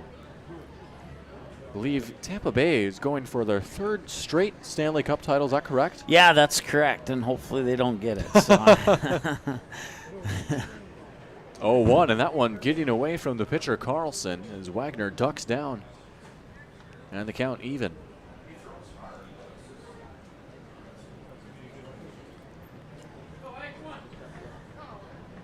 So if you have hockey fans, text them now and tell them, hey, we got 3 innings of baseball for you here on Magnus here. You don't need to watch the trophy presentation. Who needs a post-game coverage and show when you've got an actual game going on right here as Wagner fouls that one straight back for strike 2. 1-2 the count, and Carlson looking for a big first out. Pitch on the way, and he got him looking for strike 3. My goodness. What a pitch by Carter Carlson. That is a fabulous pitch right there. A little mustard on your, extra mustard on your hot dog on that one. Now batting the second baseman for Team Manitoba, number 14, Jack Lucier. Here's Jack Lucier, and yeah, that's every pitcher's dream, to develop a breaking ball that makes the hitter turn away thinking they're going to get hit, as that one is hit hard over towards third. Berg scoops and fires over to first for a quick second out. Nice play there. 5-3 ground out. Shortstop, number 12, Aiden McKenzie. That brings up Aiden McKenzie to go back to what I was saying. To have a breaking ball that can make the hitter turn away like they're going to be hit, and then it drops into the zone. It really doesn't get much better than that. That was a great strikeout for Carlson. Then he gets the ground out right after. 2 down and the base is empty for McKenzie, who walked his first time up. And a hard fastball inside to McKenzie for a ball.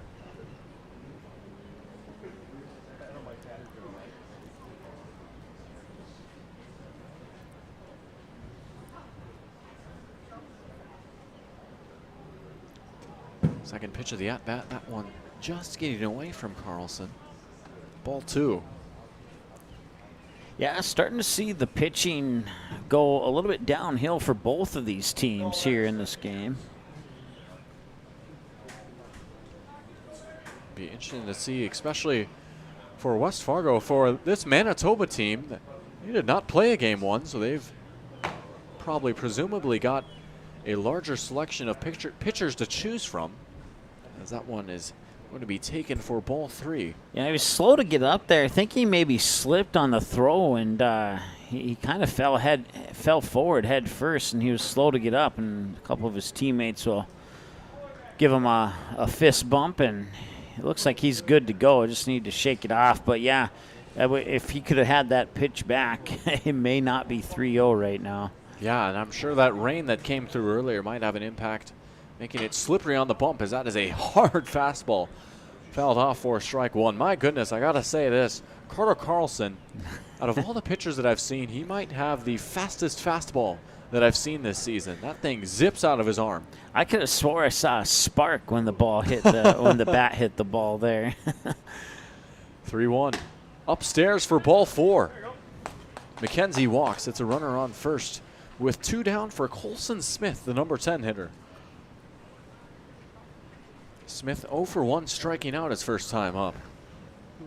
Walk to McKenzie brings up the AH number 2, Colson Smith.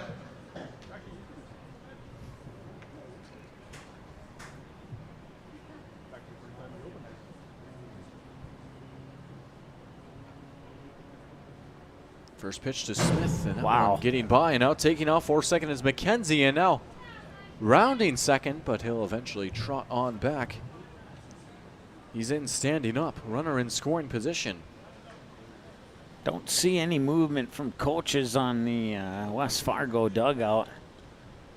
And it does not appear they have anybody warming up at the moment either, so. They do have a small child in the bullpen. Yeah, I'm assuming that age regulations would have something to say about that if they tried to bring him in. That's a 1-0 count to Smith. Pitch on the way. It's a fastball high for ball 2.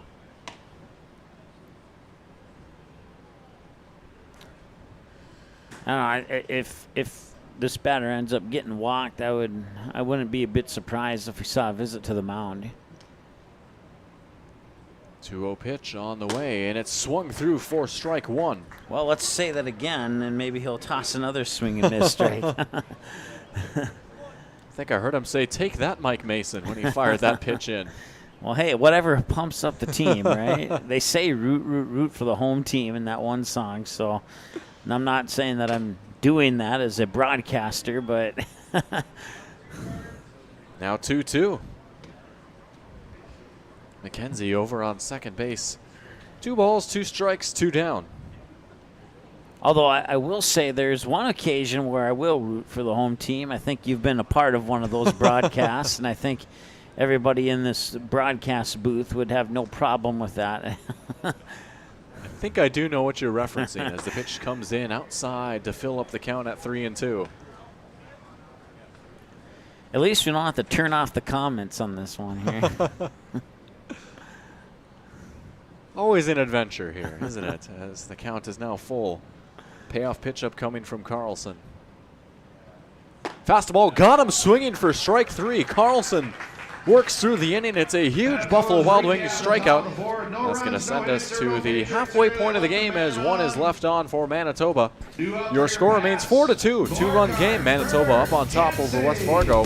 Bottom of the 4th upcoming right after this. Don't go anywhere. We'll be right back. As Cooper Borkhardt settles in. He's looking at a 1-1 count after he takes that pitch inside. He's 0-for-0 with a walk in this game, and he's facing off against Nathan Enns, who's the new man out on the mound for Manitoba, and hopefully can resolve our internet issues here as that pitch comes in high and tight, and leaning back is Borkhardt. He takes ball 2. Just some minor technical difficulties, but nothing that us two can't work through. We've certainly seen a lot worse, haven't we? Oh, definitely, yes. I'll never forget doing a game in Moorhead last year during a tournament out in Moorhead where the power went out as the pitch comes in. And we had to use the gas station across the street. And the price lights, as soon as they would go out, we would know that our power is about to go out. And every so often we'd lose our power. That meant no camera. That meant pretty much the scoreboard and a colored screen, and then that's what we'd work with. And some voiceover, yeah. And then, if I remember right, at one point, the power came on in mid pitch, and the power came on, the camera came on, and we saw the ball fly out of the park for a home run. Yes, we did. Here's a payoff pitch from Enns, and he got him swinging for strike 3. It's a Buffalo Wild Wings strikeout for your first out of the inning. And I gotta say, oddly enough, as weird as that might sound between all the chaos, I think that was one of my favorite games that I did last year. Just such a good story to tell, and something I'll always look back on. I always remember the home run call that I stole from you at Moorhead, and it was not 100% intentional either, but hopefully you. Good pitch from Enns in for strike 1 to Evan Berg, who's 0-for-0 with a sacrifice bunt. That whole tournament was really a good memory. It was right around the end of my time here last summer, and a lot of great games, a lot of good times, a lot of baseball. As that one is a great pitch in from Enns. A quick 0-2 count to Berg.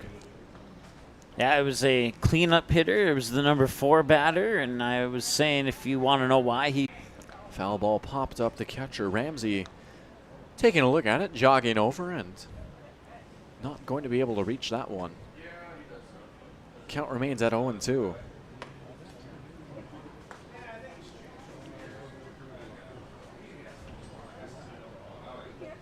Berg will settle back in, trying to protect the plate.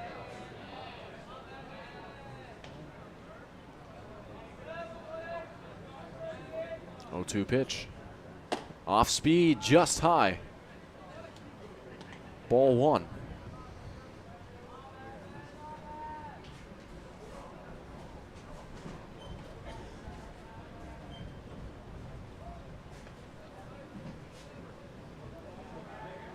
Enns working from the stretch.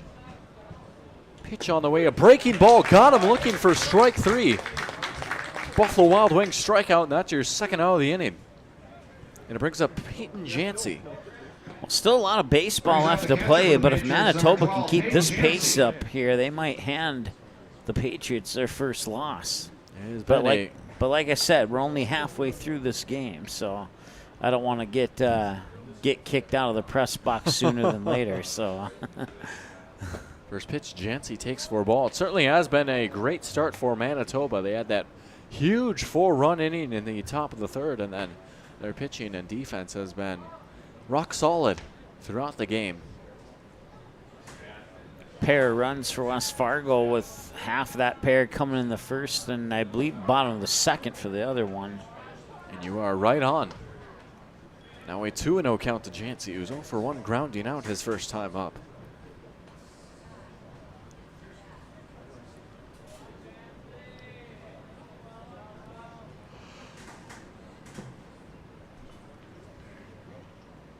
Here's the 2-0 from Enns.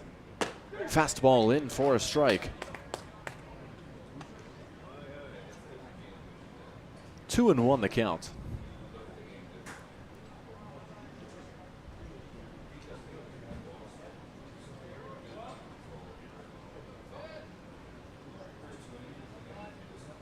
Enns will kick and fire. His pitch fouled straight back to even the counts. 2 apiece as he stared that one down. He's like, did it go up top? Is it going to roll back down? He's that one engaged, and now it's 2-2 with 2 down. Bases empty here for Peyton Jancy, looking to keep the bottom of the 4th going for West Fargo. 2-2 pitch. And it's hit up the middle. Going to be a tough play over at short for McKenzie, who can't quite pick it in time. He'll hold up on the throw. Jancy's in safe at first.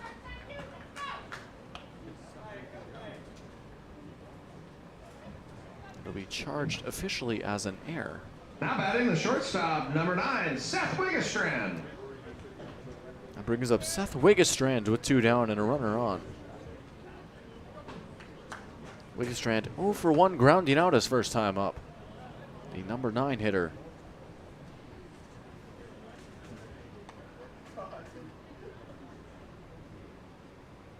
Here's the pitch. Going to be hit hard, carrying out towards the outfield, and going to be caught out in right field by Wagner. So that's going to do it here for the 4th as 1 is left on. No runs, no hits, 1 error, and 1 left on for the Patriots. 4-2 your score remains as we approach the 5th inning.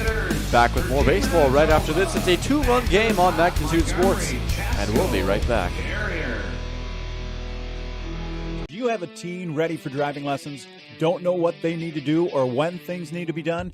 If busyness keeps you from driving with them, then Gotta Go Driving School is the place to call. Jeff Weber at Gotta Go Driving School has been teaching driving lessons to all age groups since 1991. Call Jeff at Gotta Go Driving, 238-0236. Jeff will tell you to start planning ahead now. Don't wait. Got a new driver? Then it's Gotta Go Driving School. Talk to Jeff or go online at gottagodrivingschool.com.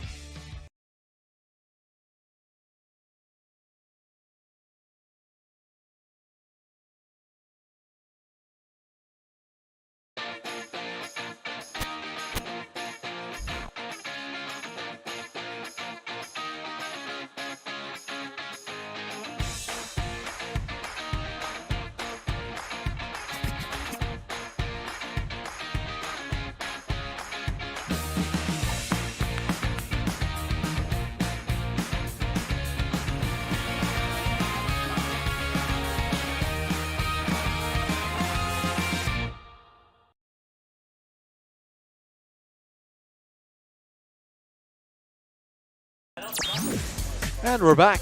5th inning about to get started. It's a new man out on the mound for West Fargo. It's Skylar Horde who's coming in to pitch. He'll face off against Hugh Montgomery, Nolan Chastko, and Nixon Carrier. Top of the order due up here for Manitoba as we just passed the 10 o'clock mark here. 10:02 your local time here in West Fargo, North Dakota. And it is a beautiful night sky now. And I got to say, I know Mike has alluded to some very late nights. I don't think this will be the latest night that we've ever had, but it might be up there between the 6 and 8 o'clock scheduled start times, as well as a brief rain delay between the 2 games. Yeah, I think like 11:35 ever had to stay up to broadcast the game. I think you've gotten close to that, haven't you, Eric? I believe I have gone past 11 o'clock once before, but it might have been like 11:03 or something. Was it not a West Fargo Post 400 game? That does sound about right. Yeah. I do remember being here very late one night. I think it was at Starry Bank Field, and I think it went into like 9 or 10 innings, if I remember correctly. It was a scheduled 9-inning game that I think went to 10 extras, innings. Yeah. Count is now 1-1 to the leadoff man, Hugh Montgomery, who's 0 for 1, flying out and then walking his last time up. And then it was either a couple days before that or a couple days after that where you had another extra inning game between Fargo Post 400 and Fargo Post 2, and Post 400 was able to walk them off in extra innings. Yeah. And I think in that game at one point they were trailing like 8-0 to Post 2, and they came back and trimmed away at it and won the game. It was a wild game, to say the least, as Montgomery fouls that off for strike 2. You know, they say baseball, the season is a marathon for the players. Well, it's a marathon for us, too. Oh, definitely, yeah. I'd say right now we're hanging in there. I think this is my 35th broadcast already for baseball this spring and summer. So, and only one of them was high school. All the rest were Legion, yep. Or whatever you'd like to call it, Legion. I think they use the term spring training a lot. One's going to be popped up towards the edge of the outfield. Sliding in. Did he make the catch? Yes, he did. How about that from Trey Stalker for out number 1? My goodness. That is worth the grass stains right there. 1 down in the top of the 5th. How about in third baseman number 5, Nolan Chasko? That brings up Nolan Chasko, who's 0 for 1, flying out and then walking his last time up. First pitch to Chasko is away for a ball. Thanks to our trusty camera operator. He gave you a good look at that diving catch in center. Yes, he did. 1-0 pitch, and now that one inside, and he's claiming that it hit him. He's ready to take his base. Umpire is saying, not so fast. You'll have to settle for the consolation prize of a 2-0 count instead. Here's the pitch from Horde. Low for ball 3.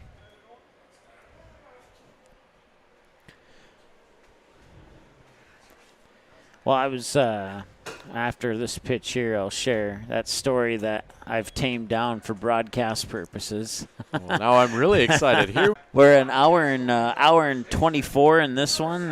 With that first game was like right around 2 hours. Is that right? Sounds about right. So the Stars were playing up in East Grand Forks with a doubleheader yesterday, and the first game went 2 hours and 25 minutes. The second game went an hour and 49 minutes, and it was raining for all of the second game for all 1 hour and 49 minutes. And there was no shelter. And this laptop off to my left got a nice cleaning, we'll put it that way. And the Stars had a chance to win that game via the 10-run rule in the 5th. And at that point, it was just sprinkling and maybe some moderate to medium sprinkles. And East Grand Forks was able to score 3 runs to make it a 9-run and force the 6th inning. And that 6th inning took about 25 minutes, and it was a heavy downpour for 25 minutes, and I was not happy. Let's put it that way. But as I had told you at the Fusion game the other day, Eric, I had overslept, and due to some personal events with moving into a new apartment, I just got overworked, and I got tired, and I missed I woke up at 4:30 and the game started at 5, and I had about 80 miles to drive, and I couldn't make it. So broadcasting in the rain was my punishment for missing that game. The world works in funny and mysterious ways as Horde tries a few pickoff attempts to try and get Chasko over at first. Couldn't quite get him. Now will settle in with a 3-1 count, and that pitch away for ball 4 to Carrier. Carrier takes his base. And it's 2 on for Skylar Ramsey. And now a quick trot out to the mound for the coach. We'll see what this means for Skylar Horde, who's thrown 14 pitches, 10 balls, and 4 strikes. Going to have a word with him as the infield comes in as well. Once again, our trusty cameraman getting a nice shot here of the meeting. I love this song. Out on the mound, and also getting an endorsement of the music being played here as well. For Manitoba, it's Skylar Ramsey who's settling in. Ramsey 0 for 1 walking and then reaching on a fielder's choice his last time up, so that 0 for 1 maybe a tad misleading. Ramsey, O'Connor, and Lambert, the 3-2 up, should we reach that far into the order here in the top of 5. A little story behind that song there. Whenever the Avalanche have a comfortable enough lead late in the 3rd where they're likely going to win the game, the DJ will play that song and all 30,000 people will sing along to it. And that's why I love it. Well, there you go. A little story behind the story right there. As Ramsey will foul off that pitch for strike one. Chasko over at second, Carrier over at first for Manitoba. They lead 4-2, looking to pad that lead here in inning number 5. And if my phone would not die while it's being on a charger for 4 hours, I could show you a video of that. It has turned back on, but something tells me it'll die again. So 1-1 now to Ramsey.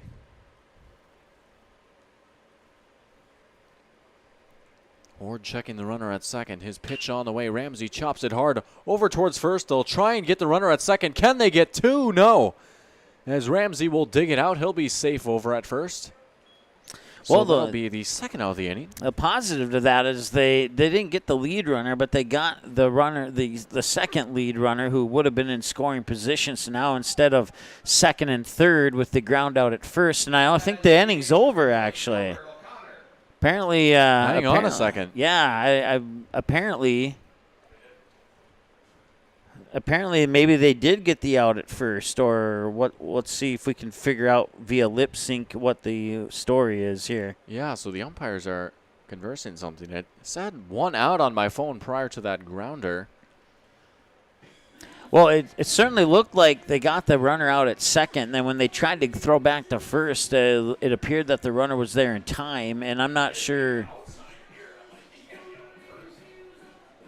They're conversing in it. And then at some point, one of the umpires said something, and West Fargo took off to the dugout. And now they're discussing it. I'm wondering if they may not reverse the call. And they will. So safe over at first, and yep. It's exactly what we suspected. It'll be runners on the corners as Carrier's out at second. Chasko safe over at third. Well, so after a moment to breathe, it's Ramsey at first, Chasko at third for Gilbert O'Connor, who's 0 for 1. Striking out and then walking his last time up. Trying to wonder if I've ever seen something like that before. I don't know that I have for sure. I don't think I have. I've seen a couple of unique things today. We saw a runner slide all the way through and off second base and get tagged out trying to steal, and now we saw whatever happened here. So runner takes off for second. Throw on the way, and now the runner going home. Throw on the way again. Did they get the tag at home? They did. Yes, they did, yep. Chasko thrown out at home, and that's going to do it for the inning. They tried that double steal to score the run, and the guy at second was safe, but man, West Fargo was sharp on that throw back home, and they got the out, and it remains 4-2. 4-2 your score here as we approach the bottom of the fifth. Chance here for the Patriots to maybe get some runs back. The Knickerbocker in Hickson, North Dakota is the place for you and your friends to come and enjoy cold drinks, great food, and sports all under a friendly and fun atmosphere. Whether it's the Vikings, Twins, Wild, NDSU Bison, or one of your favorite teams, watch all the games at the Knickerbocker. Open Monday through Friday, 11 a.m. to 2 a.m., and Sunday, 12 noon to 2 a.m. You can find the Knickerbocker at 412 Main Avenue in Hickson, just a 10-minute drive south of Fargo. Take University Drive, head south until you arrive.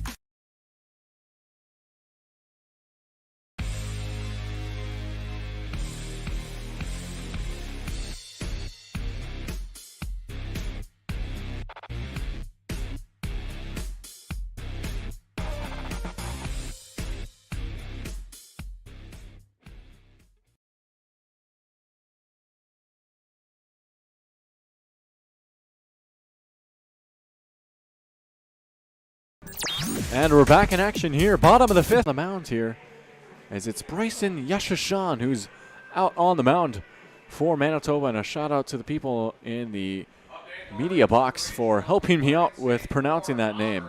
Yeah, that's a tough one to pronounce. But I think you nailed it right on there, Eric. So it certainly helped it. I said it about 5 times before we went on air here. Yeah. If someone would have walked in and not known what was going on, they would have seen me saying Yashashan 5 times very fast and been extremely confused. But here we are. Yashashan will face off against the top of the order for West Fargo, and Caleb Deere, Mason Stolten, and Brennan Hammond. Yeah, don't forget, we'll have more West Fargo Patriot baseball for you tomorrow here on Magnitude Sports as the Patriots will host the Moorhead Blues. 7 or 7:30. I'll have to double check my schedule on the first pitch for that one. It'll be a single 9-inning game right here at Young Field. I believe it is 7 and then 7:30 scheduled for Monday, if I'm not mistaken, as the pitch comes into Deer for strike one. And Eric referencing that Monday game as the Blues will travel about maybe 7-8 minutes away to take on the Post 400 Stars after they take on the Patriots here at Young Field tomorrow. Yeah, I wonder if they're going to need a jet for that game. Probably not. 1-1 now, the count to Deer, who's 0 for 2, striking out and grounding out. Of course, the Patriots a little bit later this season will have a road game at Matson Field taking on the Blues. Base hit there for Deer. Good start for West Fargo. They've got 2 runs to make up here over these next few innings, and a leadoff single is exactly what the doctor ordered. Yeah, 9 outs to work with, and you only need 2 runs. It's certainly a doable task. Left fielder, number 1, Mason Stolten. And here's Mason Stolten, who's 1 for 2, doubling and then flying out his last time up.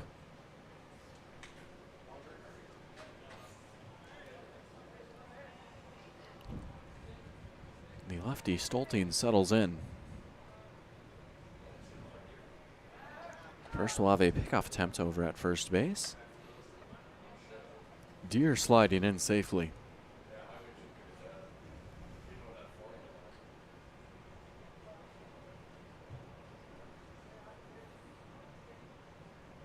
First pitch on the way. Bunt being shown, and that one's going to be laid down nicely. Runner over to second. Throw one over to first, and he's out. Good play there by the infield to get the runner out at first, but the runner, Deer, advancing over to second. It's a... Brennan Hammond. Here's Brennan Hammond, who's 0 for 1, grounding out and then walking. He's got Deer over at second base with 1 down. Big opportunity here for West Fargo. They need to cash in on it.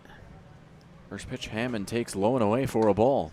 And a good stop by Ramsey. That might have saved third base as Deer was ready to scamper on over. 2-0. Yeah, notice he looked back at second there, but second baseman, or the shortstop, not in position to make a play. Second baseman playing right in the middle of first and second. So if he wanted to take off, he probably could. Here's the pitch, flared out towards right field. Charging back is Wagner, trying to track it in the night sky. He makes the catch for out number 2. No, he didn't. Dropped it. Yeah, it slipped right through his glove like water through a strainer. Well, how about that? So here's a golden chance now for West Fargo. 1 down and 2 in scoring position for them. It's going to be Trey Stalker settling in. Yeah, he probably did make the catch for about 0.3 seconds. And like I said, that ball just slipped right through his glove as if there was a hole in it. Yeah, well, I assumed he was about ready to make the catch. I looked away. I was ready to put in all that happened on my phone. But instead, it's going to go down as an error and put 2 on. Stalker 0 for 1 with a strikeout and a walk. He watches that one go by for strike 1. Well, I said it was a big opportunity that West Fargo needed to cash in, and now it's even a bigger opportunity as a base hit could knot this game up. 0-1 to Stalker. Stalker gets a hold of it, but it goes foul. Not necessarily the end of the world. The only downside to that is you're down on the count 0-2 now. Keep your eye on the ball, as they say, from the early stages of baseball, and only swing if it's not a ball. Big pitch up coming from Yashison. And he just missed the zone. Good take right there by Stalker. That is a tempting morsel, but he laid off of it. 1-2 the count. Yeah, with 1 out here, you know, a bunt isn't out of the question, but it certainly doesn't look like that he's been showing bunt up to this point. So 1-2 breaking ball is high to even the count. Stalker standing tall in the box and waiting for his pitch. So you go from 0-2, and now you're potentially a pitch away from going up 3-2. Big 2-2 from Yashison. And he got him swinging for strike 3. What a huge strikeout for out number 2. And it brings up Casey Clemenson. Well, this will not be an easy guy to strike out. Casey Clemenson. Clemenson is 0 for 1, walking and then grounding out his last time up. And a big spot here for West Fargo. bottom of the 5th. Only a few innings remaining in this one, and they've got 2 in scoring position. Big chop for strike 1 from Clemenson. He was looking to go to left field with that one. There's no doubt about it, but could not make the contact. And he's got to be a little bit careful here. Illinois, you want the aggressive batters up there, but if you're a little bit too aggressive, all of a sudden you're striking out and you're leaving 2 runners on base. 0-1 from Yashison. Flared out towards center field. Going to be a tough play. Charging in, laying out. He can't make the catch. That's going to tie the game. Deere scores. Heyman scores. It's 4-4. A huge 2-run single for Casey Clemenson. Yeah, that was hitting just in the right spot, and A for effort, making that dive on the attempted. I think if he would have just let that one bounce, not taken the dive and gloved it, it's probably a 4-3 game right now. There you go, some nice technical analysis right there from Mike as Cooper Borkart steps in. He's 0 for 1, walking and striking out. And Borkart takes the first pitch, a fastball upstairs for ball 1. After scoring a run in the first and second and 2 scoreless innings, they put 2 on the board to tie this game up, and all 4 of the game runs for Manitoba coming in the top of the 3rd. So they have only scored in 1 of the 5 innings that they've had a chance to bat in, and now it's a 1-1 count.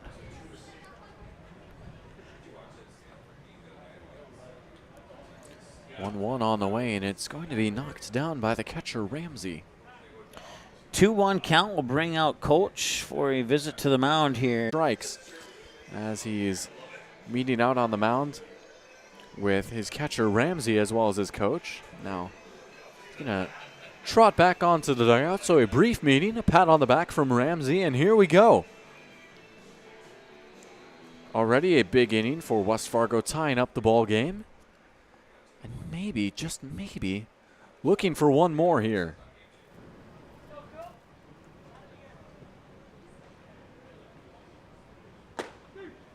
Fastball finds the zone to even the count, 2-2.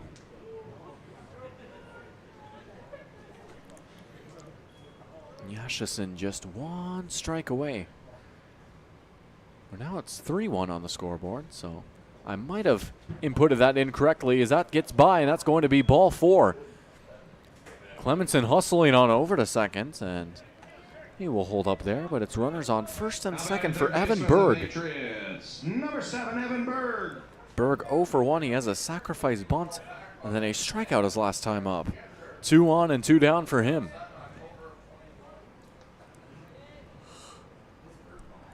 Well, that walk moves a runner into scoring position here, and with 2 out, you'd love to see that run come in if you're a West Fargo fan. Yeah, these are high leverage at bats. You want guys like Berg in the box right here. This is exactly what West Fargo's looking for right here. Maybe a hit to try and take the lead as Berg watches that one. A fastball at the knees for strike 2. And as for Manitoba, you want your higher leverage relievers in this situation like this, and maybe just a few words spoken to Yashison to try and nudge him in the right direction, and it seems like he's on that path. Big 0-2 pitch. And he lays off. Oh, man. That was dangerously close to being strike 3.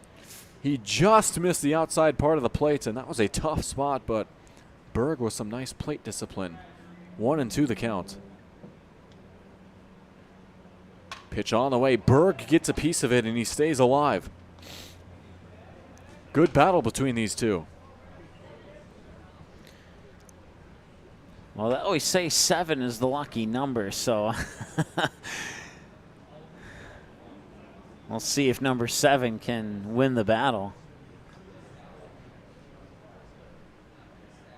Yashison will step back out on the bump. From the stretch, he works. And it's fouled off again. That one off the catcher's head. 2 straight foul balls. Count remains at 1-2. I don't know what number the catcher's wearing. I can't see it through his catcher's gear, but I'm guessing it's not number 7. Well, it looks like they might actually have a new catcher out there, as Ramsey wears number 10, but I believe that's number 2. So we'll get that fixed as Berg takes that ball high to even the count at 2 apiece. And if it is number 2, it would be Colson Smith who's behind the plate. 2s across the board. 2 balls, 2 strikes, 2 outs, 2 runners on.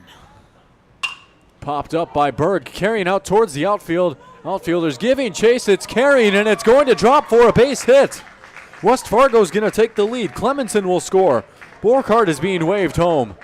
It is a 2-run double for Evan Berg, lucky number 7. Well, I didn't mean to predict the future there, but... But you did anyways. And it's now a 6-4 lead here for West Fargo, and their 6-0 record is looking less in danger now. So we'll bring up the catcher, Peyton Jancy. He's got Berg on second with 2 down. Number 12, Peyton Jancy. And what an inning it's been for West Fargo. 4 here in the 5th. That's the sort of championship DNA that they have, of course. The reigning state champs as Jancy hits that one hard the other way and foul. Well, that erases the 4 in the top of the 3rd that Manitoba got, so it's in essence a 2-0 ball game right now. Right on. Jancy 0 for 2, grounding out, and then he reached on an error his last time up. And he hits that one hard the other way through the hole for a base hit. Berg is being waved home. He's going to score. Sliding in head first. Now Jancy going for 2, and he's going to be gunned down. So they'll get the run and the out, as that'll do it here for the 5th inning. One more comes across. It is now a 5-run inning. 4-7 your score. It's a 3-run lead for West Fargo as we approach the 6th inning. Good game brewing on our hands here. Absolutely. Back with more baseball right after this here on Magnitude Sports. Don't go anywhere.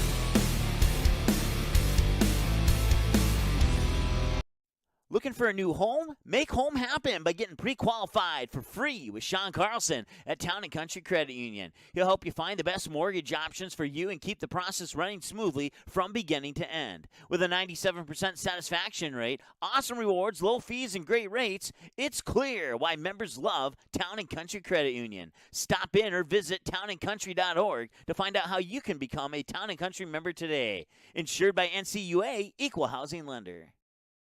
And that you can bring your gently used items into Clothes Mentor and sell them for cash on the spot. Here's something else you should know. Buying and selling at Clothes Mentor aids in water preservation, reduces chemical pollution, decreases landfill waste, boosts your local community. That's right, it's resale and it's better than retail. Be green and kind to the environment by selling your clothing and buying sustainable fashion for yourself.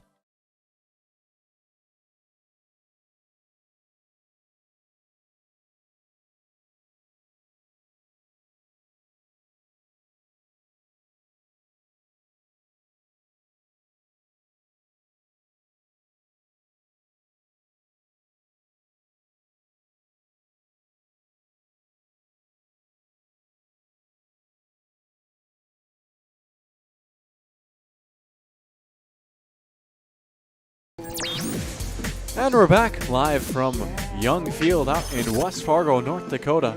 Beautiful night for baseball. 10:27 your local time, and your score 4-7. West Fargo with 5 in the previous inning, and they now lead by 3. Skylar Horde appears to be back out on the mound here for another inning of pitching, and it's going to be Gilbert O'Connor, Evan Lambert, and Luke Wagner, the 3 due up here for Manitoba. Gilbert O'Connor 0 for 1. Striking out and then walking his last time up. Here's the first pitch of the inning. Breaking ball outside for a ball.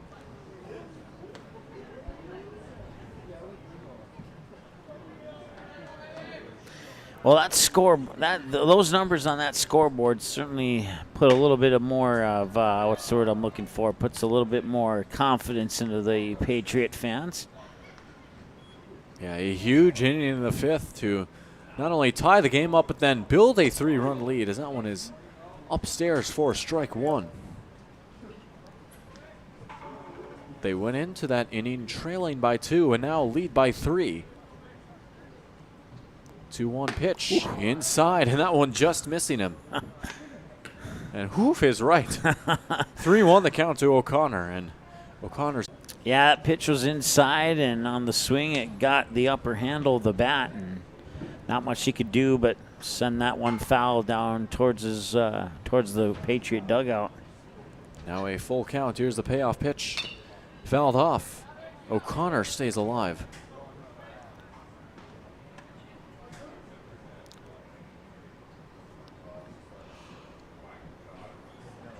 Another payoff from Horde.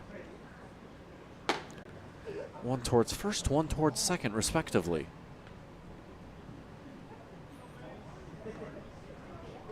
First pitch taken the other way and foul over the screen. Out towards the bullpen yet again, and a temporary souvenir for one of the fans here.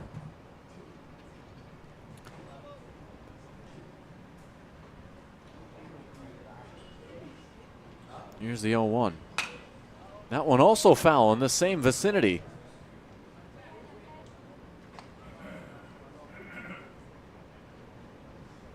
Oh, 0-2 now.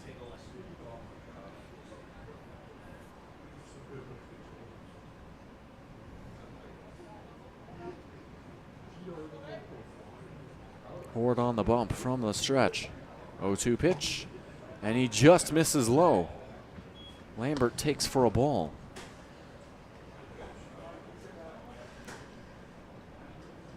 With Gilbert O'Connor over at first base. 1-2 pitch. Outside and low, ball 2. Count even.